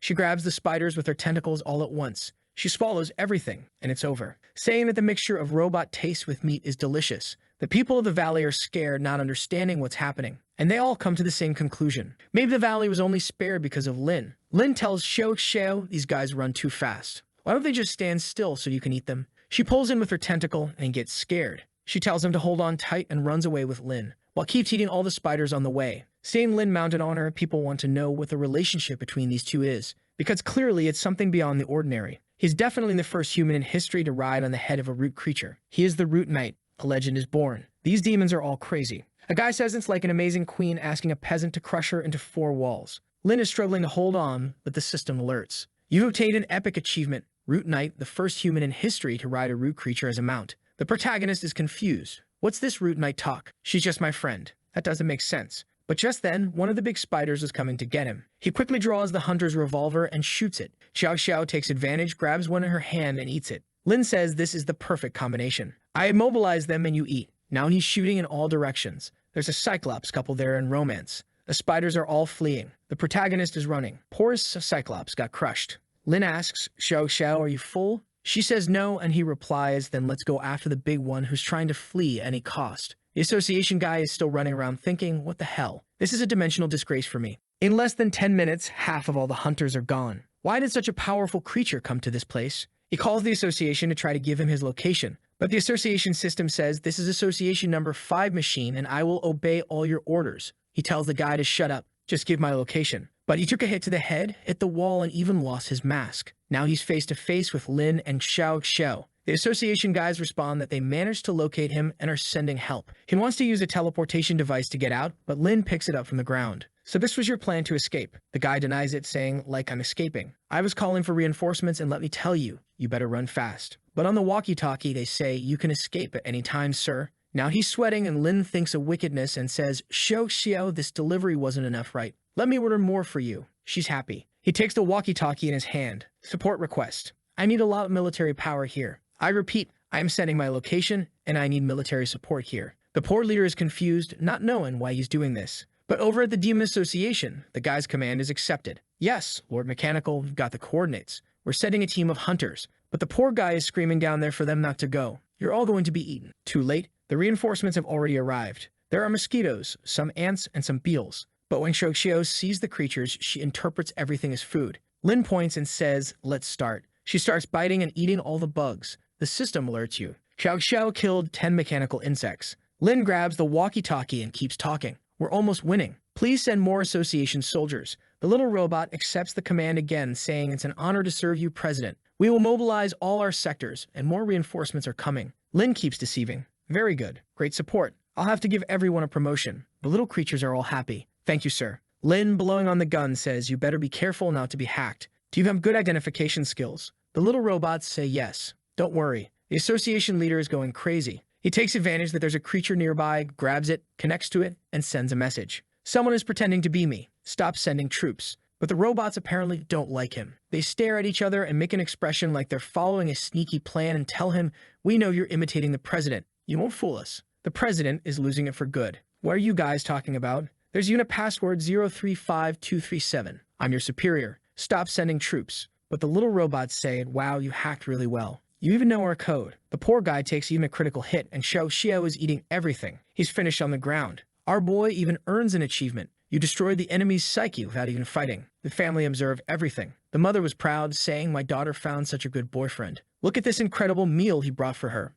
His favorability even increased. The father says that's not enough. Just one meal like this is too little. The only one who understands what's going on is the elf who says maybe he doesn't want to bring her to dinner, but is using her to get rid of threats. In fact, he just turned her into a weapon. The mother says that's not possible, that there was just food and it looked delicious. The father is drooling too, saying, wow, the ingredients were so alive and fresh. With that, elf realizes he has nothing to say to them. The association guys are really food. This boy named Lin had thought of everything. He's really quite a prodigy. She's having fun eating everything. Everyone in the association is desperate, not knowing what to do. The yellow-bellied one wakes up asking, what's going on? Why are so many creatures going to battle? Who gave that order? They explain that it was the vice president of the mechanical department. He called everyone for this emergency. The president contacts them through the microphone the protagonist was using. Mechanical demon, what's going on with this army? Give me an explanation. Lin thinks to talk like that to this guy, he must be the real leader of everything. He swallows hard and says, Mr. President, I've got a big problem here. I'll give you the information as soon as I finish.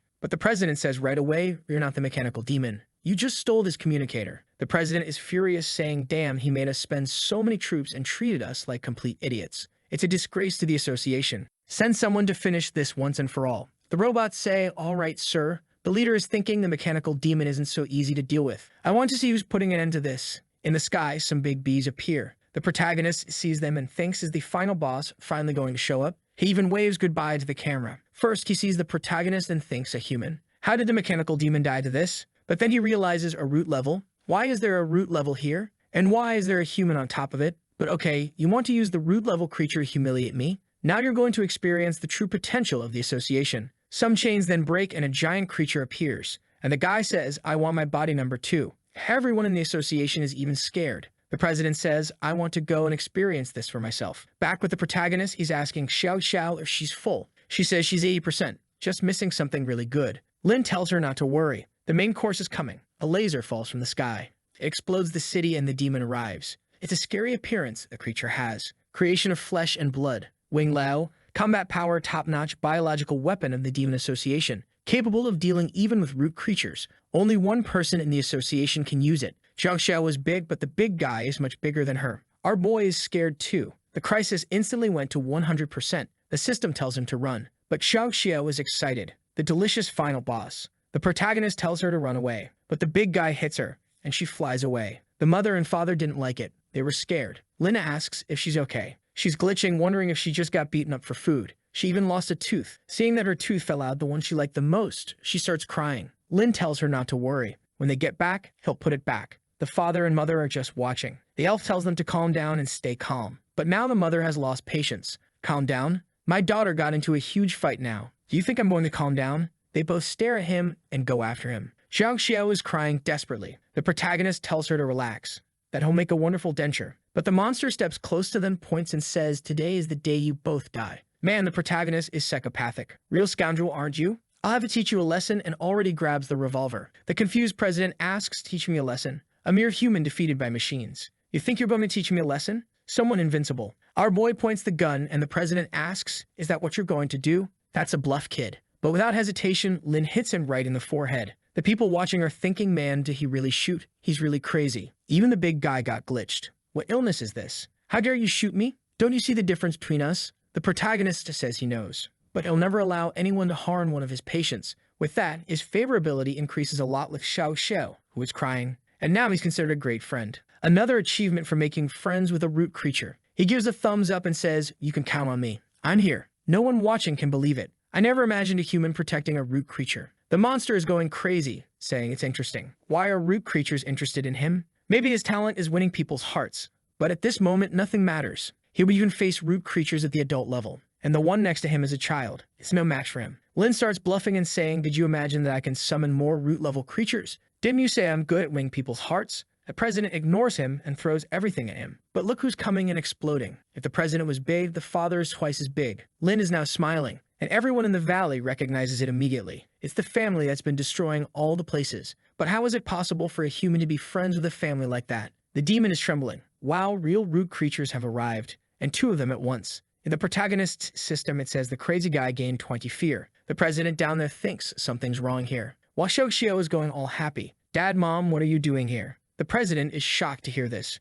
and Lin thinks in the end my plans worked. Remembering the time Carnage mentioned that there were 3 identical creatures scaring this place. When he talked to Xiao Xiao, he found out she was the smallest. He soon deduced that the others were relatives. Once when he was treating her, she said she had to go back soon or her relatives would worry. It became obvious then that the parents were much stronger. The mother in the face of the president says, you're quite arrogant, huh? Challenging my daughter to a duel. The president says it was just a joke, but now he's sweating cold. The father appears behind and says, why are you all scared? Didn't you say you didn't fear even a root creature? The president says it was just a joke. I said it casually, without meaning to. But the parents keep surrounding him. You slapped my daughter, didn't you? You were so happy hitting her. The president says it was a dull competition. It's something cultural from the Demon Association. The stronger the slap, the more you like the person. How crazy, right? These cultural differences. He slaps his minion who disappears and everyone stares at him as he says, as you can see, my friend was very happy. But then he takes a slap from the mother. The father slaps him too. Let's participate in this culture. Let me express my love for you. The people watching the live were all shocked thinking,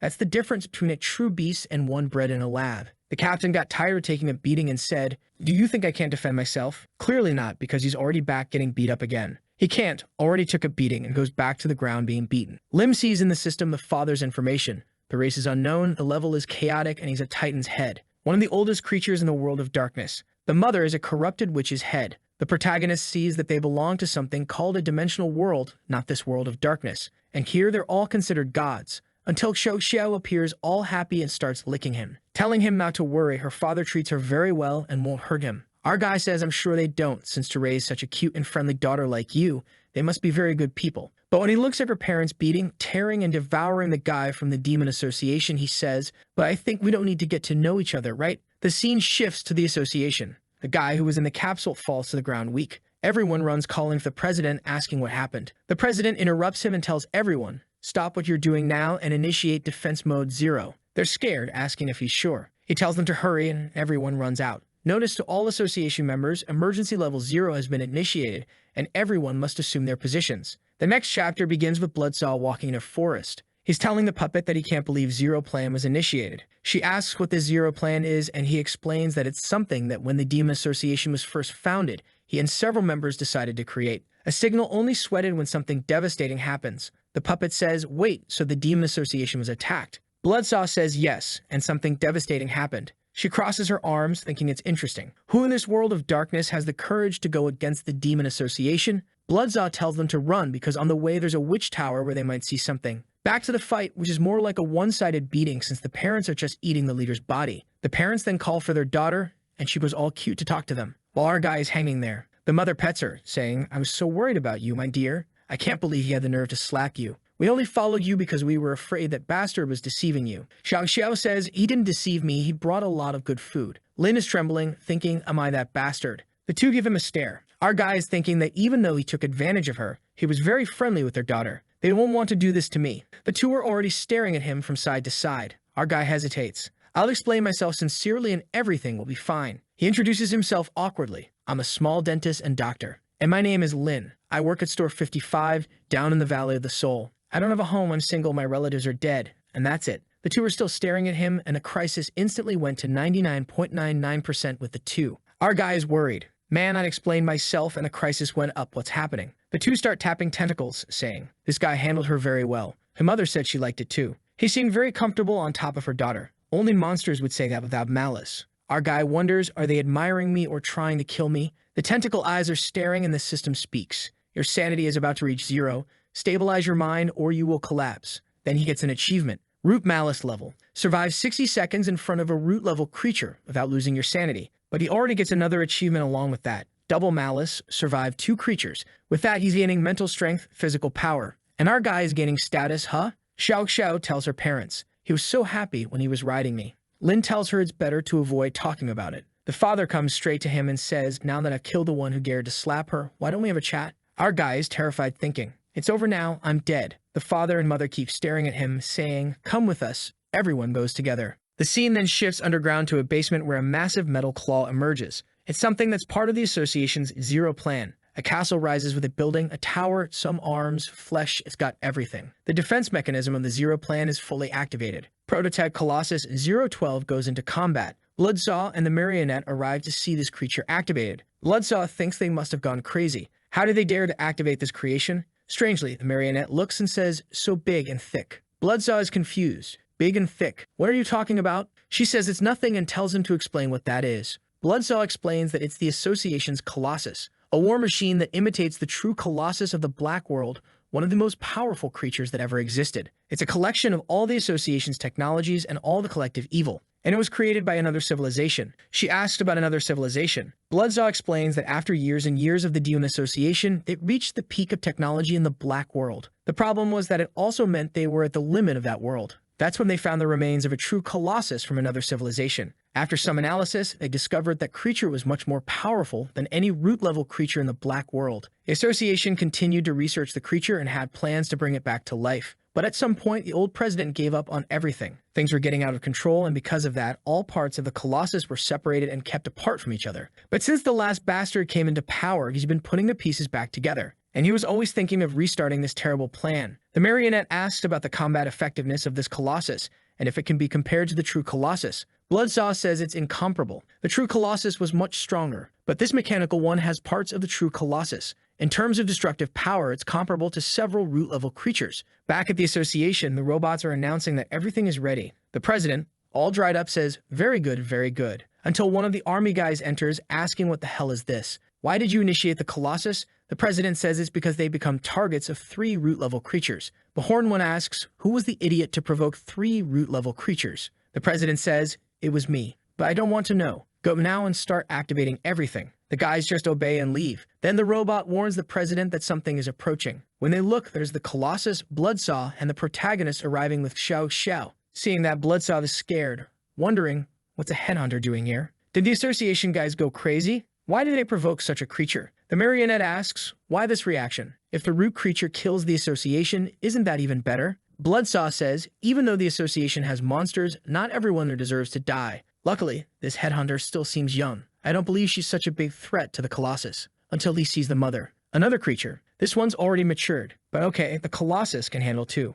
Until a third one arrives, the family gang. Poor guy doesn't even know what to say anymore. The 3 are coming at him. He's got his hand on his head. What's happening? Why are there 3 root creatures? One of them is extremely stronger than usual. What's wrong with these people? He's lost 20 sanity. The marionette asks, what do you think the Association's chances of winning are now? Bloodsaw says there's no way the association can win anymore, and it's better for them to return to the Valley of the Soul. Suddenly, the marionette tells him to wait because someone is riding on top of the creature's heads. Bloodsaw is startled and immediately takes the telescope from her hand, saying it's impossible. How can someone ride a root creature? But Lin is there happily. Wait, is someone really coming? Wait, it's my disciple. Our guy is all cheerful there with Sha Sha and his eyes twinkling. Out of nowhere, he vomits and Bloodsaw sends a blood message transfer asking, "Is that you riding on a headhunter?" Our guy is all happy. The teacher is finally nearby. Our guy starts shouting, "Hey teacher, are you alive? Come back to the store, I'm afraid of being alone." The three locate him, trembling with the marionette as he thinks, "Darn it, it's my apprentice up there on those creatures." The system shows up. "Congratulations on receiving the achievement, scaring your own teacher." The system gives him 20 happiness, but what the heck kind of reward is that? Xiao asks, "Is your teacher here?" He says he thinks so, but is puzzled by this achievement, scaring the teacher. And what if he hasn't even seen him yet? Then the mother says they've arrived. Lin wonders what that creature is, the one from the association. It's gigantic. The system informs him mechanical flesh creature. Unknown attribute, combat power, incomparable anti-root creature. However, in quotes, false. The system then shows you've encountered your first miraculous creation. The illustration system has been activated. You can spend a certain amount of skull coins to receive various information about the creature, from its weaknesses to its personality and preferences. Impressed, our hero says, "Let's see then," and clicks on the creature. It seems to be some sort of card deck that, as soon as he releases the information, provides attributes. Our guy is all happy. Wow, 10 attributes just for seeing the creature. That's great. The system tells him that the stronger the creatures he adds to the book, the more points he earns. Then he looks at Xiao and gains 6 more points. He glances at the father, gaining another 20. A glance at the mother, gaining 15 more. Xiao asks why he's so happy, and he replies that he's getting a lot of stuff for free, and there's nothing better than that. But at that moment, the Colossus enters challenge mode. Root creatures have been located and counterattack measures have been activated. The system then passes information from the card he received. Emergency mission: immediately escape from this desert. But Lin is confident since he has 3 root creatures by his side. The Colossus leader is wondering why those 3 are standing in front of his creature. He then activates something that pulls out a cannon and shoots toward the 3. Smoke rises and he's laughing like a maniac. Perfect. No root creature can stop my Colossus. But obviously, the whole family is intact. Xiao, who is the weakest, says it hurts, but it's kind of nice. With that, the father moves in, already giving the first whip to the Colossus. He jumps over and activates the Sea Dragon's dive. As he approaches the creature, he also activates the Sea Dragon's poisonous drill. Our guy is worried, thinking, the system told me to flee, but with these root creatures by my side, I can't lose. I thought I could help with my information system, but this family here is too strong. The protagonist's mission changes instantly. Field cleanup. Collect as many valuable parts of the Colossus as possible to enrich your collection. Lin says, "Oh, now the mission became too simple. Something's wrong. Usually, a boss is never this easy. We must be being deceived somehow." Our guy closes his eye and conjures another eye on his face, which immediately shows him another direction. And with a kind of X-ray, he finds the boss of the guys. "Here, look where you are." Inside the base, the guys are all crying. The association is over. Our strongest creature died in 10 minutes. The boss shouts, "It doesn't matter. Gather information from them. We just have to escape and recreate everything. With the information, we will win next time," and tells the robot, "Prepare an escape route for us." The robot accepts the order, but at that moment, the alarm goes off. Warning, a powerful entity detected around the base. When they look, it's Lin arriving with Xiao Xiao. The guys prepare about 300 weapons. The crazy one inside just observes our guy, who sends a message. "Oh, it's all because of this damn guy. If it weren't for him, we wouldn't have 3 root creatures following us. And now the scoundrel comes to my base. You know what? Activate the attacks. At least we'll kill that human." In the protagonist's system, it shows the association demon has increased resentment towards you by 40. Our guy warns Xiao, "The guy who slapped you is here, so let's go eat him." She dives underground while our guy is hitting his hand, saying, "Get up, little hand. Stop pretending to be asleep because I know you're awake. Damn it. You know we're going to battle. Why are you pretending to be scared? Hey, little hand, wake up and say it. Fear? I don't even know how to spell that word." Then Sha talks to him. He hides behind Lin, wanting to know whose voice that is. Lin says it's a root-level friend, and the little hand responds, "Just a root creature? I'm not afraid." But Lin notices something and asks, "What happened, little hand? Are you trembling?" The little hand gains another 20 fear from Xiao, and our guy takes the opportunity to threaten. "This root creature here is very close to me, you know, and she loves to eat a hand." The little hand starts sweating and asks if she's being threatened, but she's already gained another 15 fear. Lin, being all silly, says, "Me threatening? This hand has been with me for 17 years. I would never do something like that.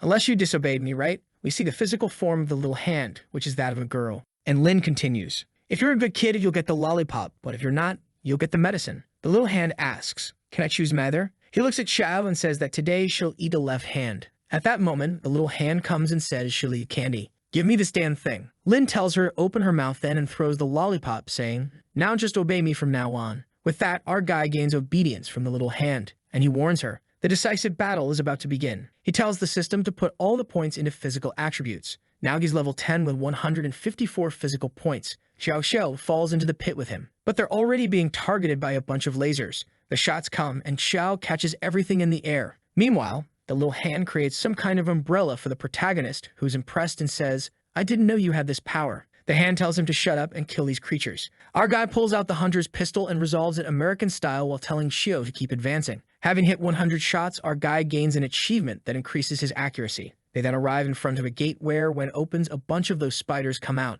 But this time, they have cannons. Even so, they stand no chance. They lost before, and they'll lose again. Our guy has already pulled out his dragon cannon and exploded it in the middle of them all. But he seems to have started going crazy and even threw himself into the fire. The system warns him that he is being burned. Thank goodness the system warned him. You couldn't tell otherwise. But he doesn't care and is already jumping, killing another one, collecting experience. The little hand with her mouth wide open is already eating another one, gaining more experience and even transforming into a blade. Lin is impressed again and asks the little hand why she didn't transform into a blade before. The little hand in female form says that as long as he gives her what she wants to eat, she can transform into anything. The little hand and Shou Xiao are happily eating everything there while the association president is thinking, damn it, does he think this is a cafeteria? One of the soldiers, all beaten up, says, we're ready to flee. The president says that's great news. He'll let the protagonist have the last meal. Then he activates a control that prepares the self-destruction of the base with a countdown of 10 minutes. Evacuate immediately. But the base soldiers are worried and say, what the hell is this, leader? We don't have time to escape either. The president ignores them, gets into the robot, and asks if the transport is ready.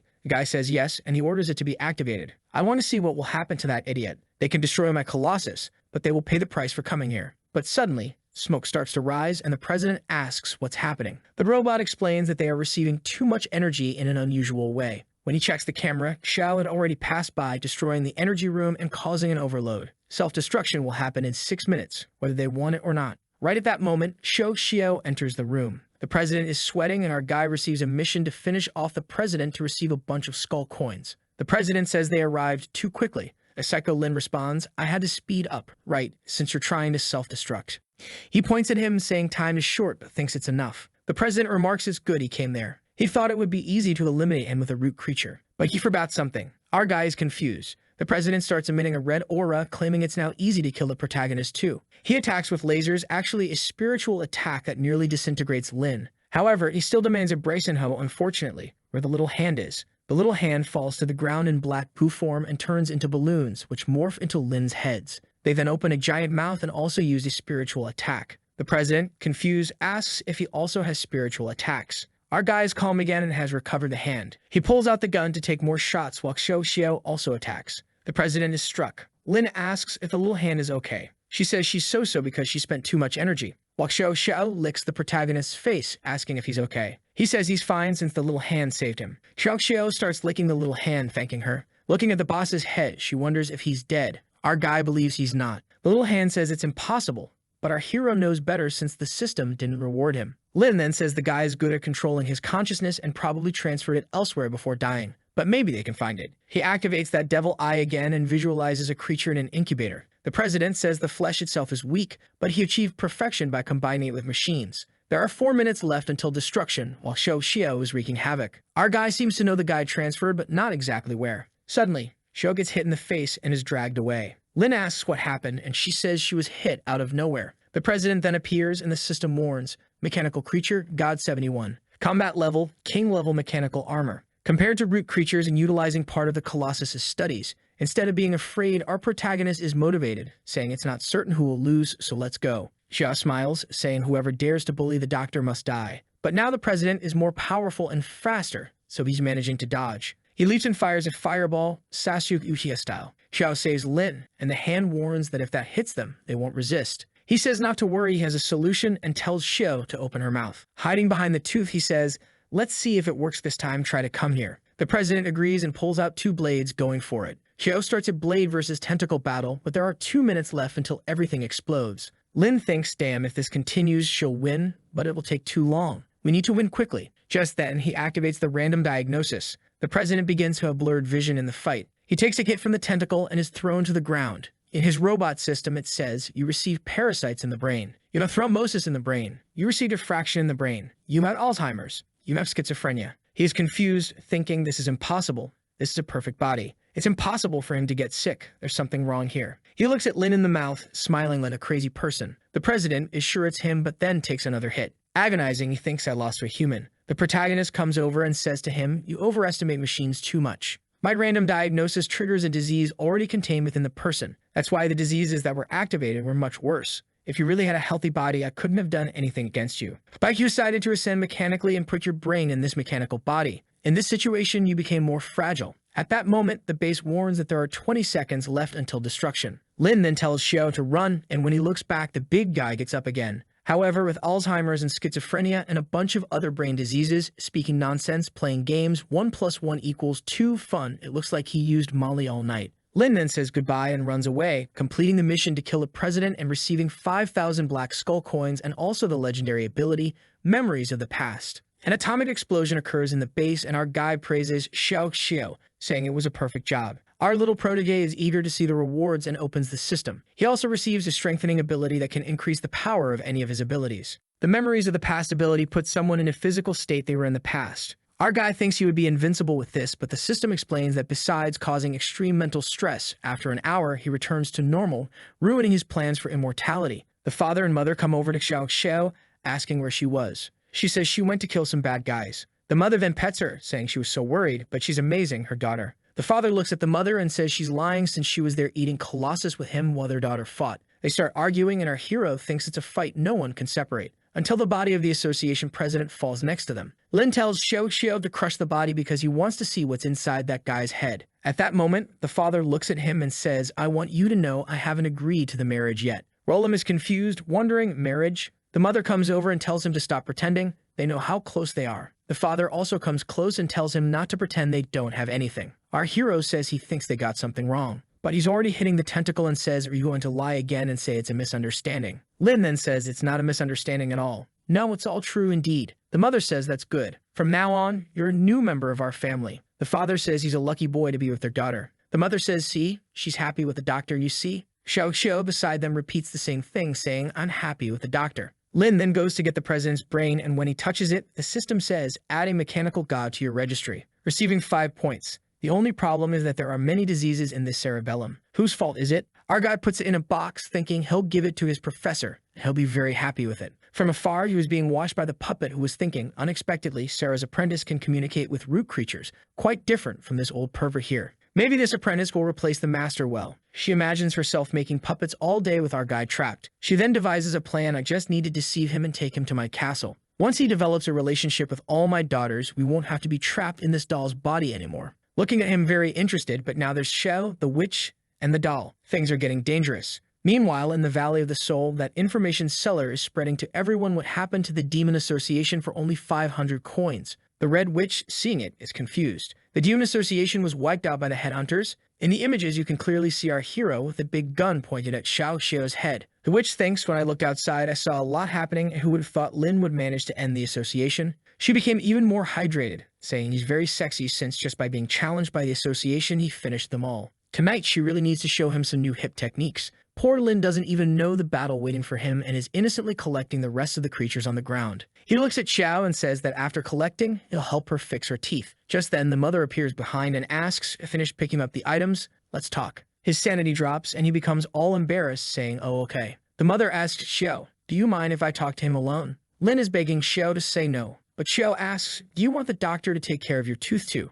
You can take him. And with that, he's taken away. The scene shifts to him wondering, she's been staring at me for 20 minutes. What does she want? Is she waiting for me to speak first? What if I say something wrong, will I die? Should I use my communication skills? He puts his hand on his chest, feeling nervous, and says, Aunt, I want to apologize to you. When I sent the letter to Xiao, it was really because I was afraid of the association. But I swear I have no bad intentions. The first time I saw Xiao, I thought she was kind and cute, and I wanted to be her friend. Her mother looks at him and says, so you really like my daughter? He gained another favorability point at least. Lin says he likes her very much, even too much. The mother says, don't you mind that my daughter is just ahead? You don't even know what we are. Are you lying to me? Crisis is at 99%. Lin says, no, you're wrong, Aunt. In my mind, there's no concept of race. What's the use of that? Concepts of beauty change constantly. The important thing is to see the person's heart beneath the appearance. As the saying goes, beauty may be defined in a singular way, but interest in the soul is always unique. Now he's turning into a philosopher, this rascal. Besides, Xiao doesn't even care that I'm just a simple human. Why should I care what she is?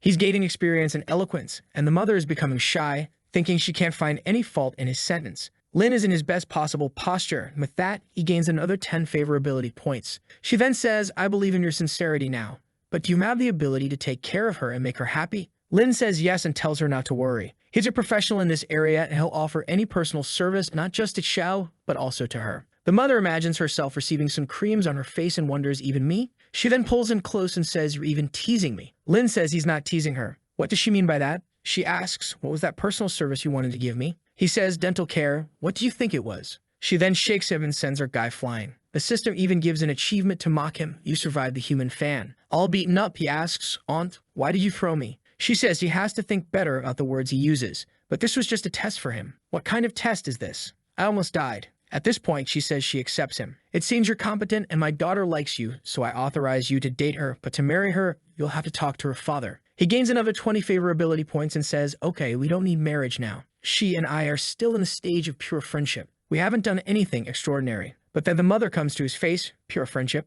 Our guy loses 60 sanity. She pulls out the recorder and says, listen to the things you said to my daughter. She plays it with Lin saying, I'm going deeper, just a little more. Xiao responding that it's too comfortable. Our guys are not understanding anything. How is he going to explain? The mother looks at him and asks, where's that pure friendship? He now looks all twisted and says, if I say I was just removing earwax, do you believe me? She stares at him and asks, what do you think? Lin knows she doesn't believe, but the mother says it's okay, and she's not that conservative. But our guy swears with his hand on his chest, I will never admit that I did something like that. No one will question my honesty and I didn't ruin her innocence. You know what? Let's settle this. He then calls Sha Sha and tells her to tell everything that happened that day behind the house. She's all excited to start telling, and Lin is hopeful that finally the misunderstanding will be explained. She then says he kept putting things in and out of her. It was a bit slimy and wet, but it was very comfortable. Lin breaks in the middle. While she was smiling, remembering the time he was cleaning her ear and saying he's very caring and didn't miss any spot. He feels embarrassed, asking her to explain it properly. But the mother covers his mouth and tells Xiao to continue explaining. Xiao says that then he poured some white liquid in, and then when everything was over, she felt very relaxed. Lin wonders why something so simple sounds so sickening, and he even gained more favorability with Xiao. But there's nothing he can do now. He's trapped there. The mother comes to Xiao's face and asks, my baby, do you like him that much? Xiao asks, what do you mean? The mother tries to explain that, doctor, do you want to marry him like your parents? Xiao doesn't understand the concept of marriage while Lin is terrified. But then she remembers him on top of her and wonders, is marriage just playing with him all day? If that's the case, she happily says, I want to marry the doctor. The mother is also happy, and our guy gains another 30 favorability points but thinks, this is the end. This is the end of my life. The mother starts crying and Xiao asks why she's crying, also starting to cry. The two are pure happiness, too much happiness, while our hero doesn't know what happened. The father sees that situation and intervenes. He pokes her tentacle and a floating ball comes out. Xiao asks, what's this? The mother explains that it's a tradition of the Titan's family. If there's someone you like, you give this to them. And this officially acknowledges that they are partners. Xiao asks Lin if he wants it, just nod. Her mother puts the tentacle on his head and shakes it. With that, the contract between the two is formed. They go beyond and the system notifies. You assigned a spiritual contract with Xiao and obtain permanent additions. Everyone now from the Titan's family will be friendly to you and eventually may form a contract of eternal partners and receive the absolute blessing of the Titans. Our guy even has a cross on his forehead there. How many things does this kid have? He won the achievement Titan Lover, but he's crying thinking, even though I've received a bunch of rewards, I'm not happy.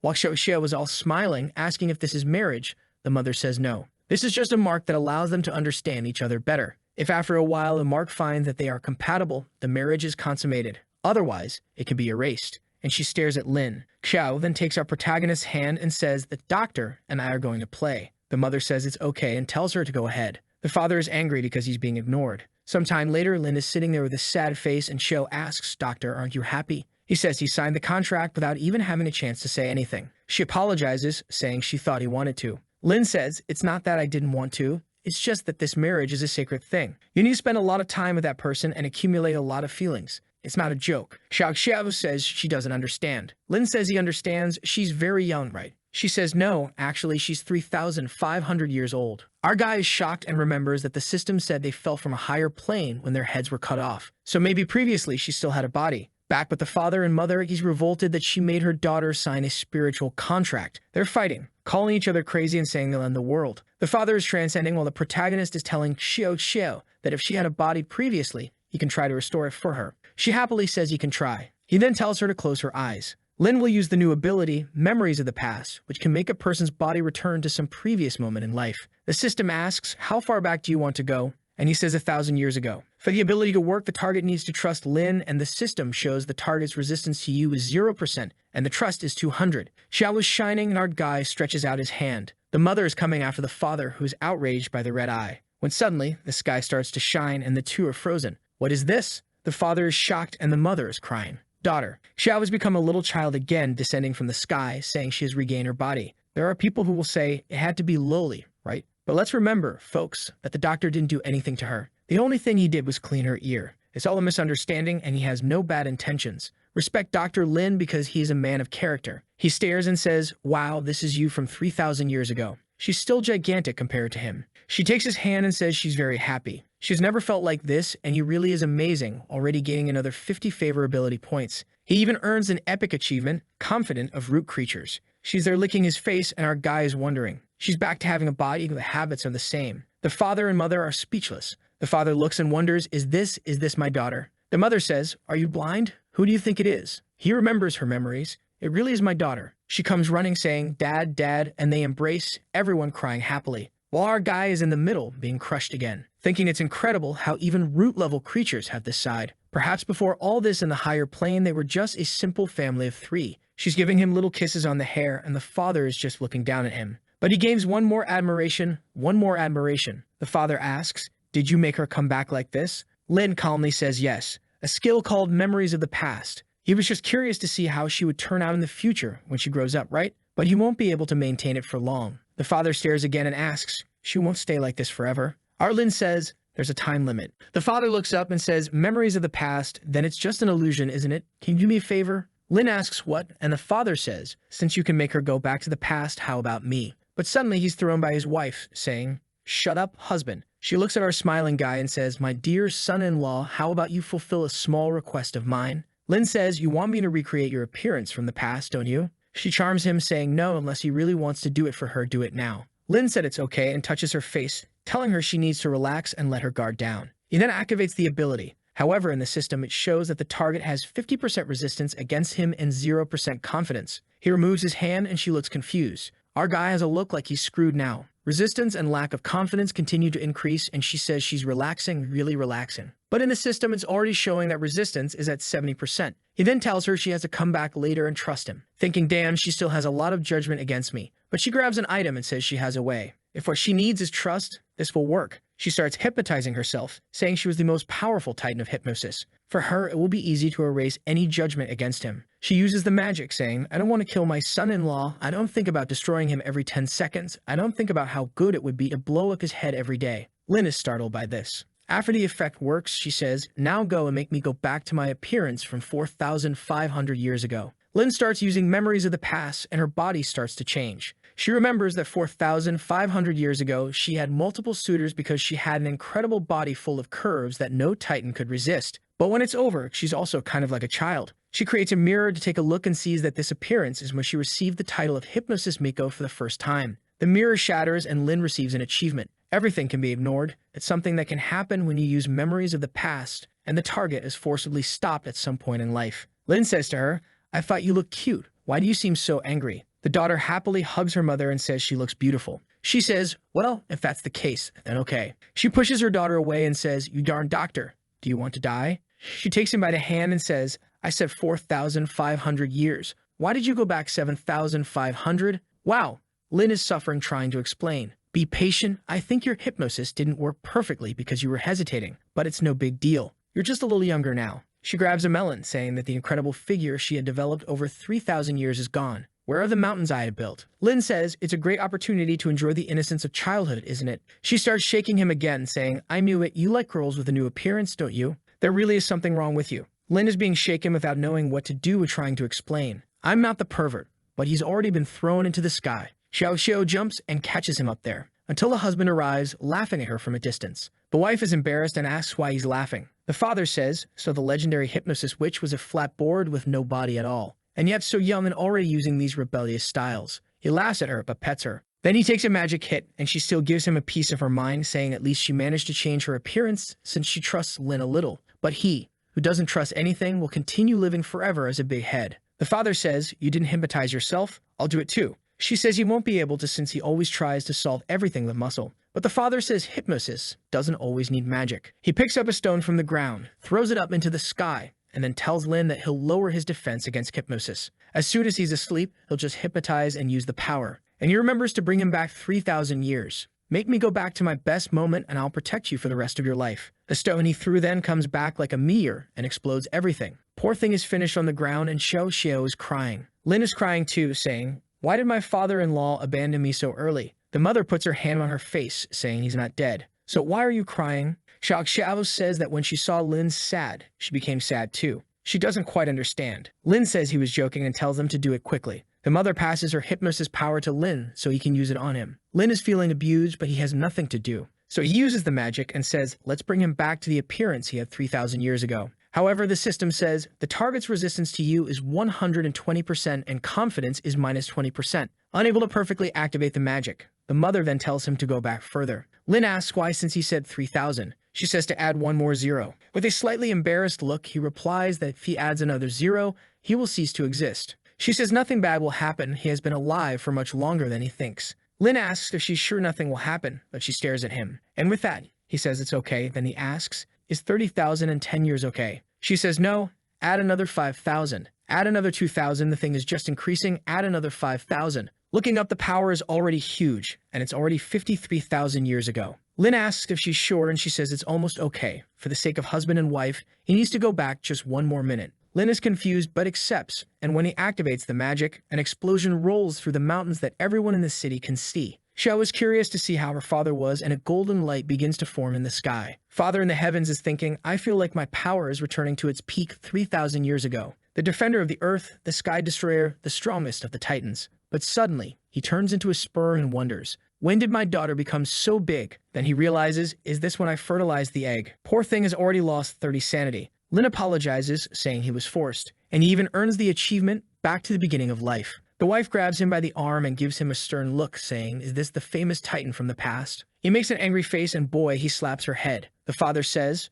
so you're responsible, aren't you? You forced the boy to turn me into this. The mother says he deserves it. An old man like him with thousands of extra years didn't deserve to marry her, and she blasts him with a laser. But the villain attacks her belly. Sha was just watching the two fighting there, and the protagonist is okay with it. She says yes, it's normal. Once they fought and destroyed the entire house, and she thought she would never see them again. But the next day, they were already there hugging each other again. It seems strange, but that's their way of showing they love each other. Sha Sha is happy because now both of them, whether they like it or not, don't have any bad feelings against Lin anymore. Lin is looking up at the sky, seeing the father wanting to get into the witch's skirt. The system gives the notification, it has been detected that all malicious intent from the root creatures against you has disappeared. Our guy cries, thinking, I'm finally safe. Then Lin says, high five, Shao, let's celebrate all this. When he touches her, she starts glowing, and our guy is kind of confused about what's happening. She says she feels reluctant but wants to say thank you to him. And then she disappears into the air and becomes a big head again, already asking if he can transform her again later. He says, of course.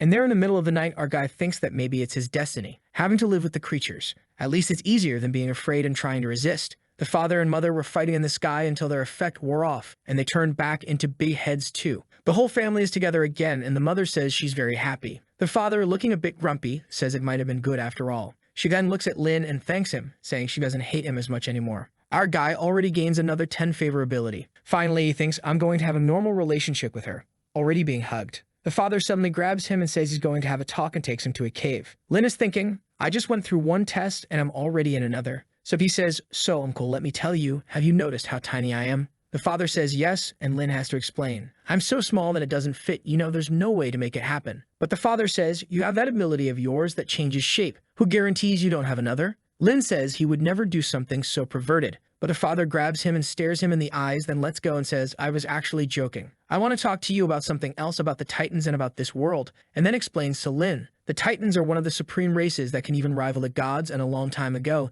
they had a prosperous civilization until a war destroyed everything. Their heads were cut off, and they were abandoned by the gods in the dark world. Everyone was thrown into the realm of death. Lin asks if that's the realm of death and what it is. The father says yes, it is the realm of death, a place of chaos, hatred, and resentment. In this world, you are never reincarnated. Several monsters are thrown here, and various creatures are brought into rot, and some innocent and ordinary people like you can also appear here. Lin asks, you know how to return to the original world. The father gives a kind of laughter and psycho scream in his face, saying it's impossible. There's no light at the end of the tunnel. There's no way back. Lin asks, have you ever tried to go back to your world? The father, agonizing, says yes. He misses his home very much, but it's impossible to leave this place. He already starts to release a flame, saying that just remembering it makes him fill with anger and hatred. He doesn't want his wife and daughter to suffer the curses. The system warns that he's entering a chaos mode. Lin tries to calm him down, but the maniac says, "You won't hold me," and flies toward the sky. From the ground, some evil chains appear and pull him back to a pit full of blood. The father, agonizing, says that this place is the worst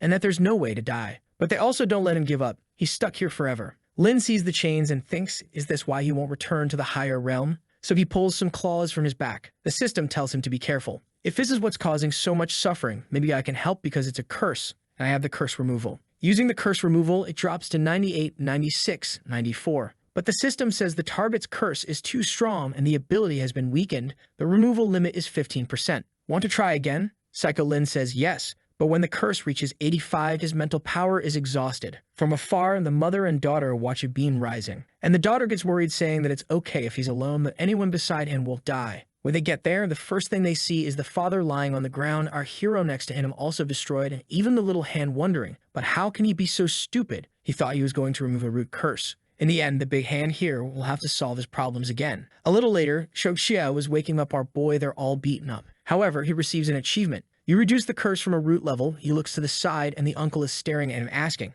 "Did you weaken my curse?" The protagonist puts his hand on his head and says, "I'm still very weak, so I only reduced it by 15%. Not to mention that the ability only works for 24 hours. For him to break this curse, you will have to get much stronger." However, the mother is scared, wondering how this is possible. She is the legendary witch of the Titans and can't do anything against this curse because it's a sealing of the gods. So how can he meddle in this? The father says, if you're strong enough, can you remove the curse? Arlin says for sure. The father says, do you know how extremely dangerous it is to remove a curse given by the gods? We could go mad in the process, or you could be cursed. Still, do you want to help this family? Our hero suddenly becomes the savior, saying, we are family, and I will save you from this eternal pain. I'm not afraid to take this risk. But then he earns the achievement. Never miss the chance to pretend something. The rub is only saying this because he knows there will be trouble if he refuses. But the father's favorability has already increased so much that he's even patting him while crying, saying he doesn't need to say anything. From now on, they are friends. If he doesn't mind, he can even call him Big Bro, and he'll call them handsome son-in-law. Xiao Xiao thanks him, saying he's a great buddy indeed, and the angry mother throws them both against the wall. Next scene, they go to leave Lin in the Valley of Souls. He tells them they can come anytime if they want. Xiao Xiao says she's sad and doesn't want to let our guy go, but he says he's still a doctor and needs to work. But she's free to come here anytime in the future. The mother pulls her away, saying because of their curse, they can't stay here for much longer. The father goes to him and says, be careful with those who survive the demonic association. If they come to cause trouble, just talk to me, my lovely low genius. Lin thanks him but asks how he's going to talk to them. The family makes a full face, saying there's no way to talk. Unfortunately, our hero goes into his pocket and takes out the vision stone. He's going to teach them how to use it. The people in the vision world are all talking about our boy. Did you see what happened in the Valley of Souls? 3 root creatures appeared. Another says, who cares, we're in the vision world. A third says, what if the headhunters show up here? The guys are standing still for a moment and start laughing in his face, saying, never in the history of the vision world have root creatures appear here. Then the teleport appears on the ground and the family arrives. Their entrance even raised the level of the vision world. The ghosts then come running away in fear, and our protagonist is there wondering why they're running if you can't even eat anything in this world here. The mother says it's an interesting place, but they don't seem to be welcome. The father looks up at the tower there, and upon seeing the eyes says that there is the supreme will. The protagonist asks if he knows what that is, and the father says more or less. He only knows that this is something that existed long before him, extremely mysterious and powerful, and you can see that alone it's sustaining this whole world, so its status is much higher than his, and even root creatures mean nothing to that existence. Lin is impressed even root creatures are insignificant. This world here has more mysteries than I imagined. Lin then explains how to use the chat, already shows on his arm, and puts everyone in the family conversation group. He advises them to just have the skull coins. Xiao Xiao asks where she can get skull coins. Lin says she just needs to ask someone rich politely. She asks if they're going to hand them over so easily, and he says they will, rest assured. We then return to the marionette and Bloodsaw conversing. Apparently, the headhunters have finally left. Bloodsaw says, well, at least my apprentice seems to be fine, while the marionette is only thinking about how many pranks she wants to play on our guy. I just need to introduce him to my little daughters. She goes along with Bloodsaw, saying, let's go meet your apprentice already. Bloodsaw stops her and says, hold on, my apprentice is extremely dedicated, and we can't just go in without saying anything. The marionette asks, aren't you the master? Are you afraid of your apprentice? He says that's not the case. In fact, he's afraid of accidentally killing the apprentice, but he's thinking, now that I know he's friends with the root creatures, I can't offend him. He then knocks on the door and says, Disciple, it's your teacher. I'm back. Lin wakes up in bed wondering the teacher. He already grabs his war gear, remembering that creature that mimics voices. Did he have the courage to come here again? Already with a psycho smile, he says, Master, you're back. Your disciple missed you so much. The marionette says, your disciple really is a good boy. Bloodsaw responds, my disciple likes me a lot since I've been treating him like a son for 2 years. He then approaches the door, saying he's going to enter. But Lin stabs him in the stomach before he can take a step back, and then he takes 3 more stabs. Lin shouts, so you're back, huh? A few days ago, you came here to deceive me, and now you're back trying to imitate my teacher. Don't you have any new ideas? Bloodsaw, in agony, has to explain, but Lin flips his legendary hair and says, this time, I'll make sure you never come back here again. Bloodsaw, suffering, and the marionette then kick the door. Lin is startled and says, it was the teacher after all. He still earns the achievement of taking down the teacher, puts him on the stretcher, and the marionette asks if he can save him. Lin says definitely the professor's tenacity is incredible. A wound like this is far from fatal, and with the skills he learned from the professor, there's no problem at all. The marionette asks if he needs to use such a thick needle. Lin's face lights up when he says, of course he's wider than a normal person, so it's time to start. The professor yells, easy Lin. First, you stop the bleeding, apply anesthesia, and then you sew, step by step. Lin applies anesthesia and asks, ready now? Let's go for the throat. The professor yells again, hold on. You can't just stick things into major blood vessels. The marionette is scared, my God, is this kid really a doctor? Lin apologizes and says, I'm so used to making these decisions. Then he pulls the needle and says the disciple is ready to start. All right, boy, you can go. Bloodsaw thinks, I'm anesthetized, so it'll be easy. But Lin stabs him, pulls the thread, and already asks, are you feeling pain, Professor? Bloodsaw says no, I'm crying from emotion, seeing so much progress from my disciple. But he's thinking, damn it, I taught him how to use anesthesia. If I complain about pain, it'll be embarrassing for me. Lin gets serious and says, with these compliments, I want to work even harder, and starts sewing everything up, gaining experience while Bloodsaw is agonizing, wondering, damn it, did he not apply anesthesia? Why does it hurt so much? Does he have some kind of pain-causing passive ability? To Bloodsaw's misfortune, Lin really has a bunch of those. With his hand on his head, Bloodsaw thinks, I can't be a coward. It's just a stitch. I have to endure. Sometime later, Lin says, phew, surgery complete. But the professor has passed out. When he wakes up, he asks, Lin, you didn't leave anything inside me, did you? Lin obviously says he didn't. This disciple here learned that a long time ago, thank you. But Bloodsaw grabs a mental detector to see if there's anything left. Lin asks, why'd I have detector? Don't you trust me? The professor says, yes, he does. It's just for reassurance. Then he says, boy, you did very well, you know. Even though it felt more like you were attacking me than sewing, you really remind me of my old days. Lin says, of course, Professor. This disciple here learned everything he knows by watching you. Bloodsaw says he's a good disciple, and they hug each other while the marionette imagines the mischievous protagonist playing with all her little daughters. She needs to seize this opportunity, so she taps them both and tells them to talk about business. At this point, Lin asks who she is, but the professor is there unable to say anything, and she introduces herself. The scene then shifts to the 3 of them having dinner outside, with Bloodsaw saying, who would have thought the demonic association would be destroyed by my apprentice? Lin says, actually, it was Sha Sha's family. I just gave a little help. The marionette says that everything happened because of his connections, and indirectly, he did destroy it, showing just how intelligent and capable he is. Lin feels a bit embarrassed, saying, you guys praise me a lot, but it was all just a coincidence. Professor, didn't you say you went on a trip? Did you get involved with the demonic association along the way? Bloodsaw then recounts it was a problem from the past. He might not know, but the professor is a veteran of the demonic association. He'd received a message from the leader inviting everyone for research, one of his favorites. However, when they got there, the subject was completely different, and what they wanted to do was restart the Colossus Project. Lin asks what the Colossus Project is, and the professor explains that 3,000 years ago, they discovered several fragments of an unknown civilization, and analyzing all that, they were able to advance the association's technology greatly. If the project was so good, why did you give up? Lin wonders. Bloodsaw explains that he learned about the legend of the Colossi from another world, who were so strong that the gods punished and killed them 3,000 years ago, throwing them into this world. It seems there's some superior being that makes any extremely strong existence be discarded, and to prevent that curse from falling on the world, they prefer to stop those researches. Lin thinks, wait, 3,000 years ago, war? Could it be related to Xiao Xiu's family?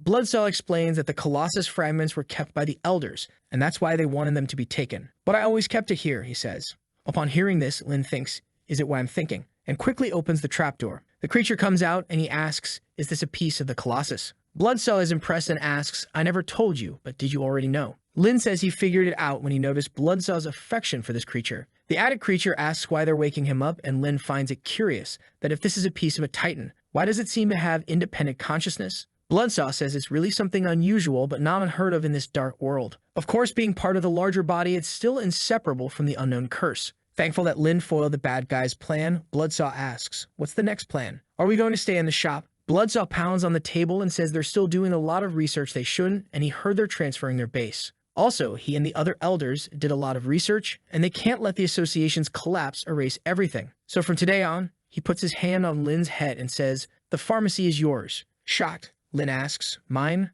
Bloodsaw then says, from now on, Sarah's pharmacy is yours, Lin. Our hero is all excited and emotional, saying, Professor, don't worry, I'll make Sarah's pharmacy the best in this world, and I'll become a renowned doctor worldwide. The two then cry tears of happiness, and the marionette is moved by it all, thinking seeing his energetic appearance makes him so handsome, and she even feels like sucking him dry. But she gives up on that idea, realizing she needs to help her daughters first. Sometime later, Lin is lying down thinking, it's been a while since I heard Bloodsaw snoring. Finally, I can sleep well at night. At that moment, someone knocks on the door, saying, Lin, are you there? Lin recognizes the voice as the marionettes and thinks, isn't she the boss's wife? Why is she knocking here at this hour? I'm sure it's her. Can't be wrong. When he looks through the peephole, he sees two giant planets and is sure it's her. He opens the door and asks what she wants at this hour, but she's startled and asks why his nose is bleeding. Lin explains he hasn't been sleeping well, but she can come in. She sits on the bed and tells our boy that lately, she hasn't been feeling very well. She went to look for Bloodsaw, but he was dealing with a demonic association, and now he's sleeping, so she needs a little favor if it's not too inconvenient.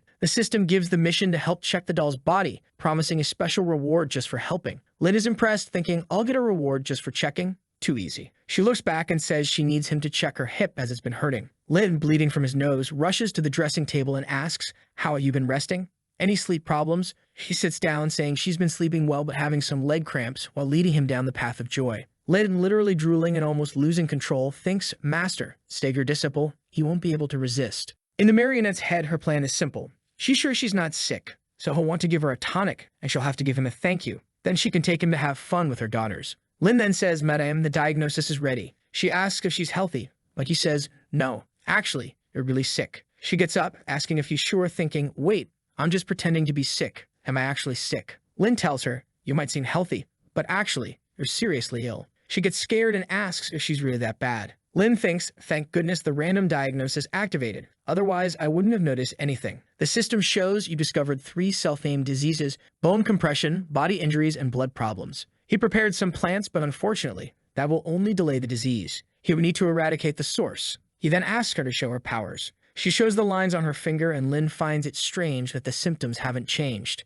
There must be something hiding her condition. He then asks if her power runs through her body. Shocked, she wonders, how does he know that? I do let my energy flow through my body, but to do that, I have to turn off my sense of pain, or else I wouldn't be able to feel just the energy. Am I cursed? What's happening? She feels something snap in her head and falls to her knees. Lin goes to help her, and when he sees her hand, it's lost its human skin and is like wood. Lin tells her she's really turning back into a wooden doll, and then it seems to be a curse. She looks at her own hand, losing 80 sanity at once, starts crying and says it's impossible. This curse has already been lifted. I don't want to become the wooden doll Pinocchio 2.0. She grabs him, saying, Lin, you'll save your wife, won't you? If you cure me, you can do anything, even the unethical. Lin says it's okay. They'll cure her, thinking he'd never do anything unethical. He's a serious boy. But suddenly, he's buried in a soft adventure and almost died from blood loss. He then asks, you said you lifted the curse once, right? How did you do it? She hesitantly asks, do you really want me to tell you? And explains you have to find a creature you have strong feelings for and cultivate a lot with it.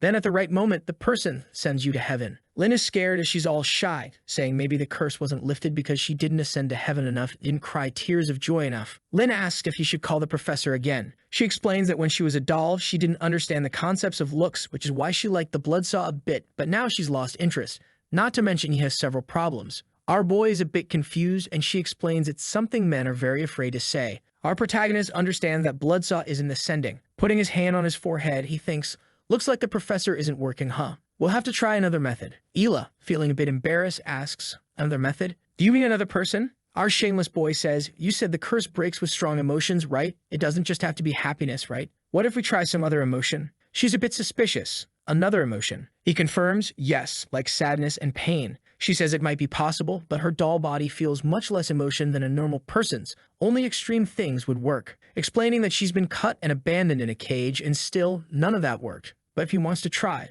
okay. With a mischievous look, she asks, do you want to try something like that with me? Our boy says no, there are other ways. She wants to know what he wants to do. He grabs her by the wrist, pulls her to the operating room, and throws her on the table, restraining her legs and arms. The marionette asks, Lin, what are you doing? Let me out. Our shameless guy gives her a look from above and says, relax, my wife, we'll be done soon. It'll be quick. She gives a look like, okay, but she likes it very slowly. While she's thinking he seems like a fun guy to like these games, she's eager to see what he's going to do. Our boy then grabs a potion, and she asks what it is. He says it's an extreme succubus love potion. She says she hates this kind of thing, why he wants to give her a love potion. But inside, she's thinking, not bad, now I know how this guy is so popular. Our doctor warns her if she's scared, just say it, and he'll remove the curse. Of course, if she can't handle it, it's okay to give up. She tells him to stop talking nonsense and use the potion already, thinking he doesn't need to explain anything else. She's already understood what he wants to do and is looking forward to this long night. Lin then gives her the potion and asks how she's feeling. She says that this potion is very powerful. There's something strange, it's getting stronger and stronger. Our guy is there, calm like the doctor who analyzes the situation. He says, as expected, using drugs to induce emotions is possible. She then asks what you think and says, are you going to stand there until when? Come here already and do the hard work. But suddenly, our guy closes the door, starts boarding everything up and locks the babe in there. Then he tells her, now it's all on you, figure it out, good luck. The girl stayed in bed, confused. Wait, what do you mean? He locked me in here alone? Lin is there at the door, just calm, while she's screaming, come back here, you bastard, come here, come to this bed and do the deed. Outside, resisting for the profession, he's there strong, hard, and saying, sorry, but hold on a little longer there. Soon you'll be fine. The marionette is suffering a lot there. It's a lot of pain, it's a lot of agony and cream, poor thing. She says she can't take it. Please come back here, or else call someone, call the teacher. Whatever. She'll do it. It's over, man. The waves of the sea have arrived. The marionette is in the world of the heart, of love, of happiness, of joy. She lets out a happy scream there that the whole city hears. The blood doll is asking in the chat, can I know who's the friend they're screaming in the middle of the night? Another one there is saying, I want to know what's going on. It's been 5-6 hours that she's been in this screaming all night. The blood witch asks, am I not in the valley now? Did anyone see where this sound is coming from? The doll replies, I think it's over at Bloodsaw's pharmacy. Of course, the witch doesn't like to hear that and replies, keep an eye out because I'm going there now. A whole night of joy and suffering. Then our guy breaks the door. When he enters, there are puddles on the floor. And the poor thing is shaking all over, not understanding what happened. Our guy arrives all doctorly to give that doctor look. He says her heart is beating very fast, probably because of the adrenaline rush. But the curse that was affecting her apparently weakened. Very well, madame, your condition has improved. Just a few more sessions of this treatment and you'll be completely renewed. She stares at him. You're a demon. With that, he completes the mission of helping her and even receives the most red-pilled achievement of all. You've now become the enemy of all women. The effect of the quest is kind of bizarre. At any time, in any situation, you can make one or more girls reach indescribable heights, so to speak. Right. Furthermore, he receives a formula for an advanced potion, but the system itself says this potion should not be produced. Any existing being that produces this deserves death. However, that doesn't mean it's not a very good potion. It is extremely effective, so be very careful when using it. A system is not responsible for the consequences. Since the first ingredient of the recipe is succubus bodily fluid, you already imagine what this potion does. The marionette stands up there and says, forget about it. At least it seems like my curse is really healing. Staring at our guy with her 6-foot-tall height, she says she's now confident in introducing him to one of her little daughters. She throws a book on the table and says, take a look. Lin is surprised and she explains soon he'll be alone in this shop when his boss leaves. As he clearly gets involved in a lot of trouble, it's going to be dangerous here. And the 3 headhunting friends are far away. But if he has a little friend by his side, it wouldn't be a problem, would it? Lin understands and asks, so here's information about your little daughters? Okay, I'll take a look. The first one, there is an all-albino Arab healthy doll, Shuman Yu, specialized in large-scale specials. 4-star combat. The other one is that perky little friend every anime has, funny and badass. Extremely powerful in close combat with her scything. And the third one is the good old maid. Furthermore, she has good financial skills and can easily adapt to any place. Lin is quite the devil, thinking those 3 are quite tasty. It seems like he's in a restaurant choosing a menu. She then asks, which one did you like the most, giving him a stare. He's a little embarrassed. Do I have to choose one of your daughters to be my bodyguard? Suddenly, she grabs his chin and says, bodyguard, maid, companion, lover, or just a doll. He's shocked, and she explains that her daughters have already destroyed various creatures of this dark world, and to hire any of them is extremely expensive. However, for him, Mr. Lin, she can give them for free. What's he waiting for?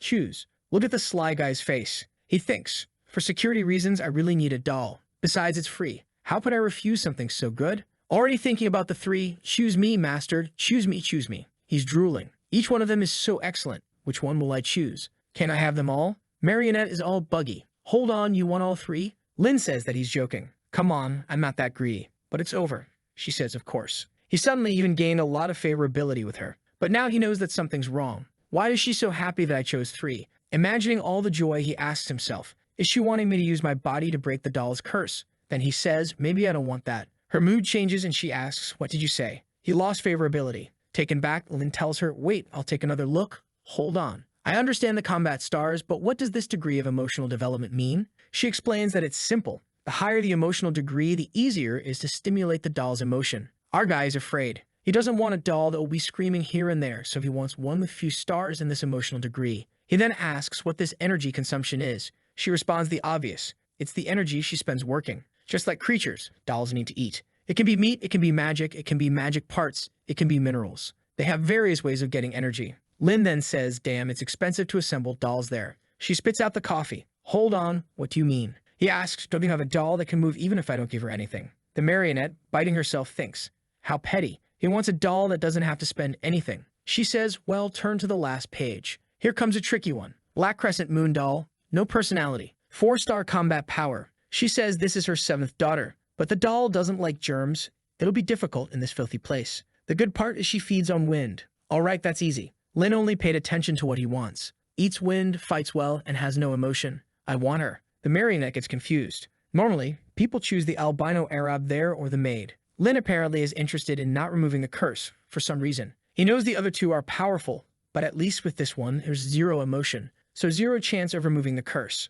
The marionette makes an offer. How about I send you the other 2 girls in a pack? Buy 1, get 3, right? How about it? I'll even send money for everything they'll eat. He is a little embarrassed and replies, no, 1 is already more than enough. He's thinking that 3 is too dangerous. If something happens, his body will suffer a lot of happy damage. But he says it's all right. How about he keeps her for 30 days and then they make a new deal? With that, they close a deal and he receives the achievement from the system of acquiring his own doll. At that moment, Bloodsaw comes to talk to him. Lin asks, what's up, teacher? You're already awake. Bloodsaw says he wants to talk to Lin about his career choice. However, with that, Marionette is already leaving to go tell her friend. Serving tea there to his master, the protagonist says, I've already chosen my career. I'm going to be a doctor. Bloodsaw replies, no, Lin, it's time for you to choose a common career. Our boy is confused and replies, but I already have. I'm a professional doctor. Bloodsaw explains, no, you're only considered an apprentice. Every medical profession requires an official certificate. You learned about flesh and bone transformation, then about pharmacy, and finally, some cuts and surgery-related things. However, you can't really be considered a doctor. Our boy is thinking career. The system was telling me about changing stuff like that. Bloodsaw says, Lin, do you have any idea? Lin replies, Professor, have you ever heard of the night doctor profession? The master, confused, asks, Night doctor? Where did you hear about that, Lin? Lin just tells him, what's wrong with that? To which Bloodsaw replies, well, it's not a problem exactly. It's just that every night doctor is considered a lunatic. They're called those who walk in darkness and are a bunch of outlaws. In this world, someone without law is very different from what you think. Our guy replies, what do you mean? What do they do? Bloodsaw explains that night doctors believe the world is corrupted and only they can purify it. Even if you're not sick, a night doctor will always find something wrong. Then they'll cut you open and start looking for some problem in every part of your body. Lin says, wow, are that dedicated? Bloodsaw confusedly explains, it's not dedication. Lin innocently, huh, isn't it? Bloodsaw, staring at him, puts his hand on his head. Lin says, well, they can be a bit paranoid, but they seem like honest workers who don't want to miss a diagnosis, right? The two are staring at each other, not saying anything. Bloodsaw, hold on then, Lin. He enters the house, comes back, well, let's answer this questionnaire first. Lin asks for watches and Bloodsaw explains, this is to find out which faction you belong to. First question, you're a doctor, and you encounter a patient who has nothing to do with you on the street. He's extremely injured but seems to have some bad intentions towards you. Can you help him? Lin says yes. The professor asks, but what if you cure him and he hurts you or someone else? Lin says, in that case, I would first help the person and then persuade them to become a good person. Bloodsaw asks, and what if he doesn't become a good person, huh? Lin thinks, already imagining removing the head, and says, I'd kill him. The master, confused, asks, hold on, so we take him to kill him. Lin agrees, well, of course, that's the most logical thing to do. All right, second question. You have a patient you can cure, but the process will make him suffer immense pain. Do you continue? Obviously, he answers yes. And if the treatment makes him die, Lin, what will you do? Then I'll save his body, learn necromancy, connect all his parts to mechanical pieces, and resurrect him. But the conclusion is the same, you killed to resurrect.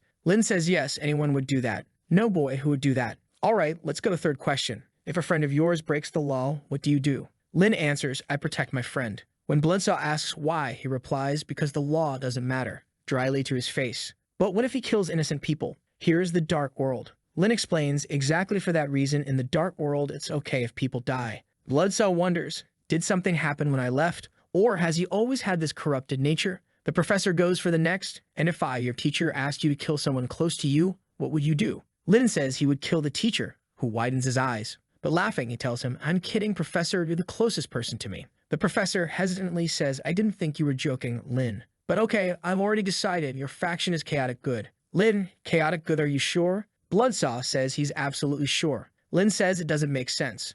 I'm a doctor. I should be in a faction with a friendlier name, pure kindness, something like that. Bloodsaw is thinking, I think your views are wrong, Lin. But he gets up. Okay, are you sure you want to pursue the night medicine? Our guy beats his chest, saying yes. As much as these night doctors seem a bit crazy, you can clearly see they care a lot about the patients, as they're always looking for diagnosis. Bloodsaw says, aren't you afraid that the night doctors will dissect you before you finish your studies? Lin is confident, saying, don't worry, I have a way to deal with them. In this case, it's the system. I just have to follow the mission and that's it. Bloodsaw looks at him, all right then. This professor here will prepare you to become a night doctor. It's time for special training. Boom, he already grabs the saw. Lin is startled. What's this, Professor? The master tells him, this is our saw-based dissection training. He throws it on the table, breaking everything. Lin is all happy. Wow, Professor is awesome. I wonder if you can train this technique on children? The professor looks, well, but suddenly they hear someone coming, running in panic. We see a blonde human guy who seems to have taken a shortcut and ended up in this place. The guy apparently transmigrated too because he doesn't recognize anything from that place.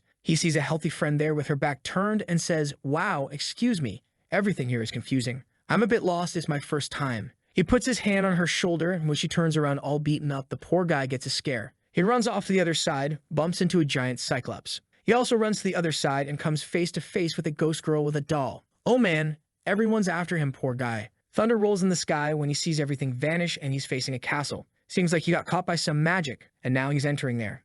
After a few days of practice, our guy is coming out prepared. He thanks the professor for all the teachings these past few days. He learned all of Bloodsaw's dismemberment techniques. Bloodsaw gives him a thumbs up. Go on, Lin. Show everyone what you know, kid. It's gonna be your first time performing surgery out there. I'll lend you 1,500 coins. I want to see you coming back with no less, huh? Lin gives a greeting. Relax, Professor. I'll come back with more than 15,000. I'm off. The professor says, don't forget, it's on the Hun Street. Lin thanks him and says, don't forget to drink that tea I prepared for you. Huh, it's to give you a little boost between four walls. Poor guy wonders, did the marionette say anything to him? Our guy then arrives at that street, walking around all lost. Holding the lantern, he says the place is scarier than he imagined. And the darkest smoke is so thick that even with the soul lamp, it's hard to see properly. He's walking around until he sees someone with their back turned. The guy's thinking, here comes another one. 3, 2, our guy puts his hand on the shoulder. The person turns around and gives Lin a scare. Oops, everything all right. How do I get out of this place, buddy? He's already got the hunter's gun in his mouth. Fear of the ghost goes up to 30.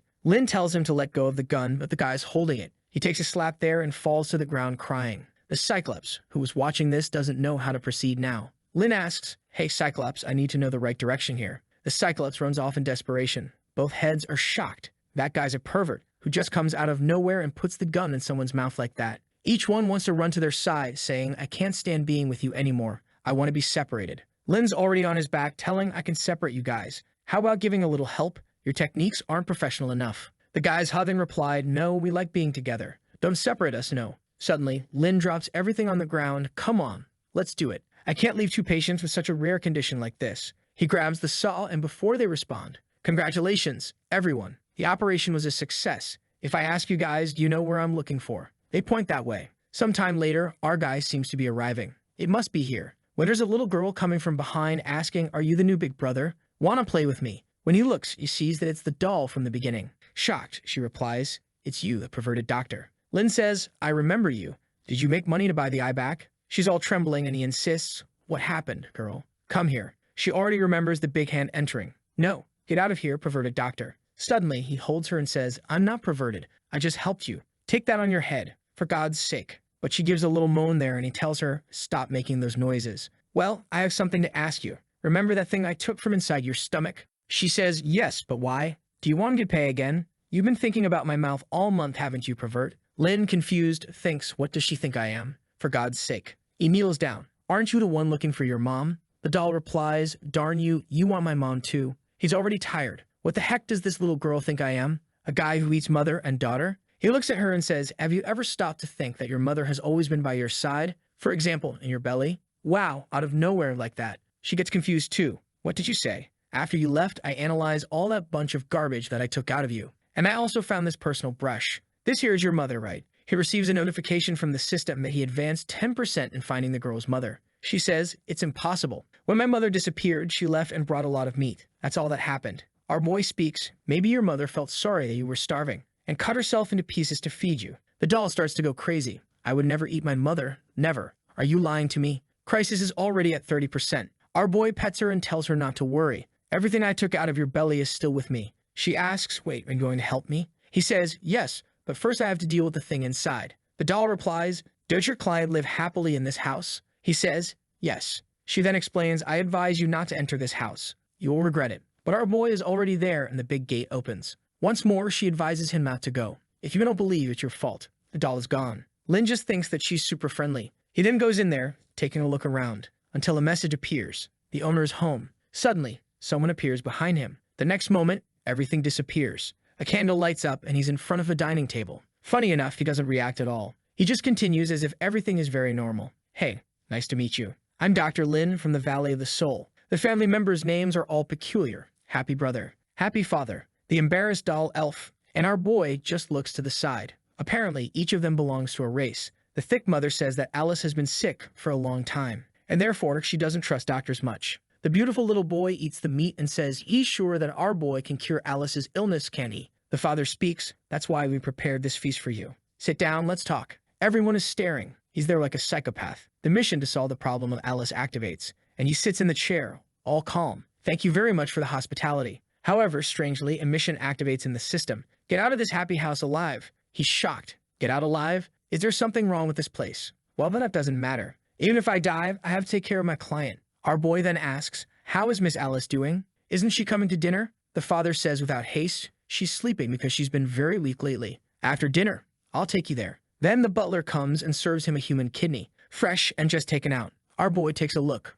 Wait, fresh? The boy is all happy. The mother says she wants him to eat. She prepared it with great care. Our boy says it looks delicious, but he doesn't like to eat. But everyone is staring. She asks, "Don't you want to eat a kidney, doctor?" He says, "No, but the rest there is fine." They tell him to eat a sausage. But when he looks, the system says it's the intestines of a rotten pig. Our boy, angry, tells the system to stop reminding him of these things. He eats and swallows while everyone in the house is looking. "Do you think it was delicious?" He replies, "It is very nice. And now she's all shiny. How nice that you liked it. You can eat as much as you want." Our boy says, "I eat a lot before leaving home and am not that hungry." But everyone is staring at him. She then gives him a little apple. It's harmless. But the apple is rotten with a bunch of bugs. He already has an evil plan. Everyone gets a scare when he opens his hand and throws it to the little hand. The father, confused, comments, "Doctor, what is that in your left hand?" Lin replies, "It's my second mouth. You don't mind if I enjoy all these delights with both, do you?" The little hand is already finished there. Favorability even dropped.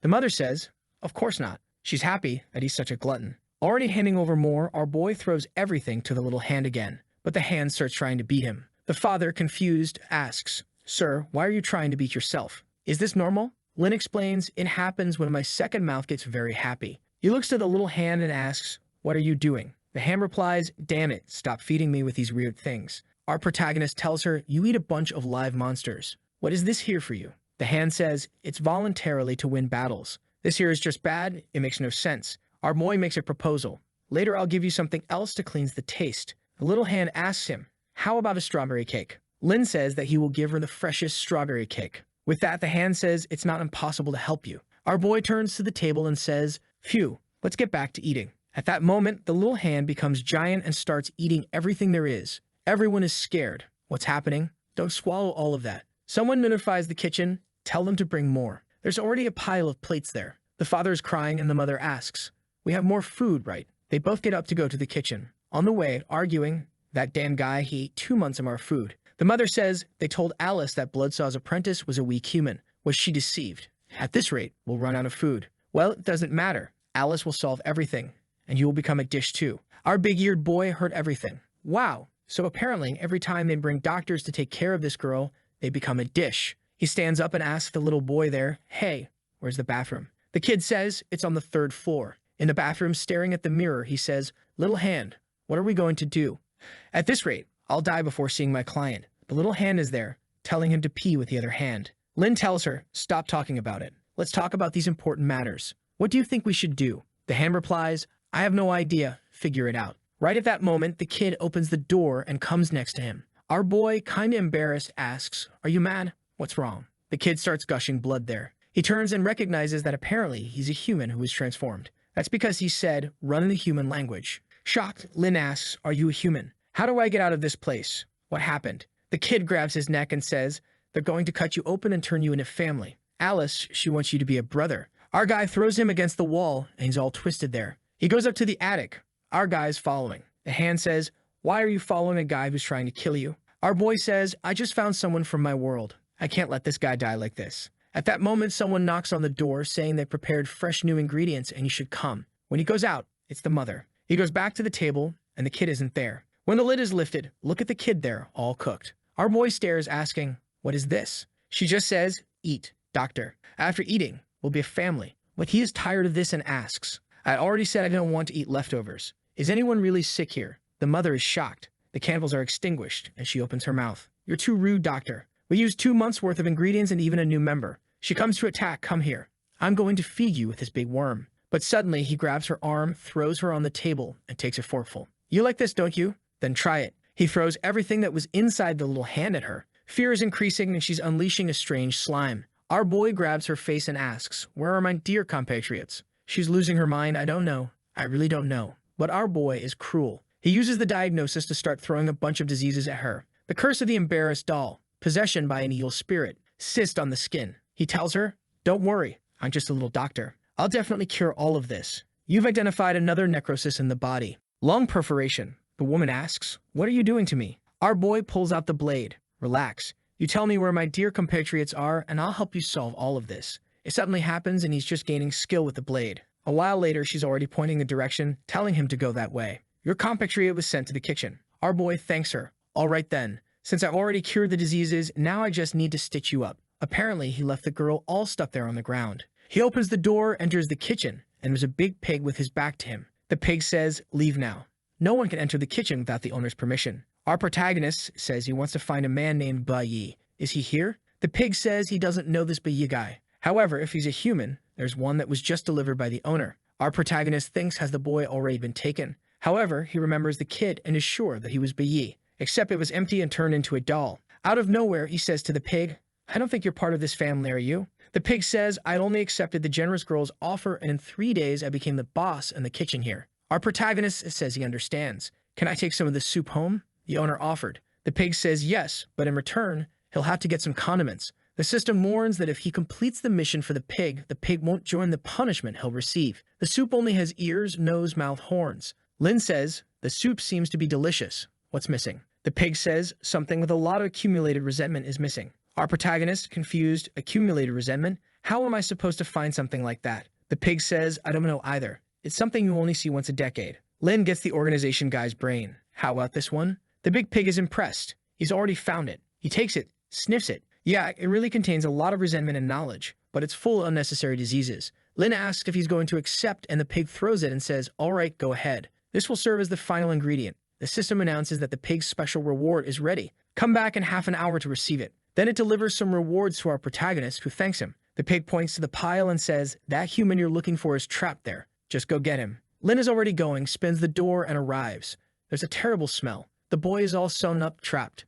Our guy cuts him and apologizes because he didn't bring the right ingredients. but I'll perform the surgery to make sure he comes back to life. However, the kid wakes up like a demon. Lin shouts, "Stay still." Damn it. He takes a punch in the mouth, already landing on the other side. He's back again, but takes another 1, 2, 3, 4, 5, 6 shots. Stay on the ground for God's sake. He blows the gun and says, "Complete anesthesia. Let's start the surgery." He puts everything on the kid and gains experience. Congratulations on activating the achievement, recreating a living being. You gain experience. The kid wakes up there, and he already puts it to his forehead. Trembling, he wants to know what the doctor is going to do. Our protagonist tells him to shut up and asks some questions that only a human from Earth would know the answer to. Naruto, the kid answers, "Uzumaki." Here comes the damn otaku and he asks, "What are the 2 best things about a lolly?" Be answers, "A soft voice and a cute face." He grabs him. My God, he's a fellow countryman indeed. The kid is all happy. "Thank you so much, doctor. But they took my kidneys, my stomach, even my balls. How did you save me?" Our protagonist says he put his balls back, but unfortunately, his kidneys were cooked. The rest didn't have much impact. The guy is crying all happy. "Thank you so much, doctor. Can I know your name?" Lin, all affectionate, says, "You can call me Lin. I see you're a young boy who understands the culture very well." The kid thanks him once more and says, "My name is Baiyi, a poor student who never graduated. Inactive from the magical city of Juzo." Our protagonist, "Wait, magical city of Juzo? What do you mean? Where are you from, kid?" He replies, "From the magical city." Now our protagonist realizes he's not from Earth. Baiyi is confused, asking, "Everyone knows the magical city of Juzo, don't you know?" Lin asked another N9-related question, and the kid answers correctly. He realizes that this guy, apparently from another world, has a culture very similar to Earth's. However, the system already gives the achievement, hometown in an unknown place. But Eve understands and asks, "So, we're not from the same place?" Our protagonist puts his hand on his shoulder and says, "It's all right. Let's get out of this horrible place first." The kid thanks him but suddenly slaps him in the face, gives him another slap. He's slapping but saying, "Something's wrong. Something's controlling my body." Suddenly, Lin puts him on the ground. The kid gets up. "What are you doing? What is this?" Our protagonist explains, "It seems, my friend, that whatever's inside you, I can't eradicate everything." The boy grabs him desperately. "Sir, please help me." Lin speaks. "Don't be afraid. I'm the best doctor. I'll help you." He uses the diagnosis and finds 3 diseases. One of them is an extremely uncomfortable evil spirit that's taking over the frontal part of his brain. Lin speaks. The first one is just an extremely small and evasive disease. The boy is very happy. "Seriously?" Lin says, "Yes. However, during the operation, the creatures will compete for control of the body. When the time comes, you have to be firm-minded and fight against them." The boy says, "All right, I understand. But where's this surgery going to be?" Lin points to the head. The boy says, "Wait, didn't you say it was minimal?" Lin tells him, "I warned you, it was minimally invasive. No need to open your skull. Just go through the eye. 5 minutes and we're done." The boy runs out. "No, let's do it another day, sir. But it's too late now." Lin holds him still. "I just rebuilt your entire body, and you're scared of such a little thing." The boy replies, "I was dead before, so it didn't matter." But Lin replies, "Just be patient, man.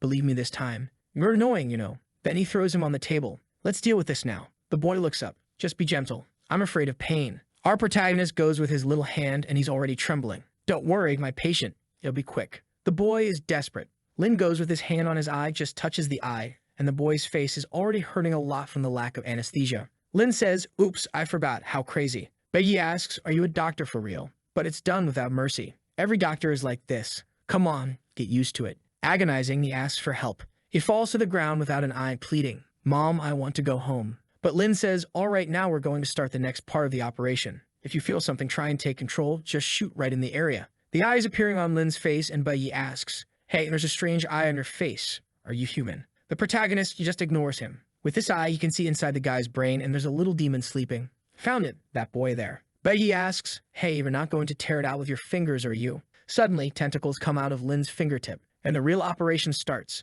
He's entering the cerebellum and starts navigating. Look at the little demon sleeping there. Little hand war inside the guy's brain takes place. Our boy is even suffering. The poor guy is just like Kaneki, abandoned and destroyed. Lin tells him, "Stay awake. Don't fall asleep. The creature will take over you. Throw the thing into his eye." But he asks, "What did you throw in my eye?" Our boy says, "I'm just giving some weapons to your brain." The boy already feels Lin's little claws fighting with the little hands. Now there's a knife in his hand. The little demon inside lets out a loud scream that drives everything away. The boy is agonizing outside and repeating, "It's wrong. I can't control it." Our protagonist shouts, "Show him the divine power." The boy, trembling there, takes the shot. Man, the crazy one protected himself with a little shield there. Lin shouts again. It's coming to an end. He's weakening. Shoot more, take more shots. With that, after a bunch of shots, the little creature is finally pierced. Lin stitches the cerebellum. The system praises him for conquering and removing the parasite. He says finally, now you don't have to worry about someone stealing your consciousness. However, the boy is kind of agonizing there. Lin asks,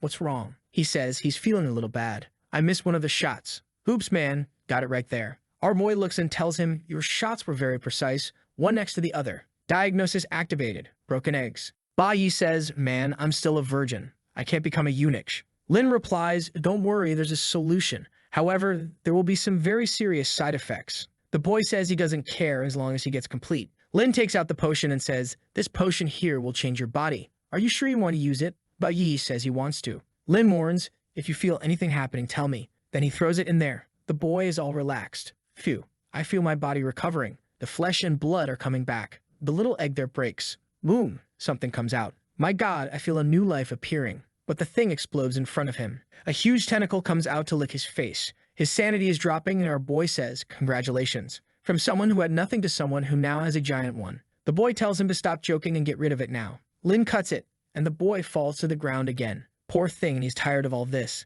Lin puts his hand on his shoulder. Okay, it's okay, man. At least you're still alive. Later, we'll put a metal one for you. It'll be easier to use. But rest a bit because I still need to talk to the owner of the place. Bai Yi asks, are you going to heal her? Are you crazy? Alice is crazy. Our boy replies with a yes. She's my client. I have to help the girl. Bai Yi says, this is madness. If you go there, she'll kill you. You'll become a doll like me. Lin says that if she tries anything, he'll avenge him. A few moments later, they're walking down the hallway. The protagonist says, are you sure this is the way? Bai Yi says yes. He's already been taken to her room. From the back, there's an evil aura coming, and Lin knows it won't be that easy. In the midst of all this curse, there's a malicious blonde doll. Strong combat ability, obsession, and hatred give her unparalleled abilities. Bai Yi takes a scare, losing sanity. She's flying over and Lin asks, are you the Alice who asked me to come? She just says, be family. I won't turn you into a doll. Come with me. The crazy doctor says she seems to like him a lot. What's the reason? She replies, you healed my old friend. You seem to be a kind-hearted boy. I also want someone with a kind heart for myself.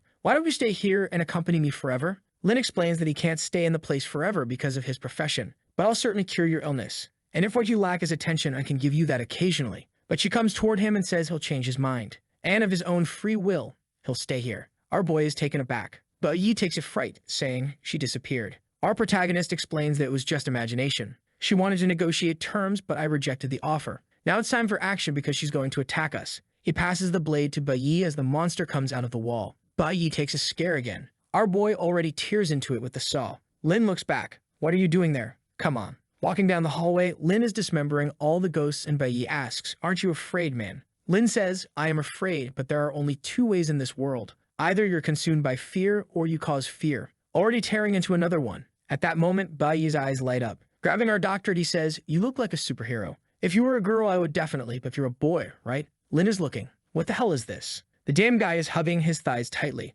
The system says his respect increased. Well, at least it was respect, right? At that, our boy kicks the door. Nobody's on the tables. Next scene, he's walking with Bai Yi through the castle. What do you say? Do we need to keep looking for everything? Our boy explains, I have to solve one more thing. Drink this drink, buddy. What's this here? He says, just drink it. Bai Yi is all shiny. Wait, what? Did you turn me into a lamp? Our boy would never, ever do something like that to his friend. Now come here and shine. However, at that moment, something green falls from the ceiling. They look up. There's a guy with a mouth and a spider. The monster suddenly jumps. Lin defends himself with a chainsaw, but he's losing sanity in the fight. Apparently, it's the mother there, because she's talking about her little monster. You made my daughter feel bad. Our boy is trying to hold on there. The lamp is coming, but boom, it's over. It opened its big mouth and already ate everything with little hand. It spits there, all beaten up, all drooling. Our little protagonist comes over, saying it's time for a little adjustment. The creature asks, what are you going to do to me? He replies, it's a quick thing, just a little adjustment to the skull.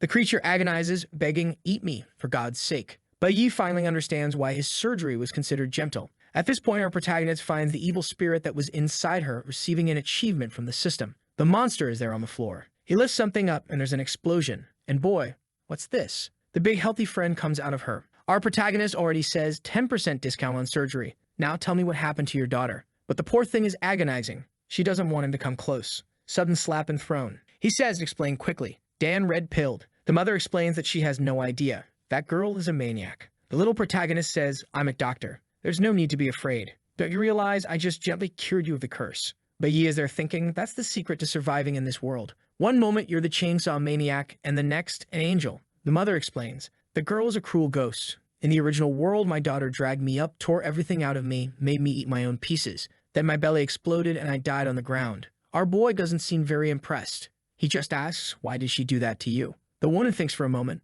Why? Because she's a lunatic. She's mentally unstable. Since childhood, she's been doing bad things to animals, cutting everything. She's strange. She punches the ground. She has to die. Our boy says, yeah, it seems like you hate her a lot, but I'm here to treat her, so I can't help with that. The Mortar replies, no, doctor. You can help me. If you cure her and hand her over to me, I'll give you this entire castle. But our boy says, it sounds like a very tempting offer. She blushes, asking, is it a promise? But he already comes next to her, all clingy. I already know her illness, and I just need a little of your help. Little hand. Guard her for now. Sent her inside. When he got close, he gave her one in the belly. But he asks, brother, I don't understand. Why did you give her one if you had just cured her? Our boy says, because I'm an ordinary human and was angry with her for forcing me to eat all that garbage. The boy says, that's why. But Lin explains, I also know she was lying. They don't originally belong to this world. If I'm not mistaken, they were pulled here by Alice's resentment. For someone who has so much resentment to this point, her life wasn't so easy. They really are a very unhappy family. He opens the door and there's already a bridge leading to a tower. He knows. Here we are at the tower where Alice is. On the way, he thinks, this here looks like one of those game places where the monster will appear out of nowhere. Ba Yi says, no need to appear. There's already a gargoyle here. But for Lin, this isn't a monster. But here comes the whole gang. Ba Yi asks, man, are we entering the Demon King's house? Lin is excited, saying, oh, I'll have to pull the big one. But he asks, what's the big one? He already took out the dragon cannon, and the boy now understands why it's called the big one. Lin just tells him to take a look and explodes everything. Ba Yi says, wow, too strong.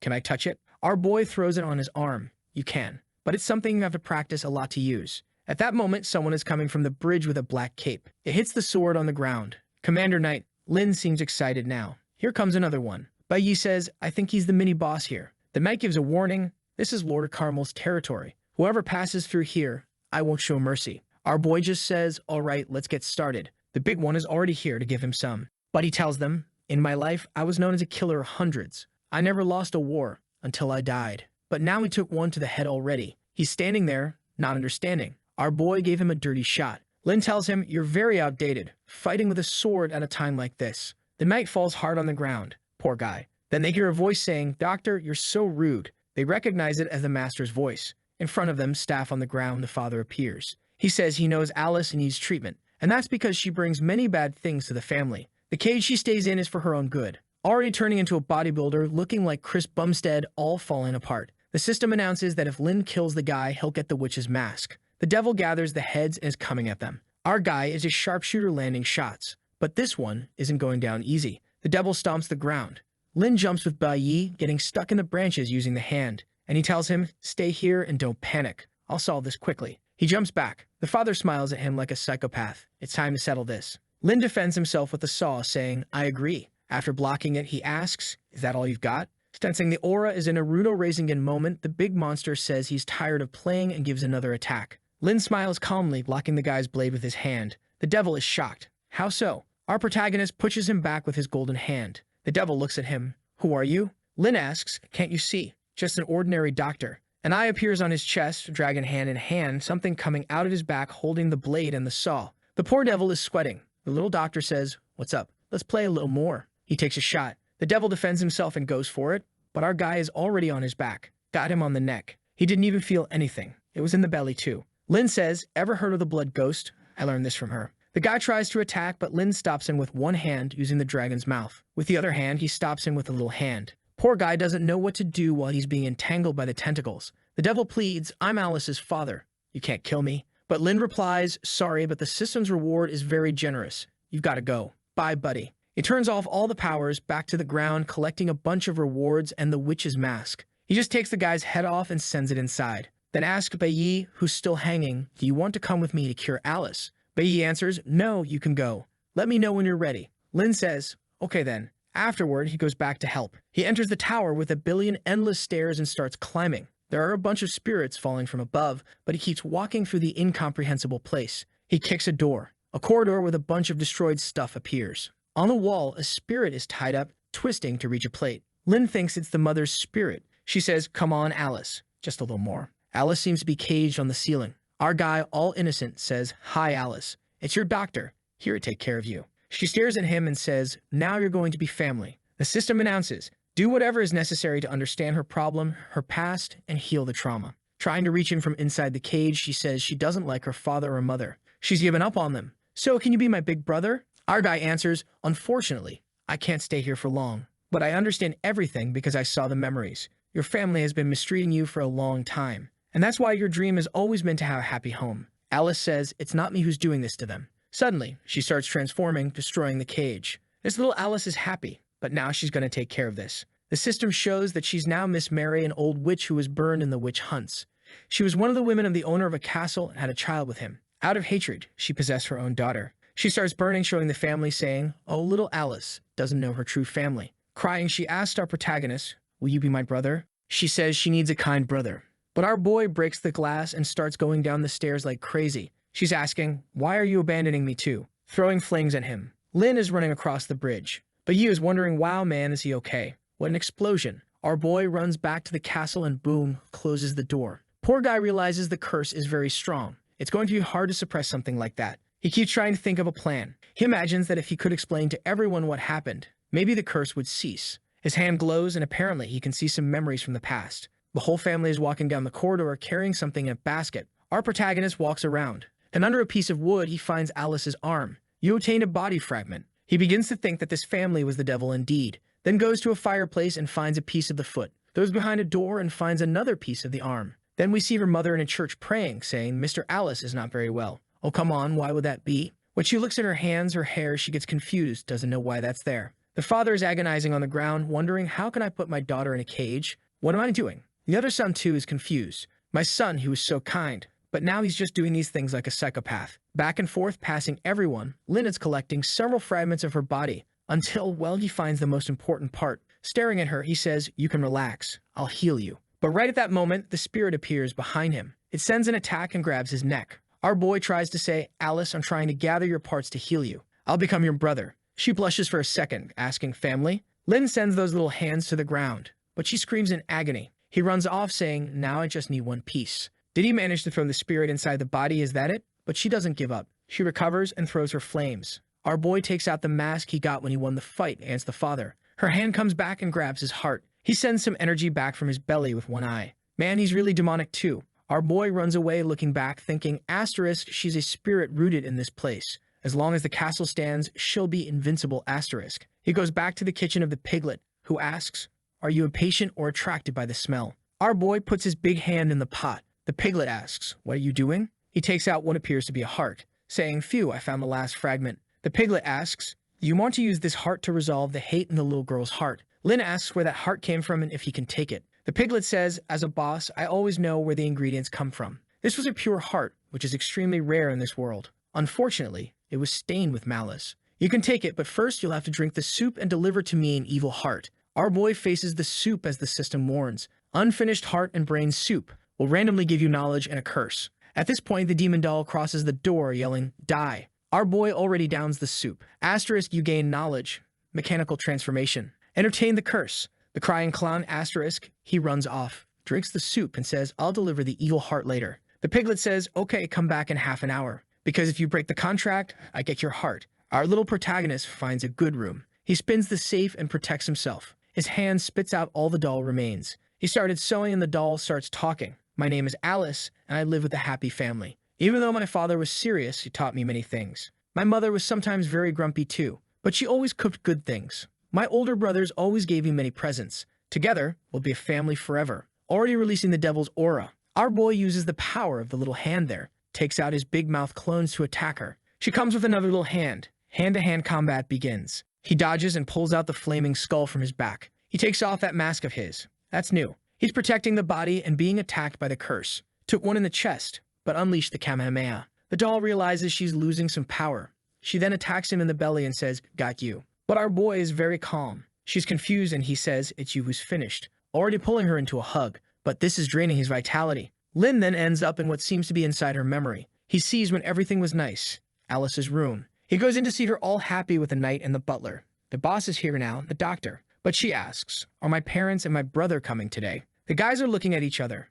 The knight says, "Sorry, miss, but the lady took the boy out for a walk. I don't think they'll be back today." She gets all sad. "Oh, I see." He gives her a cake so she doesn't worry. "When we cure this disease, they'll definitely celebrate your birthday." Lynn observes, so this is Alice's inner world. Asterisk, there's more hope in her heart than I expected. But escape memories never solve the problem. Asterisk. He tries to talk to her there. She says, "Don't come." She appears in the cage. "It's over, isn't it? Everyone who has helped me has died. I don't want you to get close or you'll get hurt." But our doctor just hugs her from behind. He says, "I'm your doctor, and I'm here to save you." Oh man, easier said than done. His whole body is being consumed by a creature that's trying to invade. 75% progress. The mother has taken over the daughter's body. She gets hit by a Kamehameha. "Stay away from my daughter." The psychopath is smiling. Says the curse is indeed very strong. 92% already. The system says, "If you don't suppress the ghost in 5 seconds, you'll die." He pulls out that spiritual lance he got back in the beginning of the Sha Sha and sticks it in his own leg. With that, he manages to reduce the progress of the evil energy.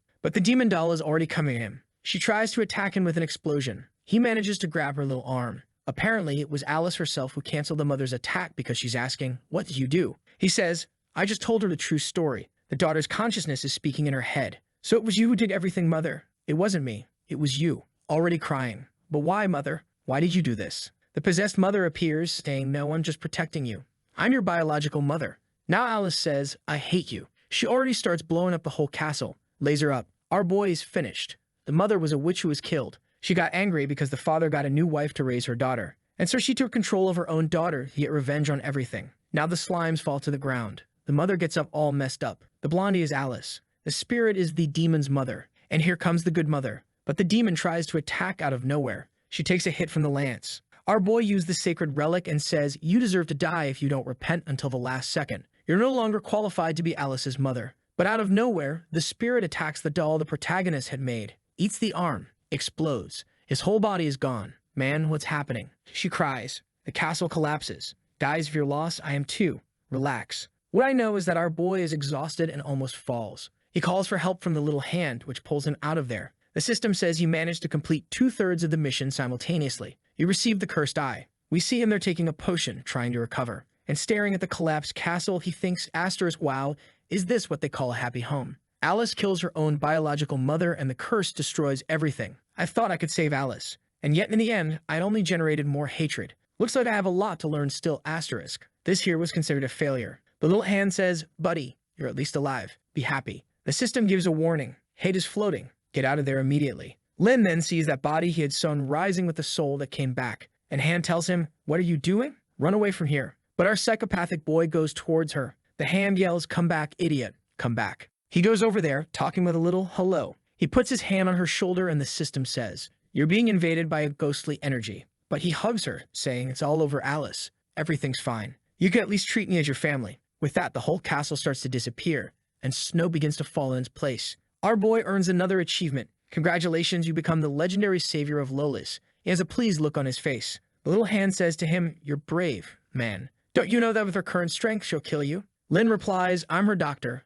I can't give up on patients. Not to mention, I made a promise. Obviously, I wouldn't abandon her." The little Hand gets a scare and he asks, "What's the problem, little Hand?" That answers, "Nothing. You're stupid." But deep down, thinks her boy is cool, kind, and actually a good person. From afar, Bloodsaw and Marionette are observing. Bloodsaw looks and says, "Oh, the happy house was destroyed, but at least the curse was broken." The doll is impressed. "This Alice was more powerful than me and you." Bloodsaw, all happy, says, "That's my apprentice." "What do you think? Better than your daughter's, huh?" Marionette replies, "He really is excellent." She starts thinking mischievously. Asterisk, it seems that just thinking of him to shoot the curse isn't enough. Someone so amazing has to be adopted forever, asterisk. I know, I'll marry him into our whole family. Not the 7th or just the boss. The 2nd, the 3rd, the 4th, everyone's going to get him. After my daughters, he can even take care of his mother-in-law. Bloodsaw is behind her asking, "Hey, what are you thinking there?" Meanwhile, our boy is walking with Alice in his arms. "Ba Yi, where are you, my son? Did he already run away?"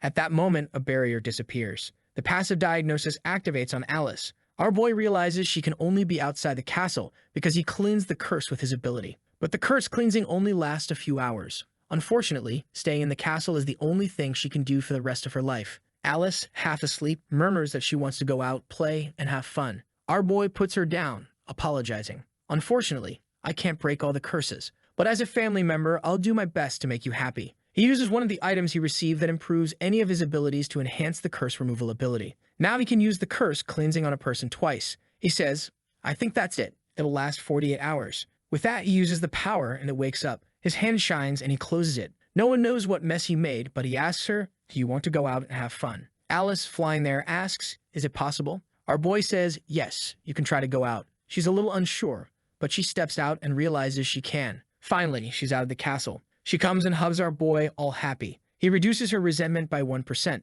The system says his healing is the only way for her to break free from this, but it will take a long time to fully cure her. Lin notes that the mission reward is 2 question marks.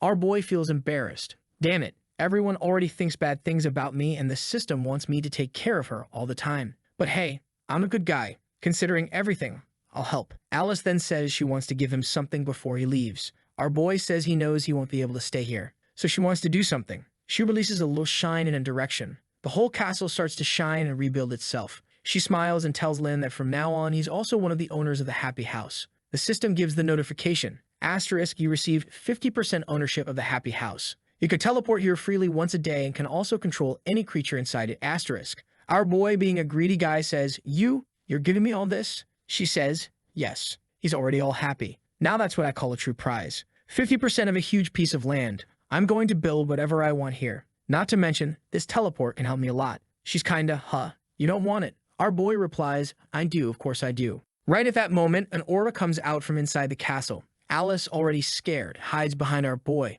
The big pig comes. Don't be nervous, little girl.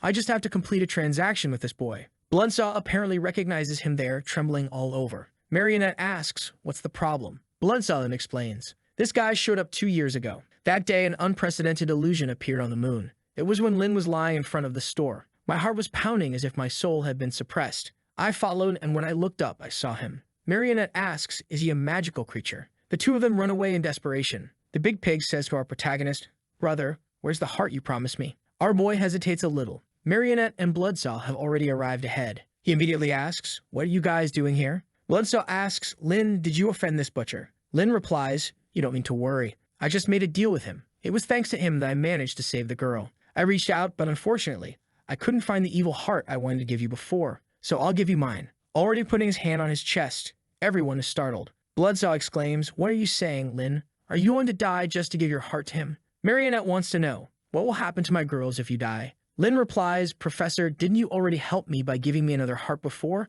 It's okay to give it to him. Bloodsaw says, the heart I traded wasn't a normal heart, Lin. Besides, you didn't understand the meaning of his words. What he wants isn't the piece of meat in your chest, but your soul. Hoops, Lin reacts, my soul. I made a deal with the devil man. The big pig just says, 30 seconds for you to make your decision. As soon as it's over, I'll consider it a breach of contract. Lin thinks 30 seconds is impossible. How am I going to find an evil heart in that time? But from the professor's and Alice's expressions, this guy is much more powerful than they are. Maybe above king level. But I can't involve anyone else in this. I made this deal. He puts his hand on his chest, saying, you can take mine. But right at that moment, someone behind says, what do you want? Take it. Alice, already tearing it out, the protagonist shouts, what are you doing? She says she'll accept the trade in place of her brother. Man, her heart is really evil. She takes it to the pig and says, this is my biological mother's heart. Her malice and hatred should satisfy your request. The drooling pig takes a look. Very good quality, I accept. Our boy shouts, Alice, what did you do? She explains it doesn't matter. At least by removing this heart, which is the source of hatred, I won't even remember my mother anymore. The devil pig is removing something from the heart. Apparently, it's the mother's own soul. The soul says, Alice, you can't trade me. How can you do this to your mother? But she's already turned into a little ball, falling into the pig's hand. Condensed soul. Transaction complete. We'll meet again. Bloodsaw asks, Pig, was it you who brought Lin here 2 years ago? Lin asks, but wasn't I adopted by you, Bloodsaw? Bloodsaw explains, yes. But the moment you appeared in front of the store, this guy was there. Our boy is confused.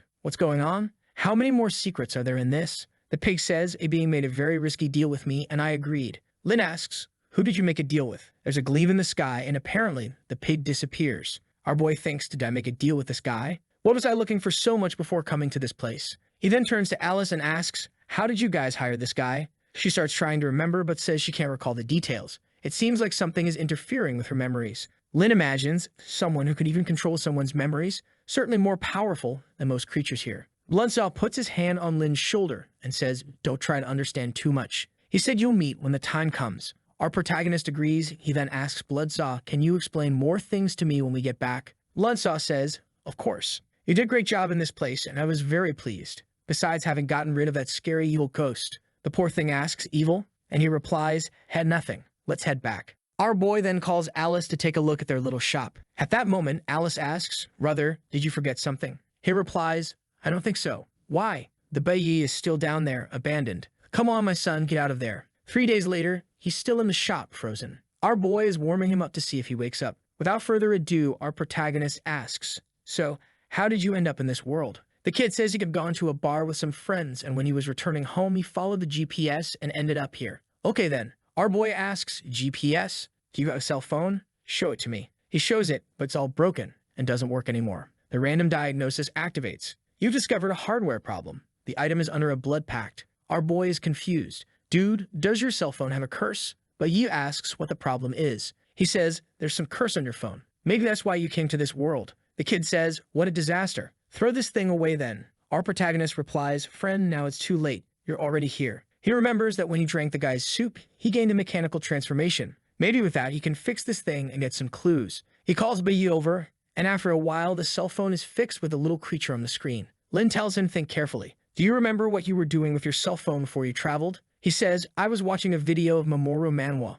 Then I called my girl to go to the hotel, but she rejected me. Lin hits his head, idiot. Say what matters. He says he went to the internet cafe to play a game and then went to see some sites where friends are enemies of clothing. Then he replies, if I remember, it was at that moment that a little window opened. Our boy says, let me guess, there was a hottie telling you to click. The kid takes the cell phone from his hand, opens it. I'm not sure, but I took a picture of the page. It already shows the girl they're saying Koei. Our protagonist says, well, what I imagined. Wait, calm down, it's not that. He continues looking through the photos and finds an image of himself from behind. Our boy finds it strange. The site has a lot of code on the screen as if there were a message trying to be conveyed. He points to some writings on a screen and asks what those are. Did you sign that? The kid says no, he has no idea and doesn't remember anything. Lin then says he'll ask the professor if he knows anything. He goes there and says, hey Bloodsaw, can you translate this for us? Bloodsaw says, it looks like an enchantment from the dark world. I will serve the blood dominator of the flesh. I will make a sacrifice to the ancient gods with my flesh for the grace of the god.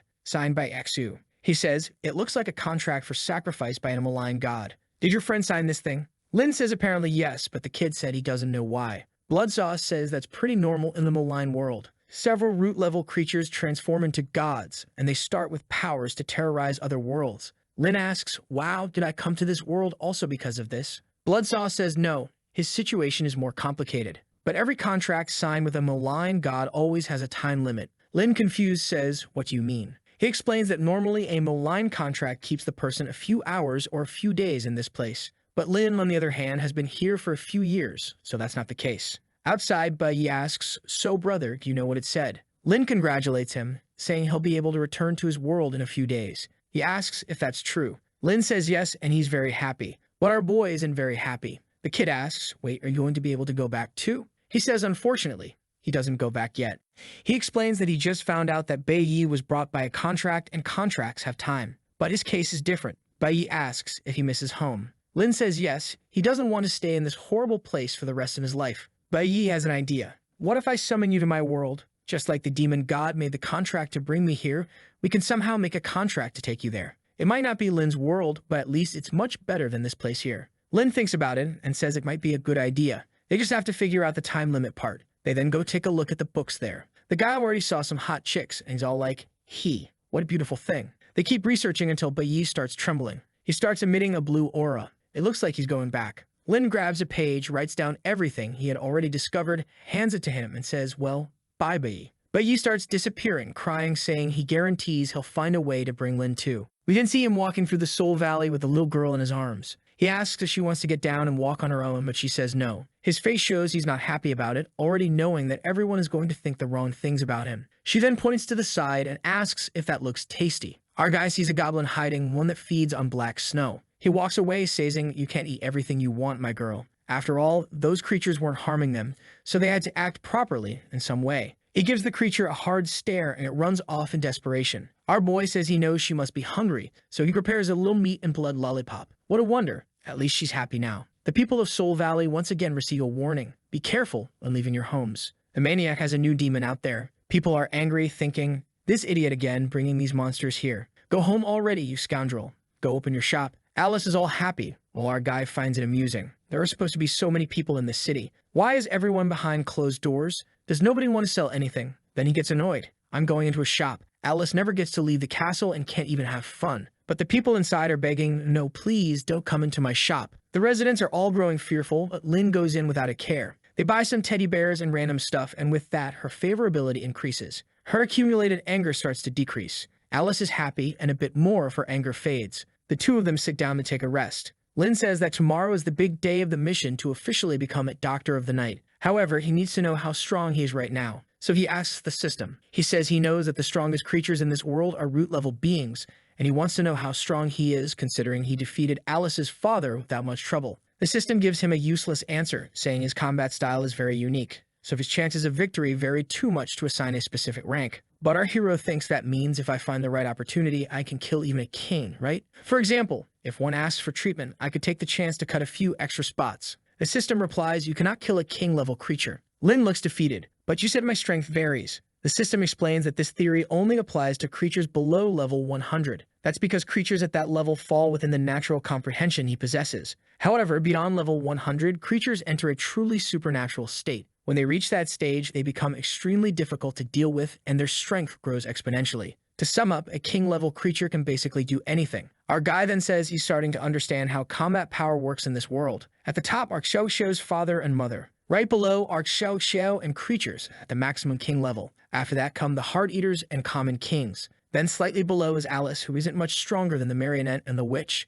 However, outside this dark world or pyramid, there are much higher levels and unimaginable existences. Lynn says, well then below level 100 I must be one of the strongest, right? The system confirms that he's one of the strongest living beings, which isn't saying much since almost everyone is already dead. He's struggling though, and Alice clings to him and says she's feeling uncomfortable. It's a small thing, just a detail. Her head is about to fall off. Our guy prepares a little bath for her, telling her to take a soak so he can stitch her back up. She's like an old pair of pants that rips at the seams. Every time she was out, she needs a little stitching. She makes a little hand gesture. He asks, "Do you want me to bathe you?" She says yes. Our hero is confused. He immediately tells her, "Alice, girls shouldn't let people do this kind of thing, okay? Not even your brother."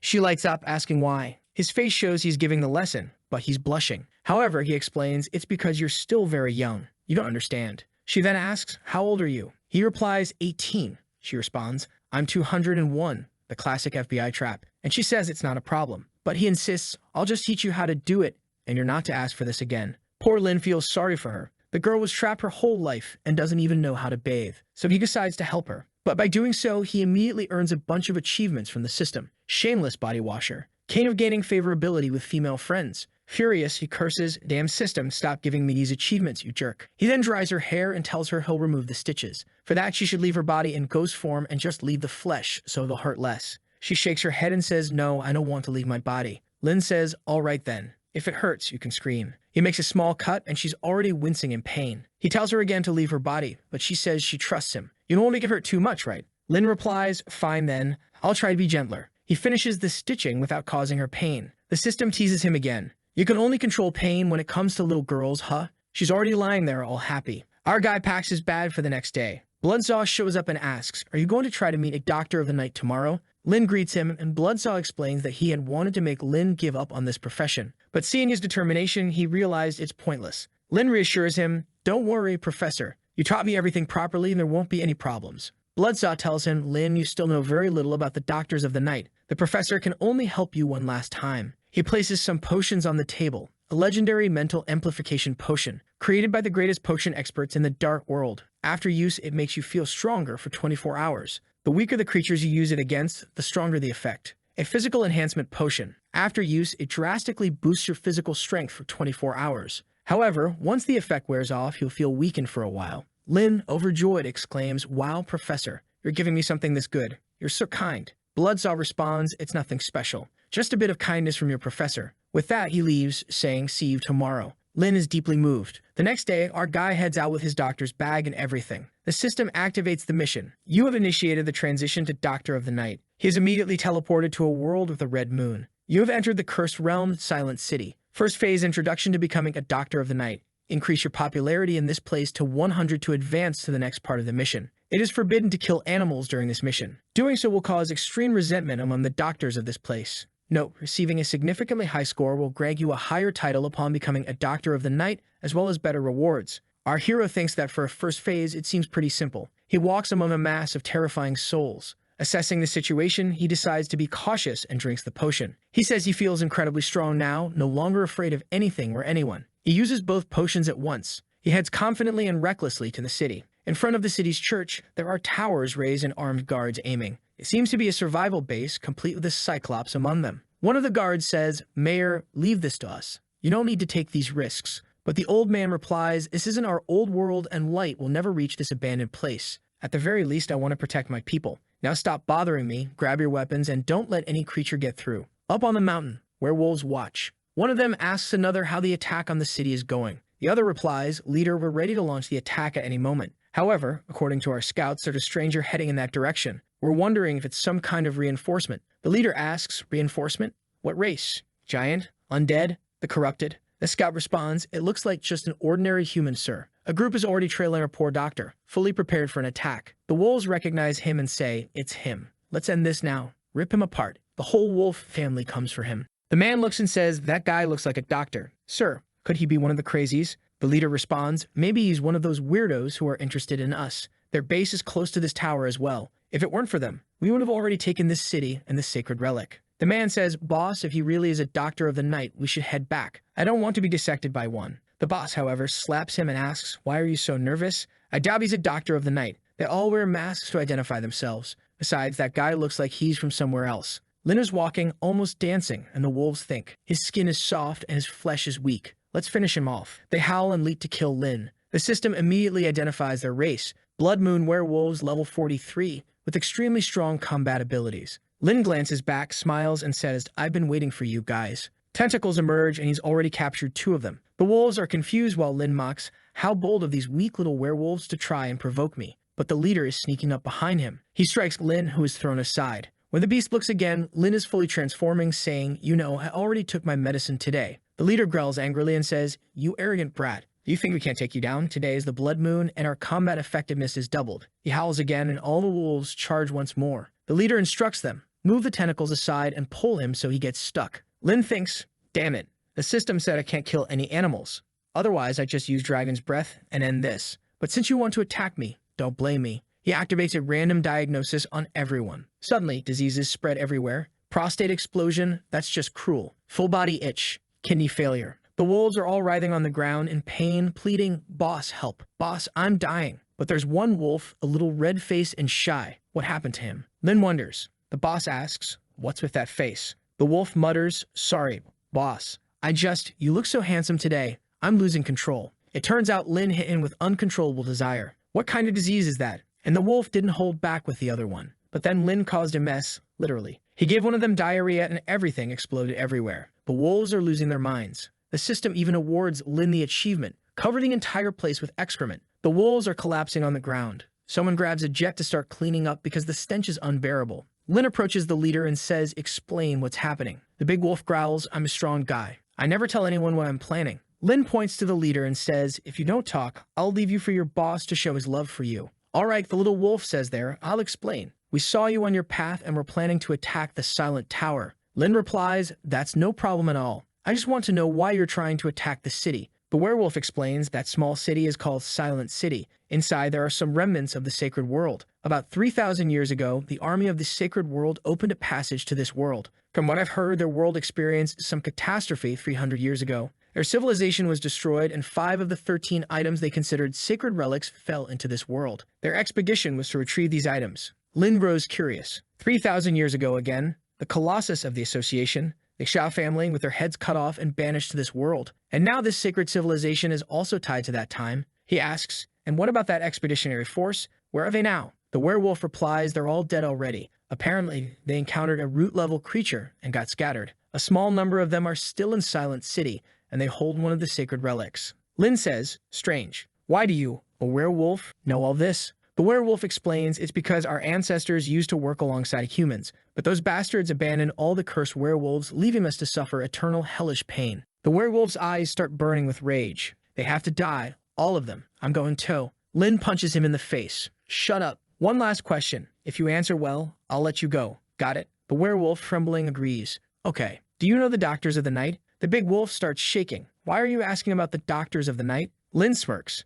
Oh, seems like you know. Tell me about them. The werewolf hesitates but explains all Doctors of the Night are crazy. They're very interested in the curse inside us. They always wear masks, are elegant and polite, and say they're willing to help remove the curse from our bodies. Supposedly, they even saved several elders from the werewolf clan. It felt like they were giving us hope. But even after removing the curse, they kept insisting that we still had some kind of disease and needed more treatment. Then they cut us again, use a burning red needle, and stitch us back up with tiny stitches, really slowly. Can you imagine how much that hurts? He starts tearing up. It's terrifying. Damn it. Lin chuckles. That doesn't sound so bad, does it? The werewolf snaps. Not so bad. Wait, you. Lin extends his tentacles. I'm not officially one yet, but soon I'll also become a famous Doctor of the Night. He gives a menacing stare. What's going on with you? Let me help a bit. The werewolf panics. Hey, you said you'd let me go, man. Dumped. Too late. Lin's treatment begins and howls echo through the forest. At human base, someone asks, why am I hearing wolves crying? The mayor replies, stay alert. It must be a conspiracy. Suddenly, Lin emerges from the forest with the whole pack behind him. The humans point their weapons, alarmed. Wait, isn't that a human? And it looks dangerous. The mayor tells them to hold their fire. Lin approaches with his hands raised. Don't shoot, guys. I'm just a doctor passing through. I have no intention of causing trouble. I'm a very kind person. The humans exchange glances. Wait, a doctor? One of them raises his weapon again. Who sent you here? Lin replies, no need to be scared, man. These are my trophies. Now it's clear why the wolves were following him. They're all being carried. But the paranoid humans start firing anyway, refusing to take chances. Lin, now serious, pulls out his scalpel, which looks more like a sword, and deflects the bullets. He calmly tells them, be patient. These wolves are just my prisoners. But then, bang, Lin takes 4 bullets. A voice says, hey, you realize you're getting shot, right? Our guy replies, shut up, I know. The mayor and the man nearby are like, maybe we shouldn't let this guy in, huh? But when they look again, the wolves are all completely defeated, even while captured by him. They look a bit thoughtful. Sometime later, Lin is sitting with them at the table.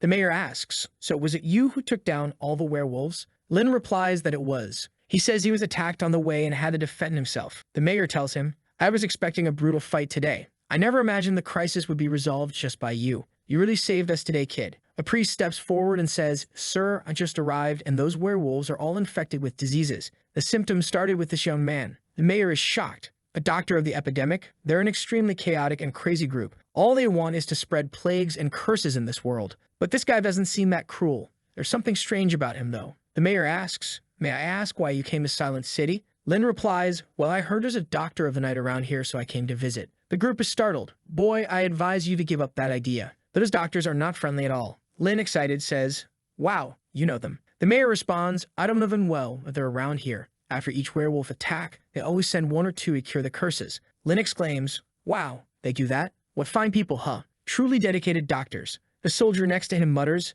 dedicated? What a joke. They cut me in half, look at this. He shows his scars. All of this just to remove a curse. And look at that guy over there. He points to someone. Because of those Doctors of the Night, he's not even human anymore. Not a werewolf or a ghost either. How can you say those doctors are good? He slams the table. The mayor tells him, enough, soldier. Stop it. The soldier, embarrassed, leaves. The mayor apologizes. Sorry, he's the son of an old friend. Even though a Doctor of the Night cured his curse, the job was horrible. Not to mention that wound of his constantly oozes pus. He's had to endure painful torture every day, so he doesn't have a good opinion of doctors. Lin says it's okay. He understands how he feels. Honestly, his body ended up like that. It's not a perfect cure. If the boss wants, I can help restore him to his original appearance. This earns him a new mission worth 30 favorability points. The poor guy sits there, stunned as Lin prepares. The man asks, sir, why can't I even wear clothes? Lin gives him a psychotic smile. It's the only way to stabilize your entire body. There are several strange creatures hanging nearby. The man asks, why does the surgery have to happen here? Lin says, enough questions. The guy stammers, wait, there's something weird about you. Why are you pulling out that giant weapon? Lin swings it in the air. They notice how sharp it is. This one is perfect for causing no pain. The man mutters, sharp or not, it'll hurt the same way. Lin tilts his head to the side. Enough questions? You'll find out soon enough. The poor guy is already crying. He asks, hey man, no anesthesia? You don't use that either. Lin replies, oh right, I was so eager for the surgery I forgot. Sorry. The man tries to run, shouting for help. Lin grabs him again and uses the needle. He pins him down. Stay still. He'll be over quickly. Cuts here. Cuts there. Golden light glowing. The man suffers in pain. Damn it. He didn't even use anesthesia on me. Why does it still hurt so much? I can't move or scream. I can't even express myself. He's worse than the doctor. Outside the door, everyone is watching. Someone says, the skills of this kid with a blade are hundreds of times better than those doctors of the night. The mayor agrees. I think so too. He even made our soldier cry tears of emotion. It's impressive. I never imagined there'd be someone so dedicated in the dark world. Another person says, yeah, I always thought every doctor was just a pervert. Maybe it's a good idea to bring everyone to be treated by him. The poor guy lies there, completely opened up with a peculiar white moss on top of him. But it's just a super potion that was applied. It seems this was something from the doctor of the night who treated him. An angel's compassion potion. Epic level, only doctors of the night can use it. Apply it to the wound to remove any curse and maintain the person's original consciousness. The side effect is that the person loses the ability to heal naturally. Lin is impressed. Wow, these doctors must be really rich to use an epic potion like this on anyone. However, there's no sign of healing on the flesh and the vital signs are being completely maintained by this medicine. If that's the case, not everything can be removed. He begins prodding the wound. What's this, man? The poor guy is groaning in pain. Lin says he will remove all the medicine on the surface. However, the internal medicine won't be so easy. He reaches into the guy's body. First, I'll use the needle to stitch this up. Relax.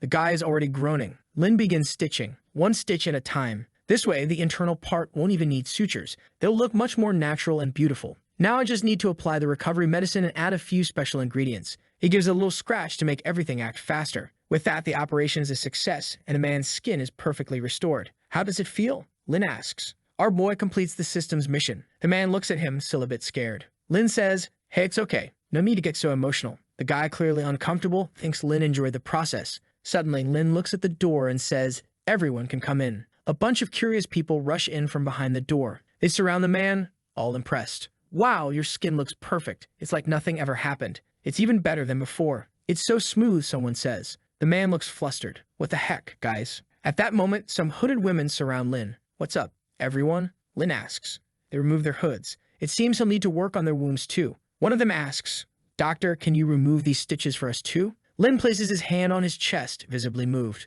Of course. Doctors always help their patients. They cling to Lin, competing for his attention. One says, if you do my surgery first, I promise to do anything you ask. Another behind him adds, cooperation is guaranteed if you just put your medical knowledge on me. Lin says, whoa, ladies, calm down. I'll get to everyone soon. No rush. I'll treat you all. Meanwhile, the poor guy who was just treated yells, don't be fooled. This doctor hurts like hell. Goodbye, my friends. Outside, the werewolves are all tied up and groaning. Damn it. I thought I'd become famous today. Today was supposed to be the big day of the attack. I never imagined I'd be defeated beforehand. Hey, boss, how are you feeling? One asks. The leader replies, what do you think? I'm still bleeding from behind. Another says, boss, I've lost all my teeth, so I can't break your chain. But if you free me, I'll go call for help. Fine, come here. The leader bites the chain and the werewolf runs off. However, one of the humans shoots at him, but he still manages to escape. He's wandering through the forest, a spooky mist surrounding him. When he looks ahead, he sees someone. It's the real doctor of the night. The werewolf panics and screams, his voice echoing through the forest.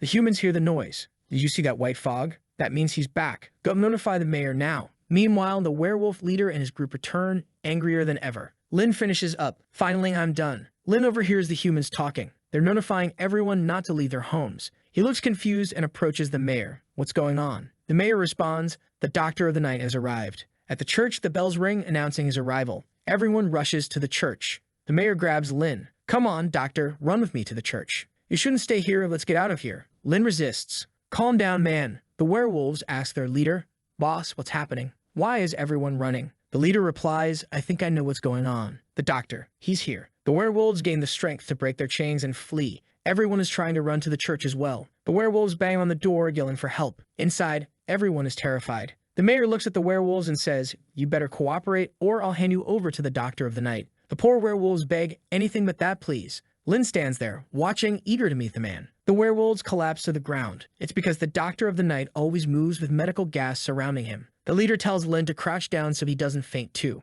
Lin asks, is it always like this when the doctor of the night appears? The mayor explains, this is just one of his treatment methods. When he believes people won't cooperate, in his view, everything needs to be cured. So even if you're not sick, you'll faint and be treated anyway. Even if you're completely healed by a doctor of the night, if another doctor finds you, you'll be forcibly treated again. Not to mention their treatments are extremely cruel and the consequences are terrifying. Lin says, wow, I realize not every doctor of the night cares about feelings as much as I do. The mayor then hands something to Lin saying, if you're caught, drink this quickly. Lin asks, what's this? In his hand, there's a vial labeled poison slime, a liquid extracted from an extremely toxic slime. The mayor explains, this is how we deal with doctors of the night. After drinking this, you'll be poisoned and on the verge of death. This will make the doctor of the night focus on curing that specific illness and ignore the others. Lin stores it. Okay, I understand. At that moment, the doctor is already at the window. Who here needs treatment? Everyone inside is in shock. People start praying as he knocks on the door. Everyone clings to each other, terrified.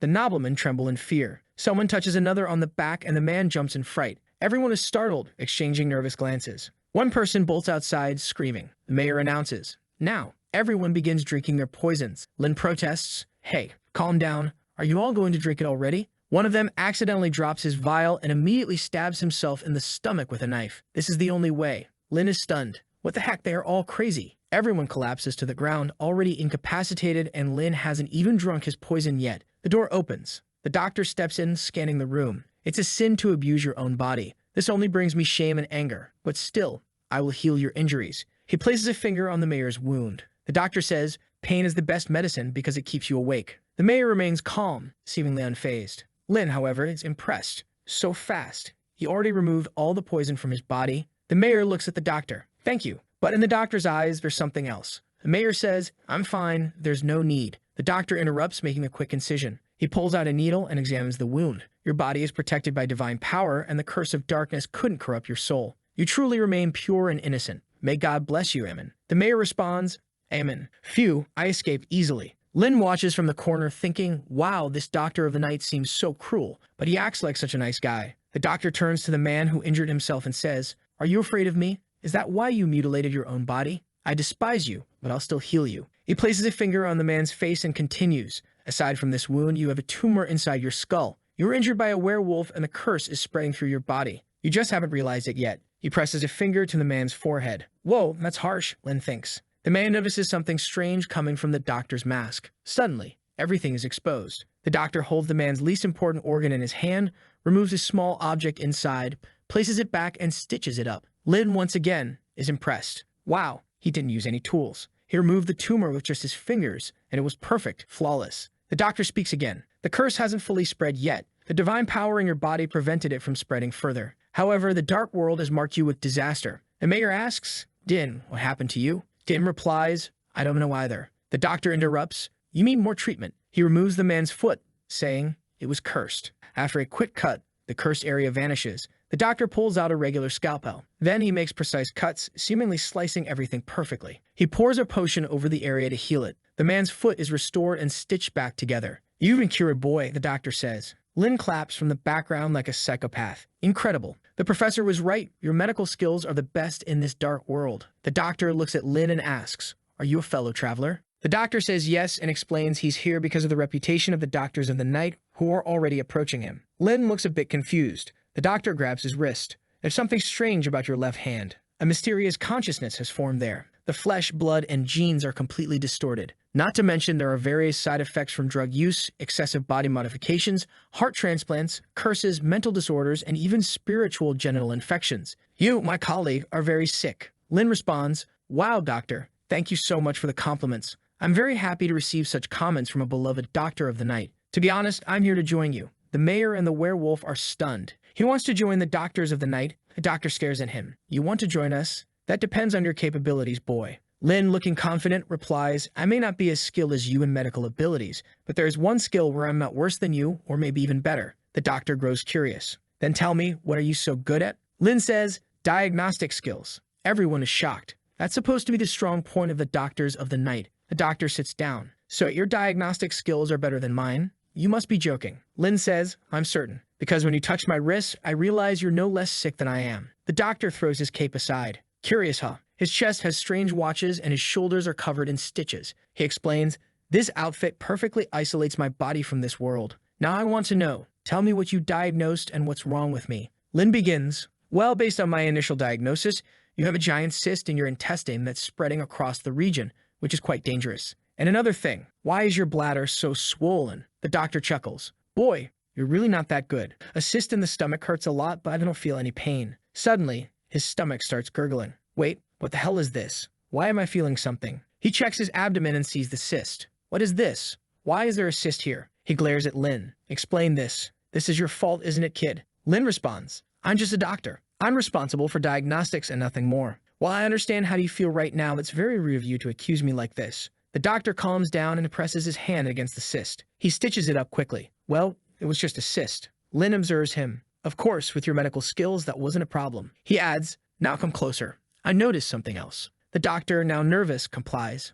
Lin pulls off his hat, revealing a completely bald head. Whoa, where's my hair? Lin reassures him. It's just alopecia. It won't cause you any pain. The doctor exclaims, impossible. The pain of losing my beautiful hair is unbearable. Where's my lovely hair? Lin replies, you're worried about your hair. You have a much bigger problem. The doctor asks, what's wrong with me this time? Lin explains, there have been some small changes in a certain part of your body, something that might be trying to come out. There's a strange sound from his pants. Lin remarks, whoa, what's that sound? The doctor replies, I'm wearing steel underwear. Half an hour later, the poor man is limping with a cane. Lin follows, saying, hey, take it easy, sir. We're not done yet. The doctor glares at him. Stay away. I'm a doctor of the epidemic and night, a dark doctor. I'll send someone to deal with you. Hey, wait, Lin shouts. But the doctor enters a portal. Your throat was in bad shape too, Lin calls after him. The mayor then asks Lin, do you want to stay here longer? Lin replies, yes, I want to stay until I'm recognized as a doctor and officially become a doctor of the night. The mayor responds,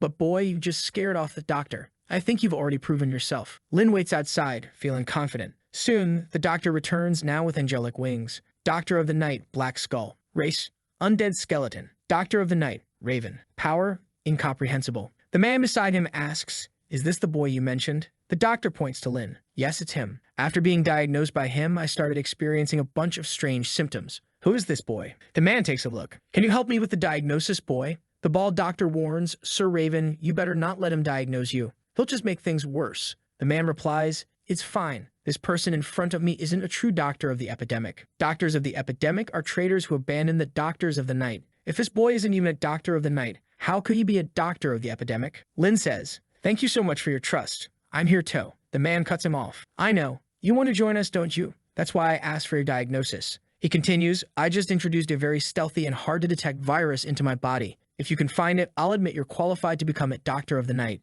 Lin asks, wait, so if I make this diagnosis, I'll become a doctor? The other doctor warns him to curb his ambitions, but he adds, if you truly succeed, I'll recommend you to everyone. Lin accepts the deal and places his hand on the man's wrist. The man thinks, what a fool. I'm still young and this virus won't spread properly, making it almost impossible to locate. Lin quickly says, the diagnosis is complete. The doctor is shocked. What do you mean? Are you sure? Lin responds, you have leech poison extracted from an extremely dangerous source called the Black World Swamp Leech. In addition, I detected the presence of secretions from several malignant spirits, drug poisoning, and a mixture of mysterious substances used to construct some type of virus. This virus hides itself extremely well, and a small dose wouldn't impact the user much. However, it spreads rapidly in the brain and knows how to conceal itself. In some cases, a simple snap of the fingers can allow it to take over the victim's body completely. It's not just a virus, it's also a marvelous death weapon. The man is dumbfounded. Not only did Lin diagnose everything, but he also found additional problems. Raven says, you still have a few minutes. Do you want to try pinpointing the virus or its reaction time? Lin replies, of course. The virus is located 3 centimeters above the joint of your right arm. It's small but has accumulated there. Additionally, a tiny red mark should have appeared on your right arm where it was injected, causing an unusual itch. Am I right? The townspeople are amazed by Lin. Nobody can handle this like him, someone says. The man turns to Raven. Is he correct? Raven stands and says, he's exactly right. However, you seem to be underestimating the virus' ability to spread, don't you? Raven continues, in fact, it's not just my right arm that's itching, my entire body is burning, itching, and stinging. Unfortunately, your diagnosis wasn't perfect, and because of your current skills, you can't join our group. The doctor turns to leave. Lin protests, wait, you only asked me to identify the virus reaction, but there's something else I need to tell you. The man turns back. What is it? Lin explains, you may not have noticed, but the follicles on your skin are developing hidden lesions and some are even necrotizing. The virus you introduced has activated and worsened this issue. Raven looks confused. One of his companions approaches concerned, but Raven brushes it off, saying it's just a minor itch. Lin advises him, I'd recommend removing the virus from your body immediately. The follicular necrosis isn't a big deal, but if it spreads to your brain, things could become far worse. The man suddenly says, I think I feel it now. An itch? Back there? He crouches and asks, how bad is it? Another doctor examines him. It's not good. The red spots are developing quickly, and there are several adverse symptoms. One man slaps him and shouts, what's happening? Another prepares to inject medicine. Lin warns, just a heads up, the toxins are spreading to the brain. Raven begins convulsing, collapsing into a seizure. Slap him. Wake him up, someone yells. Green fluid bursts from his legs and chunks of flesh follow. Both doctors are shocked. It's spread to his entire foot. His consciousness is about to deteriorate. Lin steps forward. Don't worry, I won't let anything happen. He precisely pierces each swollen spot, draining the fluid. The others exclaim. He's unconscious. What happened? Did he lose consciousness after the virus was extracted? Lin, feeling overly confident, says, what shame. This is disappointing. A doctor of the night who can't even heal himself. Little Hand asks, hey Lin, you're not the one putting these viruses in them, are you? Lin replies, of course not. Don't you trust me? These are all doctors with extreme abilities. There's no way I could do something like that. It's just that they really had some hidden illnesses and I helped diagnose them. But Han says, hey Lin, this looks suspicious. Doctors of the night are the best in the dark world. How could they not notice their own diseases? Lin responds, who knows? Maybe they focus too much on others and forget about themselves. He puts on a mischievous smile. Funny, isn't it? The look on their faces when I discover their illnesses. Something about the boys seems off. The skeleton doctor points at Lin. Kid, did you attack Sir Raven? If you're so capable, I'd like to see you diagnose me. The bald doctor warns, Black Skull, are you crazy? Raven was already poisoned, and this doctor won't spare you either. Black Skull insists, I don't care. I need to understand what's happening here and see what he's doing. The bald doctor thinks for a moment and says, fine, but be careful. Lin with a smug look says, you criticize me so much, but it seems you still depend on me, don't you? That's fine. I'm a responsible doctor. He starts activating diseases in Black Skull. You've activated bone problems. Osteoporosis, bone fractures, arthritis, arthrosis. He piles on all the ailments. Lin smirks. Wow, it seems like you're not doing too well, huh? The doctor stares at his hand. Wait, what's happening? I feel multiple diseases spreading. What did you do? Black Skull thinks to himself, I activated my power, which counteracts any curse. How is he doing this? He turns to the bald doctor. Did you see how he did it? The bald doctor, frightened, says, you're in trouble. You've been hit with a terrifying curse. When they look at Lin, his face has transformed into a sinister clown's grin. It's him. In the end, this boy really is spreading diseases. Black Skull glares at Lin and asks, does it truly bring you joy to cause pain and agony in others? Lin, unfazed, says, enough of that. I help you discover an illness and you blame me for it. He grabs Black Skull's arm. Suddenly, the bald doctor sneaks up from behind, but Lin dodges. He stumbles back, saying, oops, sorry. I didn't mean to hurt you. It just seemed a little off. Things are spiraling out of control. The doctor says, it seems he doesn't even realize he's cursed and that his consciousness is being corrupted. The bald doctor, clearly in pain, asks, what's happening? Another human answers, maybe he didn't intend to cause so many diseases in others. It's the curse that made him act this way. When he infects someone, he draws life from that person. Go bring Raven back. The bald doctor asks, and you? What are you going to do? Looking at Lin, he replies, he's very sick, and I need to save him. Lin, now losing control, mutters, if you're feeling uncomfortable, I can help you with a diagnosis. But Lin thinks to himself, no, I'll do it myself. When Lin looks within, he sees, crying clown syndrome, delirium, clown madness. It must be from when I ate that pork soup. Multiple clown-related illnesses are listed, uncontrolled clown performance, clown madness. Lin shouts, what the hell is this? Why is this happening? The mayor approaches and asks, Lin, what's wrong? Lin yells, get everyone out of the city now. The mayor asks, you want me to evacuate the people? Lin clarifies, no, I'm telling you to bring everyone here. Lin transforms into Clown Lin, an unknown ranking creature, an extremely abyssal and distorted entity. Lin declares, I want to treat everyone. The skeleton doctor grabs his foot. Lin demands, what do you think you're doing? The skeleton doctor, already weakening, says, you're cursed and I need to cure you. Lin twists his neck to look back. Cure me. What disease do I have? The doctor replies, you know very well that you're cursed. It's even consuming you. Lin grins like a psychopath. Cursed? You're just making excuses. Tentacles emerge from Lin. You're annoying me. He grabs the skeleton doctor with his tentacles, lifting him with a twisted smile. How about now, huh? You can't even move. You need to be more obedient. Come here and I'll cure you. The mayor shouts from afar, Lin, what's going on? Why are you acting like this? Lin twists his head toward the mayor. Oh, you're sick too. You need treatment. Tentacles lash out toward the mayor. The doctor steps in, shouting a defensive spell. He strikes Lin, grabs his arm, and says, your curse is deepening. For now, I can only restrain you, boy. Lin glares at him, saying, this curse is a gift. Lin unleashes a dark attack, sending someone flying. The man releases some spirits to chase him, but they have no effect. Damn it. My attacks are ineffective. Is it some effect of the curse he placed on me? Lin hovers over the city, looking down. Start diagnosis. Tentacles begin descending, and everyone flees in panic. Lin is now more dangerous than the enemies themselves. He grabs the townsfolk and infects everyone with a multitude of diseases, like a psychopathic doctor making everyone sick. Little Hand calls out, hey Lin, wake up. Why are you resisting? Lin looks at him. Hey, hand, I thought we were friends. Why are you here to bother me? The hand replies, don't you realize you're being controlled? You need to break free from this. Lin shouts, shut up. You're the one who needs to be cured. The friend, furious, yells, damn it. I'll make you snap out of it. Thud. He punches Lin in the head. But Lin says, did you forget I drank the physical potion? You can't hurt me now. And your weaknesses. I know them very well. He picks up a vial of poison and drinks it. Little hand starts writhing in agony, completely defeated. Do you still want to fight me? Lin asks. Just then, a red feather appears. Raven descends from the moon, landing in front of Lin. Face to face, the doctors prepare for a duel. Lin grins. Hey, Sir Raven, are you already healed? I'm so happy for you. Raven replies, yes, boy, I've been treated. And as thanks, it's now my turn to take care of you. Lin, bleeding from his eyes, replies, don't worry. I'll handle my own illness. But I think you're showing new symptoms. Let me diagnose you again. Raven launches a feather toward Lin. Lin counters with a viral attack, but was hit and now is falling off the roof and hitting the hard ground.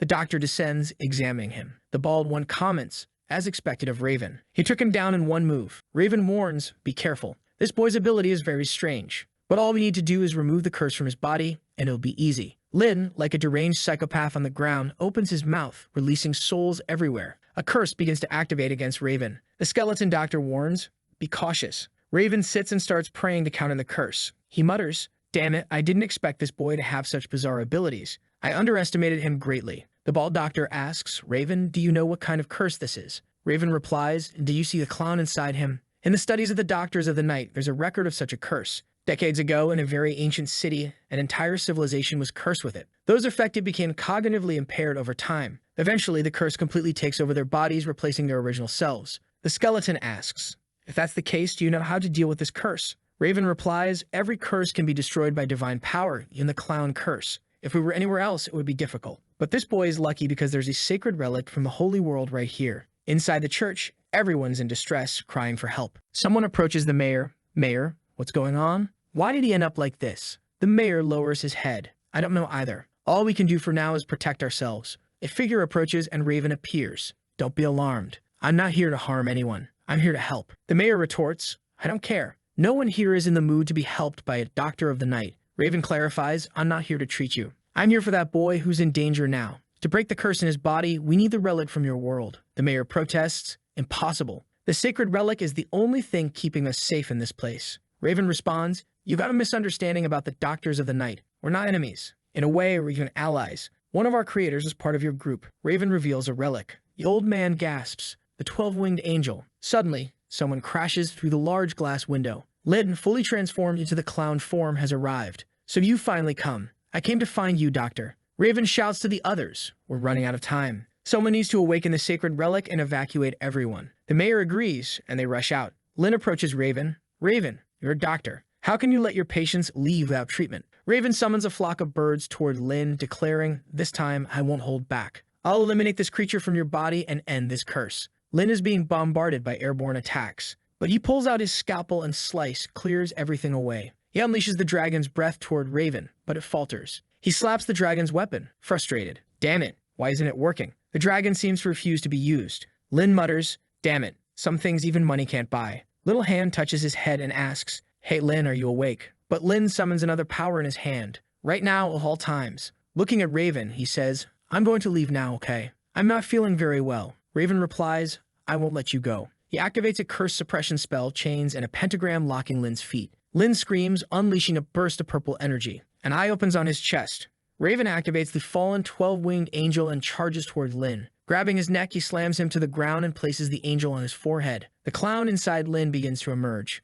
Lin fights back with his tentacles. Stop this. Don't do it. Diseases rain down on Raven. A tentacle reaches into Lin's pocket for something. Little Hand yells to Raven, stop him. He's using that potion. It'll cause another mutation. But it's too late. Lin drinks the potion, and suddenly a million tentacles erupt from his chest. He becomes grotesquely enormous, his body swelling unnaturally. From a distance, the pig with a clown on its shoulder observes the scene. The clown chuckles. I and the curse will destroy that boy. The pig, regretful, says, the curse I cast didn't work as intended. The clown mocks. So you used my curse. You should have been afraid of it completely consuming him. Are you going to rely on the doctor of the night? The pig replies, Lin can easily break the curse. The key is whether he can accept the distortion. Meanwhile, Lin's gigantic form chases Raven through the city. Raven, confused, notes, the power of the curse is growing stronger and stronger. At this rate, I won't be able to keep up. Lin slams him into a wall with a massive tentacle. A mysterious eye appears on Lin's body, its origin unclear. Hands begin emerging everywhere. A bright light shines from the heavens coming from the tower. The mayor approaches with a sacred object, followed by the townspeople.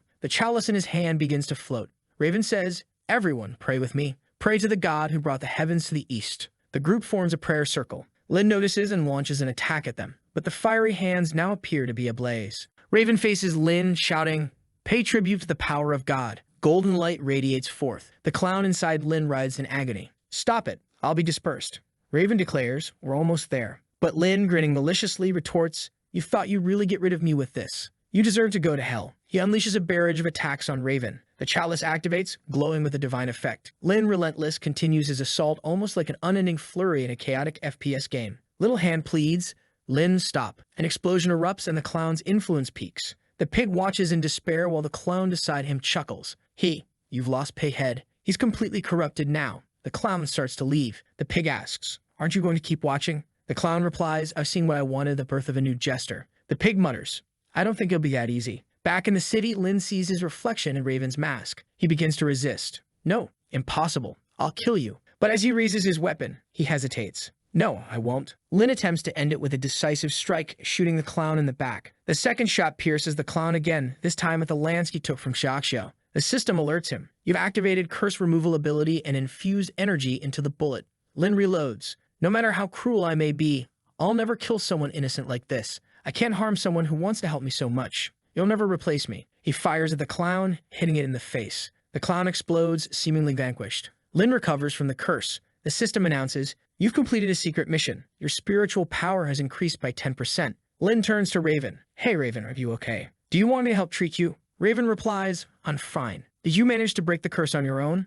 Lin lowers his head apologetically. "I didn't realize I was under the effect of a curse. But the most important thing is that you never gave up on me. Thank you so much. You truly live up to the name of a Doctor of the Night." Raven responds, "No need to thank me. It's the duty of a Doctor of the Night." Lin suddenly collapses to the ground, unconscious. Meanwhile, the clown near the pig growls in frustration. How did he break the curse on his own? The pig stares at the clown and says, "I told you it wouldn't be that easy, clown." Looking at Lin, he continues, "Keep growing. I'm looking forward to his arrival." Meanwhile, Lin wakes up now much thinner. He puts on his clothes again as the doctor enters and says, "You've been in a coma for 3 days. I gave you some medicine, but you're fine now." Lin replies, "Thank you so much. You saved me twice now." The doctor responds, "I've already said. It's just my job. Besides, while you were unconscious, I returned to the City of the Night. I informed them of your desire to become a Doctor of the Night. The lady who dictates the rules granted me the authority to decide your fate. After discussing with my colleagues, it was decided that you are qualified to become a Doctor of the Night." Lin, thrilled, exclaims, "Wow, I'm a doctor now." The doctor corrects him,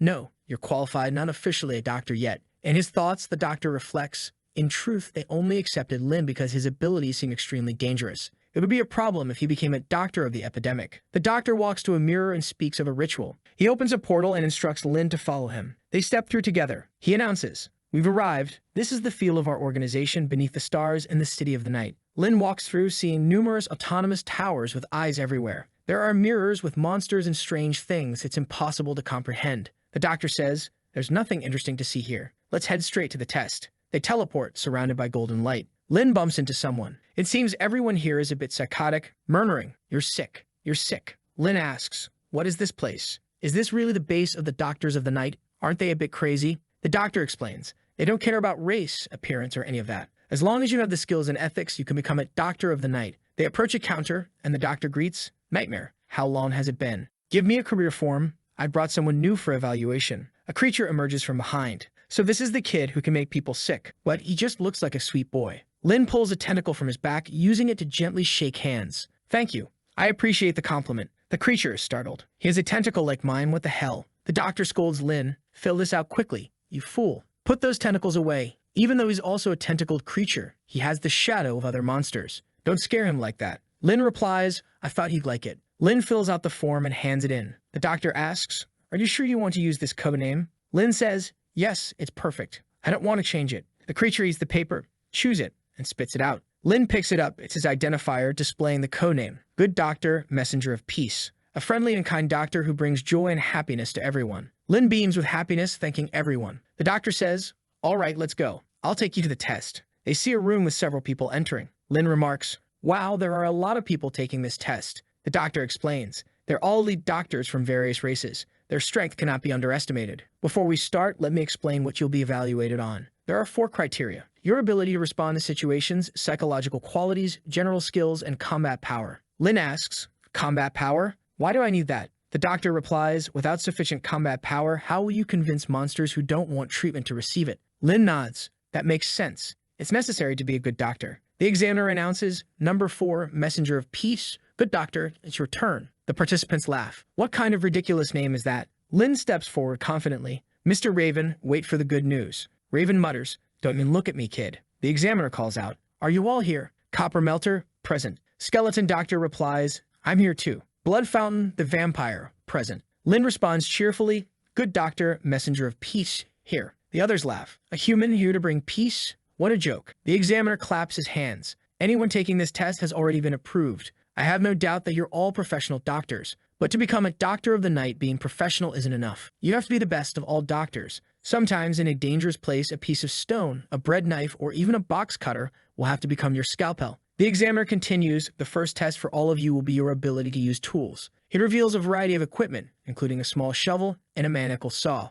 Bodies are brought in and someone dumps them unceremoniously on the floor. The examiner announces, these are your patients, and they are also your seniors. Now begin the treatment. Everyone rushes forward in desperation. One grabs a fruit knife. This is perfect for opening a chest. The skeleton doctor picks up a bone dagger. This is great for removing curses. The vampire selects a barber's razor. This is the best. Makes the blood flow easily. The instructor observes them.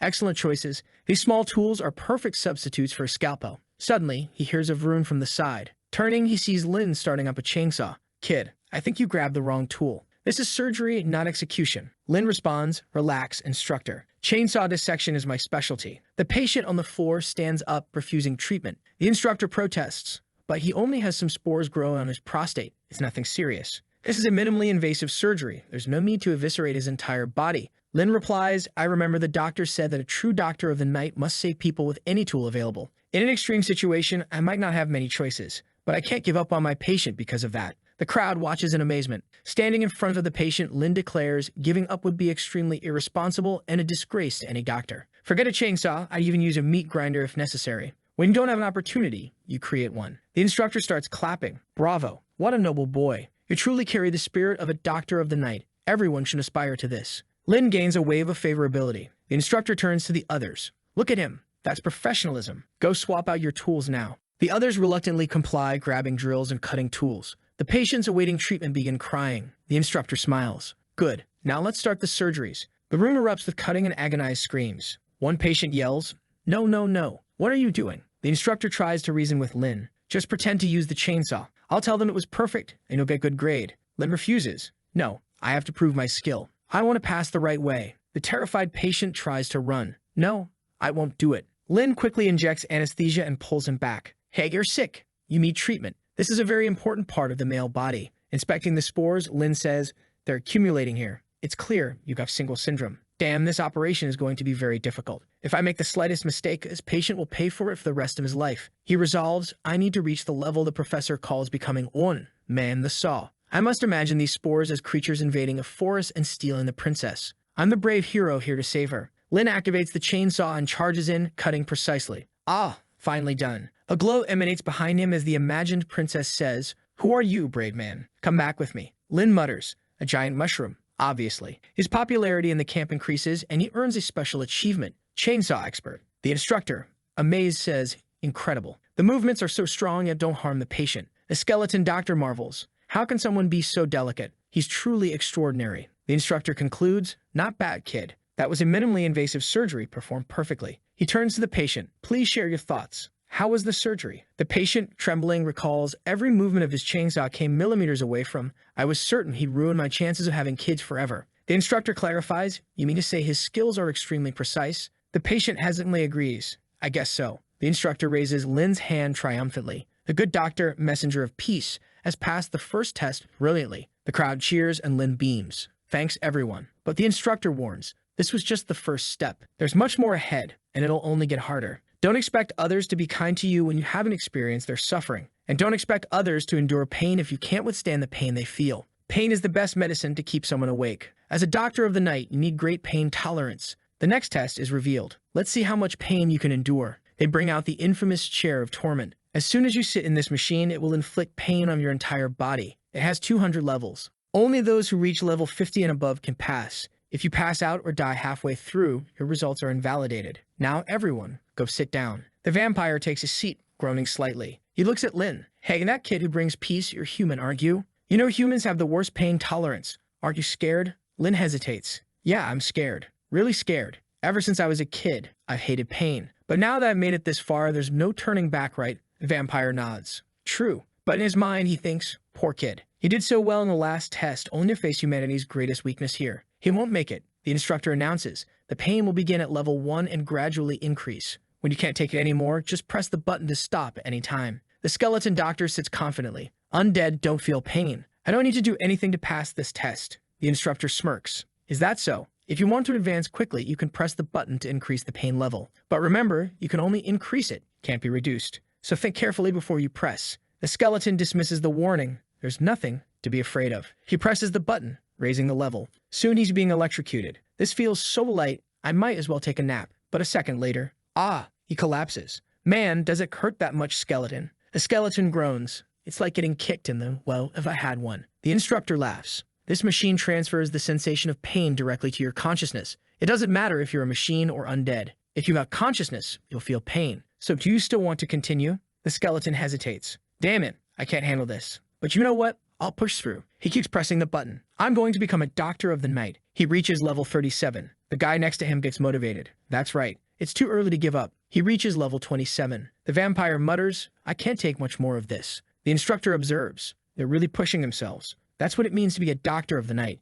You have to endure the pain. But when he looks at Lin, he sees him lying back, relaxed. His surgical skills are excellent. I wish he wouldn't be eliminated. But there's no way he'll make it. Little Hand whispers, Lin, you're not giving up, are you? Everyone else is at level 40 and you're stuck at 18. This isn't your limit, is it? Lin replies, Little Hand, why the rush? The friend retorts, rush. If you keep this up, you'll be eliminated. Lin smirks. I use the flesh cataclysm to alter my mind, transforming pain into pleasure. I'm just enjoying myself. Hand, baffled, asks, enjoying yourself? What are you even thinking? Lin daydreams about taking a witch for a stroll. The friend rumbles. Ridiculous. The instructor announces, 5 minutes left. Lin's pain level hits 73. The skeleton reaches 81. Little Handy shouts, it's over. They've all passed level 60. Lin slowly opens his eyes. It's time to go all in. He pushes forward, pressing the button repeatedly. The pace quickens. He imagines himself racing. I'm almost there. Sweat drips as he pushes the button until it breaks. He's going really fast and is a dangerous wet rainy road. I'm about to reach it. The test ends with Lin hitting level 200. The others are stunned. The instructor exclaims, you're the best candidate I've ever seen. Truly incredible. Lin humbly thanks him. But the instructor's demeanor shifts. To become a good doctor of the night, this still isn't enough. I prepared a special test just for you. He continues, we're going to test your ability to resist your own desires. When faced with the temptations of your heart, will you hold out until the end? The skeleton doctor exclaims, I've never heard of this test. The vampire adds, I've heard it's the final test. It's the hardest one and very few people pass. The instructor nods, that's correct. If you pass this test, you'll not only become a doctor immediately, but you'll also gain the favor of the lady. But if you fail, you might never return. So Lin, do you want to take a challenge? Lin, he opens the door and steps in. It closes behind him. Skulls swirl in the air above the bed. Welcome, my friend. I would lose the test, folks. She stares at Lin and calls out, hey cutie, want to play with sister? Lin glances to the side, seeing a pile of skeletons from others who tried and failed. She tosses out a long, snake-like tongue and gets closer. Wow, Lin mutters, she's powerful. The ugly girl adds, I bite, but I don't eat. She gets close to his neck, exuding an intimidating aura. But Lin pushes her away and says, sorry, but I'm in a hurry. Where's the exit? She blushes slightly and replies, you just got here and you already want to leave. Internally, she's thinking, that's strange. I activated my charm. Why isn't it working? She clings to him again, saying she feels so lonely. Don't you want to help with that? I know some very fun games. Lin pushes her away once more. Sorry, but I'm here to pass the Doctor of the Night test. I don't have time to stay here with you. She freezes in shock. Damn it, this kid's determination is incredible. I'll need to be more aggressive. I always know how to deal with doctors. She approaches and says, Big brother, I'm not feeling well. Could you take a look at my body? Lin replies firmly, no matter how hard you try, you won't seduce me. She begins to cry. Impossible. For the past 100 years, I've been able to conquer anyone with just a touch of my finger. You were so close to my face. What happened? Am I that ugly? Oh, I see, it's my style, right? You don't like it. Wait, I'll change for you. She shifts her appearance into that of a homemaker. Lin steps back. No, you don't understand, that's not the problem. It's just, I emptied the tank in the previous test. She looks shattered. Damn it, this makes no sense at all. You're not going to ruin my reputation as a succubus with this nonsense. Even if there's just a drop left, I'll get it out of you. Outside, the others are talking. Well, he's gone. He was a strong competitor, but there's no chance after all this time. The vampire adds, he had potential. It's a shame. Suddenly, the door opens. Lin walks out confidently carrying the defeated succubus. She's drooling, muttering, he's so fierce. The instructor raises his hand. I officially announce that this candidate has passed the final test. The crowd cheers, chanting, Doctor of Peace, Doctor of Peace. Lin celebrates with them. In the next scene, Lin is back at the Valley of Souls to speak with Bloodsaw. As he opens the door, Bloodsaw greets him. Lin, you're back already? I heard congratulations on becoming a Doctor of the Night. I'm so proud of you. Lin is nearly tackled by Bloodsaw, who's suddenly kicked aside. Someone new enters. Come here, Lin. My daughters are here. Let me introduce you to them. Lin looks around, surprised. I asked for one, but I got four. One of them, an albino with an exotic look, compliments him. Lin, I heard you're a Doctor of the Night now. That's amazing. Lin humbly responds, it's nothing. It's thanks to Bloodsaw's teachings. A maid chimes in. Obviously, it was also thanks to your hard work. Would you like some tea? I made some. Lin thanks her. Another one says, I heard you're good at fighting. When will you take action with me? Lin replies, soon when I get the chance. A shy witch in the corner raises her hand slightly. Her mother nudges her forward. Go introduce yourself to the doctor. Get to know him. She pushes her toward Lin, who gives her a gentle hug. Just then, the door opens again. A familiar voice echoes. This house is getting crowded with girls. It's the Blood Witch. I leave for a bit, and when I come back, you fill the place with new friends. Lin, tell me, who are these strange women? The marionette interjects. Strange women? Are you talking about me? The Blood Witch looks up and replies, I do find it strange, a 3-meter-tall woman bringing a bunch of dolls into his house. The two glare at each other while Lin watches nervously. Damn it, if they start fighting, I'll lose the entire pharmacy. At that moment, an ominous eye appears at the door. Someone announces, the doctor is here. Lin exclaims, oh, Sha Sha. Welcome. Sha Sha steps in. Lin, I heard you become a Doctor of the Night. I came to congratulate you. The two women immediately stop arguing in the presence of such intimidating figure. Lin introduces her. Everyone, this is Sha Sha. She's my fiancée. The two women are shocked. Fiancé. Bloodsaw returns, grinning. Congratulations, Lin. Not only the Blood Witch, but even the head under creatures acknowledge him. Truly the best disciple I could ever have. Even better than the master himself. Suddenly, Alice appears, pulling Lin along. Dinner for your birthday is ready. Bloodsaw adds, Lin, according to the chronological order of the Dark World, today is the same date as the day you arrived here. So we decided to throw you a birthday party. Lin looks serious. Bloodsaw asks, what's wrong, Lin? Do you want to change the date? We can pick another one. Lin starts to cry. No, this day is perfect. I love it. Everyone celebrates as Lin shares his thoughts. The first time I arrived in the Dark World, all I felt was fear. My goal was to survive. But as time passed, little by little, I discovered that despite how frightening the people here seemed, they were also very interesting. Now that I've adapted and made so many friends, this once intimidating pharmacy feels much more comfortable. Maybe this world isn't as bad as I thought. And I know there's still so much more for me to explore, and that's why I will leave a like in this video that helps Mamoru make more juicy content for his viewers, activate the cheeky little bell, and I'm out.